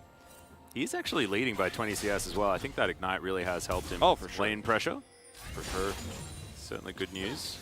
And right now, this is where KT are looking to make a stand on this Rift Herald fight. Dove's missed quite a few of these hooks, unfortunately. As the Ezreal, very even here on this bottom side. Certainly good news. Stacking up that tier now. As now Effort looking for his opportunity, but not going to be able to capitalize. It gets through with his Triumphant Roar, and it's just going to help Fate stay healthy. This Rift Herald is so valuable right now for getting a pretty early lead. The positioning here is better for KT. Yeah, but they do back away, giving a lot of respect over to Live Sandbox. As you can see, the Aurelia rotating down as Dove trying to get some poke damage in there. Everyone just going to back away. This has been what KT's been doing, and I don't know how much I agree with it, which is starting things up and just never committing. Yeah, it's, you know, sometimes it does make you look like a genius. So we're going to watch this fight once again. As the Vanguard's edge here is so good with the follow-up stun, and Blank is here. He doesn't even hit his Q. Now Kroko comes up, and Summit just takes too many autos there. Doran has to flash away, uses his W for a little bit of resistances, and then suddenly Fate comes here, and it's like, well, how do they mess this up? It's because Blank comes in here, perfect kick, then W's away, buys enough time for 2 extra turret shots. Not to mention Doran landing the most beautiful flawless duet that I've seen in a really long time. Was absolutely fantastic. Plus, you know, Passive and Conqueror really helping the Aurelia out. Yeah, she is very, very strong. As Prince gets a lot of work done onto 5 Kid there, as Live Sandbox will take themselves a free Shelly. Yeah. This is one of those mistakes that, I mean, this is when it costs you. It's just map control, right? And KT just weren't playing that macro game as well as they could. Live Sandbox sort of taking their lunch money, unfortunately, for KT fans. Yeah, a little bit of a macro error as well as just not trusting their composition can actually fight this one out. And there's some awkward differences here. Obviously, a lot of money going to Blank with the kill and the 2 assists he's picked up, but he's fallen behind in farm, so he's not that ahead, really. Same to be true with the Aurelia. Yep. Much smaller difference here, but she's got the money from the kills, but doesn't have the CS advantage. But she's still, you know, make no mistake, very far ahead. Yeah, she's got a bounty on her head. Behind in farm with a bounty, but of course 2 kills will do that for you. But I think that given the item advantages that KT had here at this moment, they definitely could have forced the issue there on that Rift Herald, but they didn't. They didn't get anything on the map, and they give the Herald for free, as you said. So it's like this double-edged sword, not even double-edged sword, it's just bad no matter where you're grabbing the sword as for KT, because you're just not getting anything on the map right now. And Live Sandbox only a little bit of gold behind. Oh, there's another culling. It's going to be used mainly on the minion wave, as Fate will be able to clear this one up. Blank moves in over his control ward, knows that he's unseen. Zeus going to clear out vision here on the bottom side of the map. This Infernal Drake might be where Live Sandbox decide to go, as everyone spotted. No teleport for Doran, so he can't get involved in this. And with Dove actually being a little bit behind here and rotating in, I think there's a pretty big opportunity for Live Sandbox to just take this kind of for free. Once again, KT don't really have any agency here. Zeus is back in the base. Blank isn't anywhere nearby. I'm going to use the Rift Herald to guarantee a little bit of extra prio for this. Yeah. Vision control. Should be just a very comfortable few plates given over to Live Sandbox. So just reading the fact that no one from KT was really in the area outside of Zeus and of Dove. As plate goes over to Doran, that's only going to extend that advantage that the Aurelia has. They don't take the Drake, interestingly here. They had an opportunity to take the Drake. They then pushed the, you know, Rift Herald mid, which gave a lot more time for KT to respawn and get over there. But they go right straight back to the blue side of the jungle, which means that KT now actually have control over the Dragon Pit and the bottom side of the map. A little bit of ping pong here between these objectives, but obviously the gold advantage is now nullified with those plates going down. I just feel like either of these teams could have been a little bit more aggressive, though, like not really pushing the envelope too much. Oh, that chain's going to connect. There's now Fate trying to trade back. Kroko in good position. Keep his mid laner healthy. Blank coming on over to make that not the case, but he's not going to be able to find the window as Liv Sandbox back away. Flawless duet is good, but Heartbreaker once again gets over the wall. The Vanguard's Edge not going to be enough to follow, but it was blind. So a good effort there for Doran. Yeah, not on a crazy long cooldown itself either, and just go straight back to lane and keep pushing. Summit, of course, planning on doing the same while also getting a little bit of extra gold from these wards. It's a lot of control wards just eliminated here from Summit, who is just going to walk over one of them. I think he, like, just was there are looking no elsewhere. pings on it, so yeah, I think he was actually looking at the lane. As another Flawless duet going to connect here as Doran finds a W, takes a turret shot, but isn't going to mind about that one too much. Jungle fight here just below as well. This is a very awkward spot to be in. Croco rotating over. I wonder whether that control ward's going to spot him out. It looks like the answer is going to be no, as he'll turn up just out of vision range toward this turret.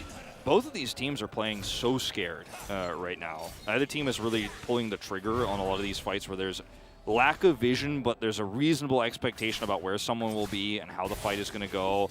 You know, the Drake, for example, it still hasn't been taken in this scenario. Right now, it's unrealistic for either team, but both had enough of an advantage to push it. Is Summit? Yeah, Flawless duet once again going to So hit. Is that good. targeted, Doran? Like, what's going on here, man? He predicts, obviously, Summit either is going to have to walk towards him to avoid it, or is going to have to walk into it, or just stand there stationary. It was actually really well placed there. It's not going to lead to a kill or anything like that, but it does look quite sexy. Yeah. Once again, a little bit of control here on the bottom side of the map for Liv Sandbox, but KT have mid-prio, so no Drake take. Not just yet. Teleport to come back is Croco there in case, as of course, once again, targeted ability. Don't need to get impressed. His flame spitter there, the Croco's flame spitter was almost like being like, I'm here, so don't try anything funny. Try anything funny. Yep. You know, with the extra gold that Blank has, he is going to be able to get his core drinker online pretty quickly here now. The Blade of the Rune King is finished, plus second phage here. As Doran is well and truly really starting to come online right now. Yeah, I know he's looking huge. Wants to go for that item number 2 before he's really happy. When he does get there, though, it's going to be real good news here for Doran. See when that Mythic does come in and which one it is going to be. Certainly a few options for the Aurelia. As Liv Sandbox now looking to clear out some vision around this bottom side of the map. And KT doesn't have too much of an answer to stop this one, as that control ward's going to be in full vision of Liv Sandbox. And it's just the battle for the control wards. Yeah. Fate dashes over the wall. Dove does the same, but he can go back very comfortably. The Drake is the end result here eventually, as they do see 5 kids come back. Distortion looking for Dove there as the equalizer comes through right on top of that Distortion. Summit looking for his option there onto Doran. Headbutt pole onto Blank. Takes him down relatively low. The culling, just a bit of a back massage, as Brendan would say. Not too much more than that, as some low health bars on KT might mean that Liv Sandbox can bully them away from this draft. They should be able to do so, right? I mean, don't forget, 5 kid backed. He's going to be able to walk back to lane freely here, and they just are not willing to do it without kills. Yeah, well, Summit could be in trouble as well, as Zeus dashes on top, and they just explode the Lucian. Kick back onto Summit as well as the Heartbreaker gets him in there. True Shot Barrage, so much damage, but it's the Rumble that falls, and that's the jungler and the mid lane are now dead, and KT, they can take whatever they want. They have so much damage at this stage of the game. The double knock up there from Effort was pretty huge, but it's still not enough to save their lives. And so what should follow is that KT just decides to back and not do the Drake, right? Yeah. I mean, those 5 kids going to sit here and hit a turret and get some extra farm, but they're just not going to start the Drake. No Drake prio in this game for either team, so they're just not interested in it. It's not what we're about. No. Once again, we really appreciate your donations for the Save the Dragons Fund. That means that 15-minute Drakes are all that are really tolerable.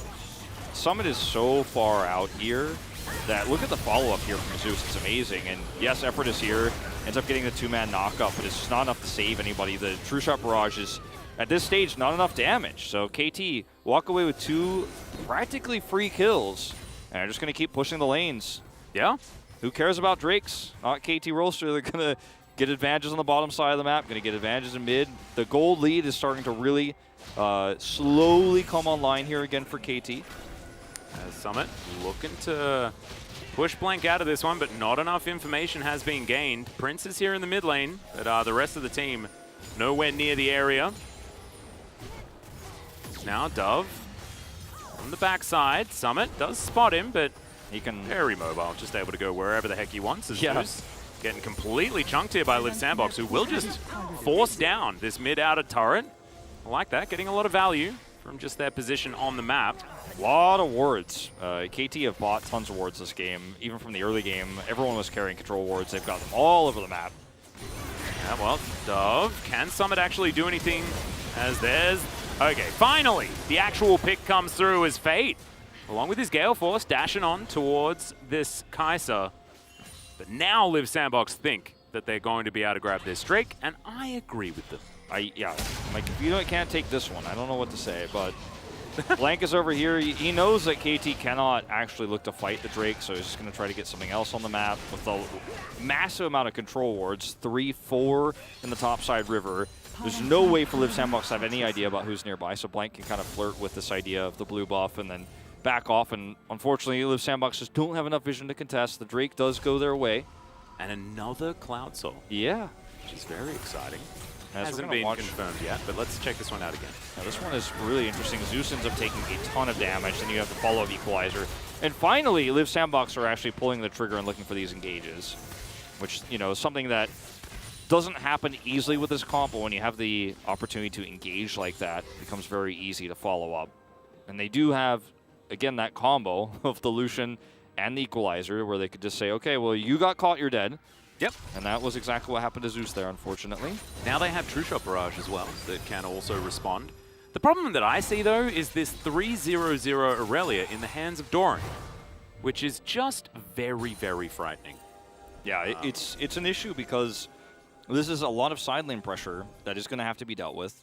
Also, on top of it, you have a LeBlanc who can easily go to a side lane, as she is now, and get free CS because no one can really lock her down. She's so mobile, she can escape so easily that you have to deal with this 1-3-1 pressure as Liv Sandbox non-stop all the time for the rest of the game. And who can really answer it, right? We've already seen that Summit can't 1v1 against Doran, so that pressure is just always going to be an advantage for KT. And it only gets worse as the game goes on. Flawless Duet actually going to find him once again. Of course, targeted ability, like I was saying, this 1v1. We were explaining it before as the Heartbreaker comes through. Doran almost goes down, but the Ignite is not enough to win that one out, and that's the solo kill that we were prefacing earlier. And Doran didn't even flinch. Not for a second there. He knew exactly what he needed to do to set that one up. So that ends up being a huge loss for Liv Sandbox because we talked about all the control. This Aurelia is 4-0 now. That's a kill that leads to a turret, that leads to a few extra free waves. And guess who's really winning on the bottom side of the map? What's up? It's Dove. He's getting a whole wave down there for free.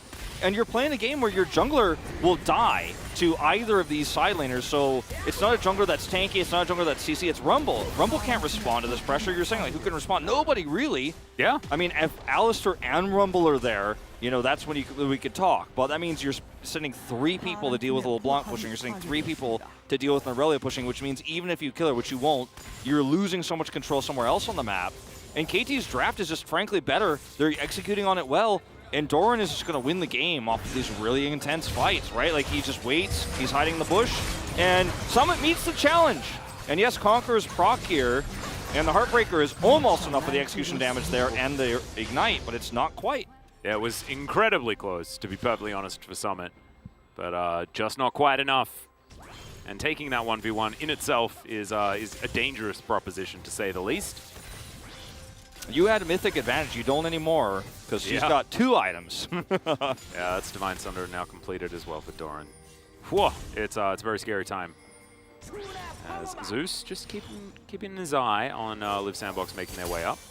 Wards down in identical positions here. As you can see, just chilling over to the side. Baron just getting surveilled by both teams. Just waiting, lying in wait here is Dove.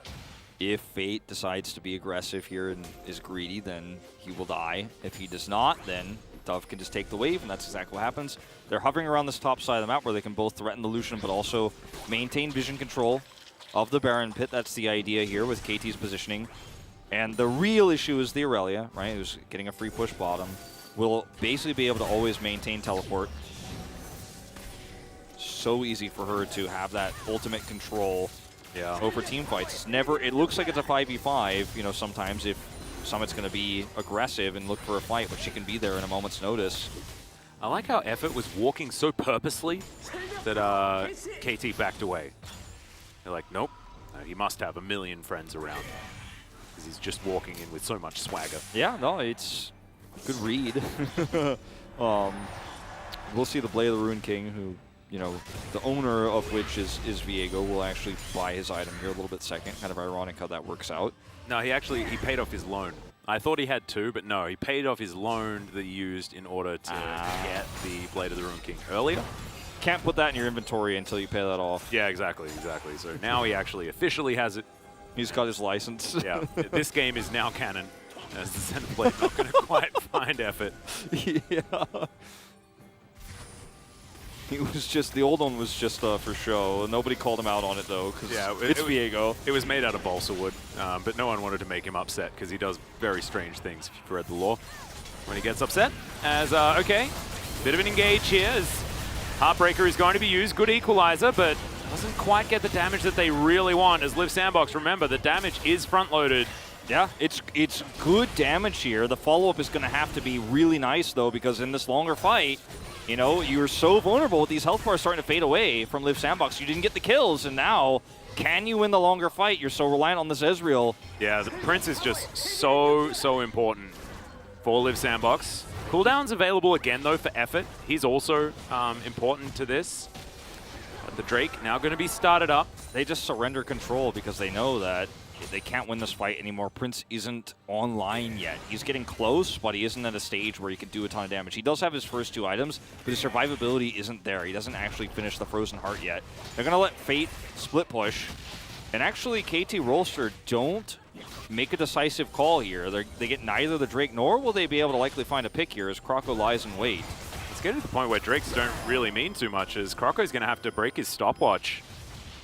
As Dove threatens a lot of damage. Yeah, it's 25 minutes, so I mean, when are we getting to a soul? Might not happen. Liv Sandbox takes all of them, that's like 15 minutes from now. You know, if they immediately go over and take the Drake, and that's extraordinarily long in the future. It's going to be 40 minutes. And they may have just lost the game by then, as this was a good defensive equalizer. It was a good defensive equalizer. The follow-up culling is really nice. Blocked a lot of it, though, is there from Zeus. And if you look at the health bars here for Liv Sandbox, like Summit's not in a position to really carry falling forward, so they do relinquish control. KT just really playing the slow. Yeah. And look, Aurelia split pushing, so if we just don't really fight and only posture, it's just going to get advantage. Yeah, another equalizer as Zeus has to walk all the way down. Brilliant headbutt pole as the Heartbreaker is going to be there. Summit going to possess the Leona. Very scary. Stuntbot walking down. Liv Sandbox will finally pull the trigger on this dragon, heading towards that 40-minute soul like we were talking about. They will grab this one, man. There it is. That's what I'm talking about. Yeah. Back-to-back Cloud Souls. Put it down. There you go. Put that on the list. Put that on our stats, because we were a little bit low most of this season. Yeah, it's been a really rough one for us Cloud lovers. But that was a really nice fight there from Liv Sandbox. You find Zeus, you track him down. He's a little bit disconnected from the rest of his team, and Summon has the follow there to make sure he can take the Blast Cone with him. Okay, looking for Dove. Yeah, as the dash on over, Dove loses half of his health bar, but he's able to walk it out. He's also got his Zhonya's. They're coming to potentially punish this. There's no vision for Liv Sandbox here. Not going to be able to save the turret, but maybe they could find a fight, but no. Not able to get there in time. As Q going to connect there from Blank. Summit is going to clash with Doran here again. Doran's hiding in the brush there on the bottom side and actually has his ability to engage. He's up a level. Here we go. Yep, no Ignite available, but this time the Flawless Duet is not going to connect. Few Q's going to be getting in there from Summit, who's trying his very best to survive. There's the flash. Summit actually keeping himself alive for a lot longer than I was expecting, because he's just going to use his sweeper. And Doran's going to pick it up. It's just all too easy at this stage. 5 kills now for the Aurelia. Now, if she ever comes to a team fight, imagine the power that Doran can have. The thing is, the strength of her is her almost never coming to a team fight unless it's an extremely powerful objective. And with the late Drake takes here, outside of a Baron play that Liv Sandbox can't realistically do, that isn't even ever a thing. So while you're posturing around Baron, Guess who's killing inner turrets on the bot lane? It's Doran. His gold has got to be off the charts this game. What he's been able to do alone here inside lanes. He has 277 CS. Dove just going to get that solo kill. Pops the Lucian. 1v2, easy peasy. I think KT Rolster are going to win this series, Atlas. Yeah, I think they've done it, to be perfectly honest. That's going to be a Baron play. They get the inner turret. There's so much gold here, and Liv Sandbox are crumbling under the pressure. Can they find a miracle steal onto a Baron? I don't think so. He's done it before, Wolf. He has flash available. Can we get the hooves to steal this one away? Is Zeus going to be the target? Will take a fair bit of damage, but he's looking to try and walk it out as the Kai'Sa picks up the Rumble as the jungler dead. Liv Sandbox now going to get Vanguard's edge, and this is the beauty of the Aurelia. She can teamfight, she can split push, she can do everything. That Pulverize was actually pretty fantastic, but there's the stun onto Prince. It's of course targeted when Doran's using it. Is now Dove waiting for those cooldowns. Actually wanted to kill the Ezreal from over the wall. And as Summit still has full health, but is he going to be able to fight? Hey, 1v5, I don't know. If Prince comes, I think you can't do the Baron, actually. And he's chains are going to connect as Summit, just going to get taken down. It's in fact the Kai'Sa that finishes him off. So strange that Prince is not going to back him up in this scenario. I know he's farming in mid, but he's already got 3 items online, and with all the health bars there low as KT Rolster, like between the two of them, I think they could actually look to maybe fight that, but instead, Prince is just like farming mid, and he just watches his teammate die on the minimap. That was a little bit weird, as this was the play that kind of starts everything in motion as Doran hides in the brush there with the control word, so Summit knows, or he knows Summit doesn't know he's there, which was obviously apparent by him pushing this. There's not really anything flashy or cool about this one. It's just straight up Doran pressing the buttons. Yeah. But it's this play that's the secondary part of this, because while on the bottom side of the map, Aurelia is killing an inner turret, Dove is going to solo kill the Lucian. Right in front of Rumble. Yep. Easy peasy. That's the power of using LeBlanc into this squishy composition. We've seen it already. And this is the second fight that ensues right after this, where you see the Equalizer does a lot of damage, but they can't actually get the kills. That was really creative. And like, Prince is able to survive with full health here practically, which is kind of crazy. Like, he actually gets out of here, and they don't actually turn this. Because, I mean, look at where Viego is. Summit's way up there on the top side, and then Prince, instead of helping him collapse here, where they could have had so many resets to maybe stop this Baron, he's just like, well, I'm going to take mid. Yeah. That's the unfortunate reality there, is because that's like one way where between these two champions, you can kill 2v5 actually, with those health bars that low, excuse me. Now KT need to try and find that fight yet again. Everyone on Liv Sandbox is back in here. You've got a flash onto Croco and onto Fate. The rest of them not doing so well in the flash department. Zeus and Blank, both of the playmakers, both of the engage options with their flashes available. It's going to be very important as 5kid takes a whole chunk of damage from the True Shot Barrage. Doran's got a stopwatch now, so he knows what time to show up for the team fight. Dove making his way in. Doran going to immediately get headbutted out of the fight. It's a decent amount of damage coming out from Liv Sandbox, but the Rumble already taken down. Stopwatches are plenty as 5kid keeps himself alive with the supercharge for so long. As now Summit looking for these possessions, but it does not work. That's the ace. And KT now, where are we going? Down to the bottom lane? They're looking to end the game. Now all they got to do is kill the Nexus.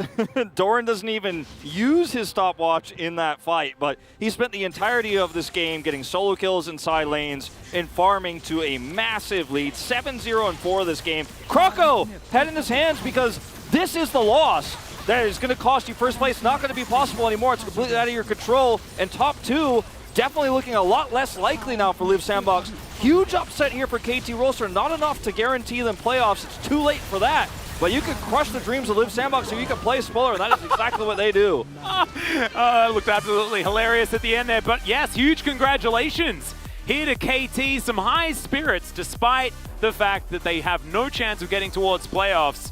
Winning these games means so much. Moving towards the next year, there are so many young players. Even Doran, who feels like he's been here forever, is still extraordinarily young. And they want to get their best foot put forward, and now even Afrika going to be shivering in their boots. You know, they want to get to that 5th place. That 5th place might actually be Liv Sandbox. If they go 0-2, then, you know, everything's so close to the top of the standings. You can forgive Liv Sandbox for preparing more for Damwon Kia than this, but it's hard to forgive a loss to KT Rolster at this stage of the tournament. You want to put yourself as one of the front runners. You want to convince people that you're actually a top 3 LCK team, maybe even top 2. That's the storyline everyone's been running with. It's not just the casters here. It's not just the Korean analysts as well. Like, everybody is excited about Live Sandbox. And once again, this is a moment at the end of regular season where you get let down. And this doesn't mean that they're not going to be able to perform. They could still lift the trophy at the end. But this is going to be a big roadblock that you actually have to get over before you go into your more important best of 3 that you have to end regular season with against ㅣ2021 Kia. That's where things, if you get challenged there and get crushed there, 2 back-to-back losses going into playoffs, is how all the momentum you've been riding on for the last 5-6 weeks of regular season play all washes away. You go into that top 6, you go into that playoffs, you don't have the right mentality, and this team could be the most hyped crash and burn that we watch. I mean, it's a tragedy, and I don't want to assume that it's going to happen, and I really hope it doesn't happen. But this might be a moment we look back on. Remember when Live Sandbox fell off a cliff after they lost to KT Rolster? That might be something people say, and I hope it's not true, but big win here for KT towards the end of the season, but more than their win is a huge loss for Live Sandbox, looking very exposed tonight in this best of 3. No, they really were. After game 1, I kind of thought that, Live Sandbox had it all tied up. It was all kind of sorted. All of those demons that they dealt with in previous seasons where, it comes to crunch time and they're unable to actually withstand the pressure. This is, the cracks starting to show from a Live Sandbox that we've gotten used to seeing. And I think, myself included, kind of thought that this was a different look for Live Sandbox. I kind of thought that they'd managed to get the monkey off their shoulder, but if this continues, it's going to be a really rough time, and it only gets more difficult from here, as you already reiterated. The ㅣ2021 series is going to be the more difficult one. And yes, it's not likely that they fall to 6th place, but crazy things could happen here. Oh yeah. I mean, it's another issue entirely that this is a team that some of these players haven't really been in big best of 5s on a stage like this, Like Kroko, how's he going to perform when the pressure is on? Like, you could see he was emotional after that loss there.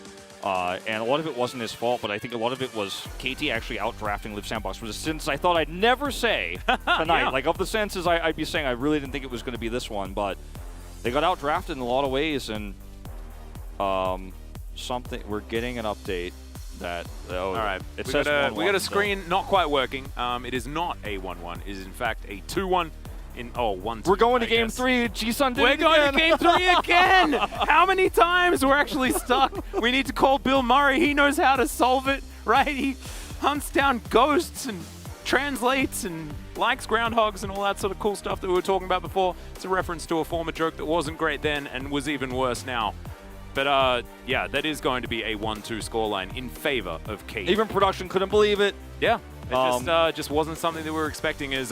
We do have the remaining schedule, which of course we've been talking about, but let's just make it real.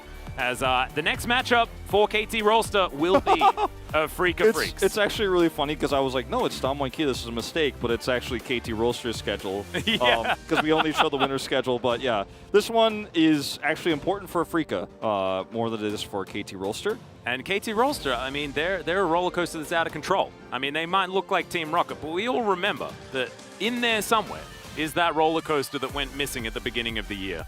And I think we may have found it, as they are causing a real ruckus here in the LCK, especially after today in that match against Freaka. For Freaka, it's going to be very important. That must mean that KT are about to perform. Yeah, that's exactly what... Because no one can get excited when they can't get to playoffs or the World's Gauntlet.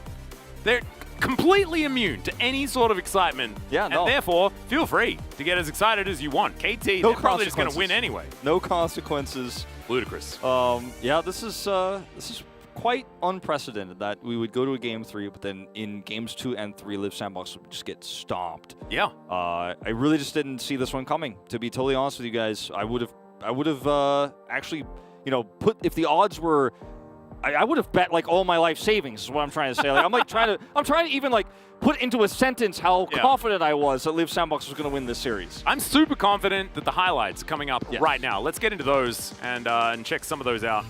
My brain is broken. No, I mean, so is mine. And this is something that really shouldn't have happened. I think it was disrespectful drafting a little bit on Live Sandbox's side, just giving Dove LeBlanc again. opting in for that matchup that didn't go well in Game 2. Why would it go better in Game 3? Well, we're just better players. We should be able to make it work, you know? Giving the Lee Sin once again over to Blank. Like, this has been always his most comfortable champion forever, you know? Yeah. And, you know, I mean, last season when we had some of these games, and even at the end of this season, sometimes when you see these wins, like DRX suddenly beats a team, and you're like, well, that's a little bit weird, or Afrika's big win, you think like, well, that was a really big overperformance from Afrika. That was a big overperformance from DRX, like with some of the upsets we've been seeing in the last few weeks. This was, quite frankly, Liv Sandbox underperforming. This was KT, they had a fine series, and their drafting was pretty good, but Liv Sandbox, like I said, didn't show the proper respect, and got outplayed straight up. Like, this was not a, okay, KT just were randomly really good today. No, actually, it was the opposite, in fact, in a lot of ways, and that's what's really going to hurt you, I think, mentality-wise. You could tell Liv Sandbox were really trying to win, especially based on their facial expressions. You know, this is not a loss where you go, oops, we lost to KT Rolls, so isn't that kind of funny? Like, everyone looked like they were on the verge of breaking down on stage after that loss, and that's how you know it really hurts. Yeah, and it does, right? Because the implications are so high. Remember, there was a tie on the line for first place alongside Nongshim Red Force. But now, I mean, Nongshim need to lose their next matchup, which is going to be highly unlikely, ladies and gentlemen. And they've got 2 matches to go. The last one of the season, of course, up against Gen G, a really important one. And I believe their only other is against DRX. Yeah. I don't think, you know, we've seen some upsets here at the end of the regular season. I don't think that one's happening. Yeah, well, I mean, they recently lose a match to Afrika, and technically, DRX just came off a win against them. So, rock, paper, scissors, not sure what that means. Let's have a listen to KT winning the game. Calling Viego, of course. 미드라인을 봐. Bottom. They all agree that bottom was the good choice. 단발 높이다 얘들아. 라인 포탑. 제발 포탑. 내가 할게. So line, then, like rather minions, then turret. 나이스. 아니야. 아직 나이스 아니야. Juice says nice, and Zub's like, no, not yet. 왜 이렇게 좋아해? And he says it again. 나이스. 허밍이냐고. Dove like never says it's time to say it. He's like, no, not yet. And then like he says it again. Dove just concedes the point. Dove actually, Dove of the 5 players looks the least happy when he popped off in both games, and should be happy, I think, for dominant win here from KT Rolster. This was the classic new style KT, where it's, you know, the dumb one Kia light that we hear a lot about, you know, the top side just being so extraordinarily dominant. But let's check out, I believe we have POG ready. I desperately want to see who it's going to be. It's going to be Doran, of course. Yeah. Multiple solo kills, the Aurelia absolutely destructive. It was hard not to give it to Doran, to be honest. There were a lot of good plays around the map for KT Rolster, but Doran in particular, his flawless duets were so good. And I mean, starting from this moment where things look desperate, this is dire and also fairly misplayed, to be frank, from Liv Sandbox, but he and Blank just end up winning out on this. It ends up being a 2-for-1. Doran lives. I didn't see him miss a flawless duet outside of maybe one, but then he still got the kill. Like, this was a small miscalculation from Summit, unfortunately, here with his Ignite, and then this was just a really great play from Doran where he waits till this one misses, but it's still a solo kill. Yeah. Summit, we wait till Summit pushes past so he can use the minions to upgrade his Q, and very easy to just close that one out, and I think unanimous vote for him. Not a huge surprise there. 7-0-5, just extraordinary. I could have seen maybe a vote for Dove, but no, not really. Yep. But now we're going to head over to Blank and Doran for the interview, so here's Jason. Thank you very much, guys. This is Jason with the POG interview translation by Blank Doran from KT Rolster. I'm pretty sure a lot of fans are happy to see you guys performing so well and doing your best heading into the end of the regular split. How are you feeling, Blank? We got eliminated from the playoffs. But still, we wanted to end on a good note. So I think this was a very meaningful series for us. Doran, you guys did spoil the Liv Sandbox's contention to round 2. How are you feeling? I mean, you know, I mean, my lane was over, but it's a relief that I actually won, you know? 오늘 전체 1, 2, 3세트 봤을 때는 좀 꼬였다고 I guess, 생각하시는 yeah, 분이 the three 있었다. games weren't that easy, or was it all about the summer split as a whole? I'm speaking about the all three games today. 세 번째 세트도 아쉽다는. Even game 3? 원래 솔직히 I mean, 진 건데 I was supposed to lose, but the opponent made a mistake, so I got lucky. 탑라이너의 마인드가 냉정하게 돌아보는. That's a true mindset of a top laner.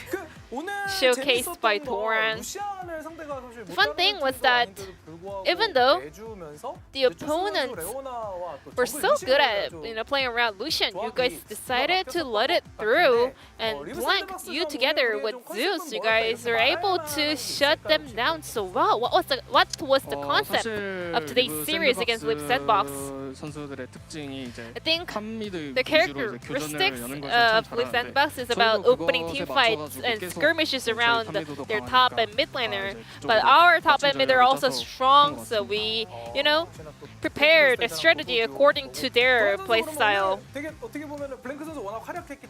Blank did pop off today, so it's been a while since we haven't seen the Doran Dove duo on a POD interview. How do you like that? Blank also did a fantastic work in the previous series. He got the POG in that series. He's such a reliable jungler. 1세트를 사실 포탑을 하나도 깨지 못한 Game number 1, 패배를 했어요. 근데 it was a one-sided victory in favor of Lip Sandbox. You guys didn't even get a single turret off of them. So what kind of feedback went back and forth to come back? We made too many mistakes. I placed the ward in such a wrong and weird position, It's not a mistake, it's all about our skill, And I got ganked. So my life was over. GG. So we went through that play during the feedback. 자 그리고 오늘 1세트에 리신을 가져갔던 리브 샌드박스 Lip Sandbox 2세트에는 KT가 got the win together with Listen, and then KT got the win on Listen in game 2 as well. So Listen was the lucky charm today. I guess he's become a mainstream pick in jungle, especially in today's matchup, right? In fact, Croco is also a really good Lee Sin player, and I also am very confident in Lee Sin. Yeah, so I think that's how things kind of showed up. Blank, you subbed in after KT lost game number 1. So we were so curious to see you play after watching game number 1. What have you learned by watching Lip Sandbox play in game 1? Effort, he was roaming around a lot. So I wanted to, punish when he kind of roams around by himself in order to get vision. He was my target. KT의 구원 투수라고 이제는 Now, a lot of people are calling you the relief pitcher of KT roster, Blank. Whenever you sub in, you always, bring your team to a victory. What kind of role do you play in KT? Role? I think I am like the pillar of my team, finding the right path and direction for my team. Something like a maestro. What about you, Doran? I am just... I think I gotta do my work. I guess Doran is pretty bummed with today's performance today, but still, you had some fantastic play up against Summit here, so let's take a look at this replay. Doran, you did a fantastic work. I mean, this could have been a lot cleaner, but my Q wasn't that good. I think I could have used my Q better. I almost lost that fight because I didn't use my Q correctly. I guess you wanted to, take down some more minions with your Q, right? Yeah, like dodging the skill, going here and there. 이렇게 키랑 장면도 피드백하는 거 사실 프로게이머한테서는 Still being harsh on himself even after getting a solo kill. I mean, I got 3 kills already, but having that kind of a close fight means I played it so bad. Blank, what do you think about his feedback about his own play? 정말 좀 대단한 마인드라고. I mean, even though I did laugh just now, but I really respect that mindset. 실제로 그래서 그런지 도렐리아가 이번 서버 Doran's Aurelia 그리고 그 전 finally 경기에서도 좀 got the first win of the Summer Split. LeBlanc and Aurelia were not the cards that actually guaranteed victory to KT Roaster. So what did you guys focus on by picking those 2 picks again? 아쉬운 부분이 너무 1세트 때 많이 남아가지고. In game number 1, you know, there were so many mistakes. 자신 있게 일을 한 거에 비해서 너무 So even though I was, you know, playing with a lot of confidence in Aurelia, I couldn't win, so I just wanted to go back to it once again. 3세트 계속해서 아쉬운 모습들에 관해서 말씀을 해주셨지만 Well, Doran, you keep mentioning some of the mistakes you made in Game 3, but I think you did a fantastic work, and you and Dove were doing a fantastic work, as if you guys were competing to win the POG. 좀 마음 아픈 게. I mean, it's heartbreaking because I knew that I was gonna win it anyways, but I don't deserve it. So 아쉽네요. yeah, it's a bummer. 그러면 또 블랭크 선수가 생각하기에는 Blank, who do you think deserves the POG in Game 3? 이렇게 말하는 거 보면 I think Doran.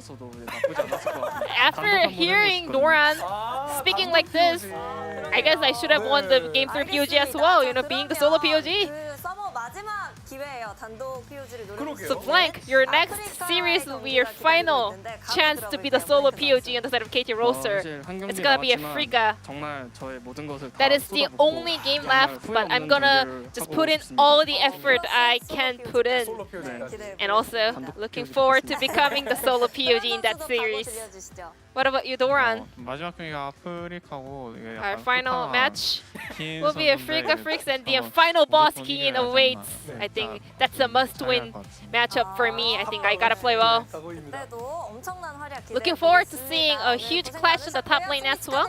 And this will be the end of the interview from Blank Doran, and I'm gonna pass it back to our casters. Thank you. Thank you so much, Jisun, for the interview translation. Great to hear from both Blank and Doran. Doran just hard on himself as ever. My headset was falling off, sorry. No, that's absolutely fine, absolutely fine. We like to forgive, unlike Doran, who never forgives himself for any tiny mistake that he gets, even during a solo kill against Summit. I may have had a million bajillion gold and went 7-0-4, but I could have played it better, so I don't think I deserve POG. I almost lost the fight, and therefore I am the worst top laner ever. So maybe needs to, you know, lighten up just a little bit here. I thought he had a fantastic game. Let's check out the play of the day. See which series it's going to be from. Maybe it's just going to be a Doran highlight reel. We'll just have to see. Smacking with gold bars. I absolutely love it. As Live Sandbox, they pick up play of the day, but not the series. Yeah, I got to give him something back here, I suppose, as this was just wallets, gold bars in the wallets. I don't know. They were so far ahead. The engage was really nice. This was just a clean fight.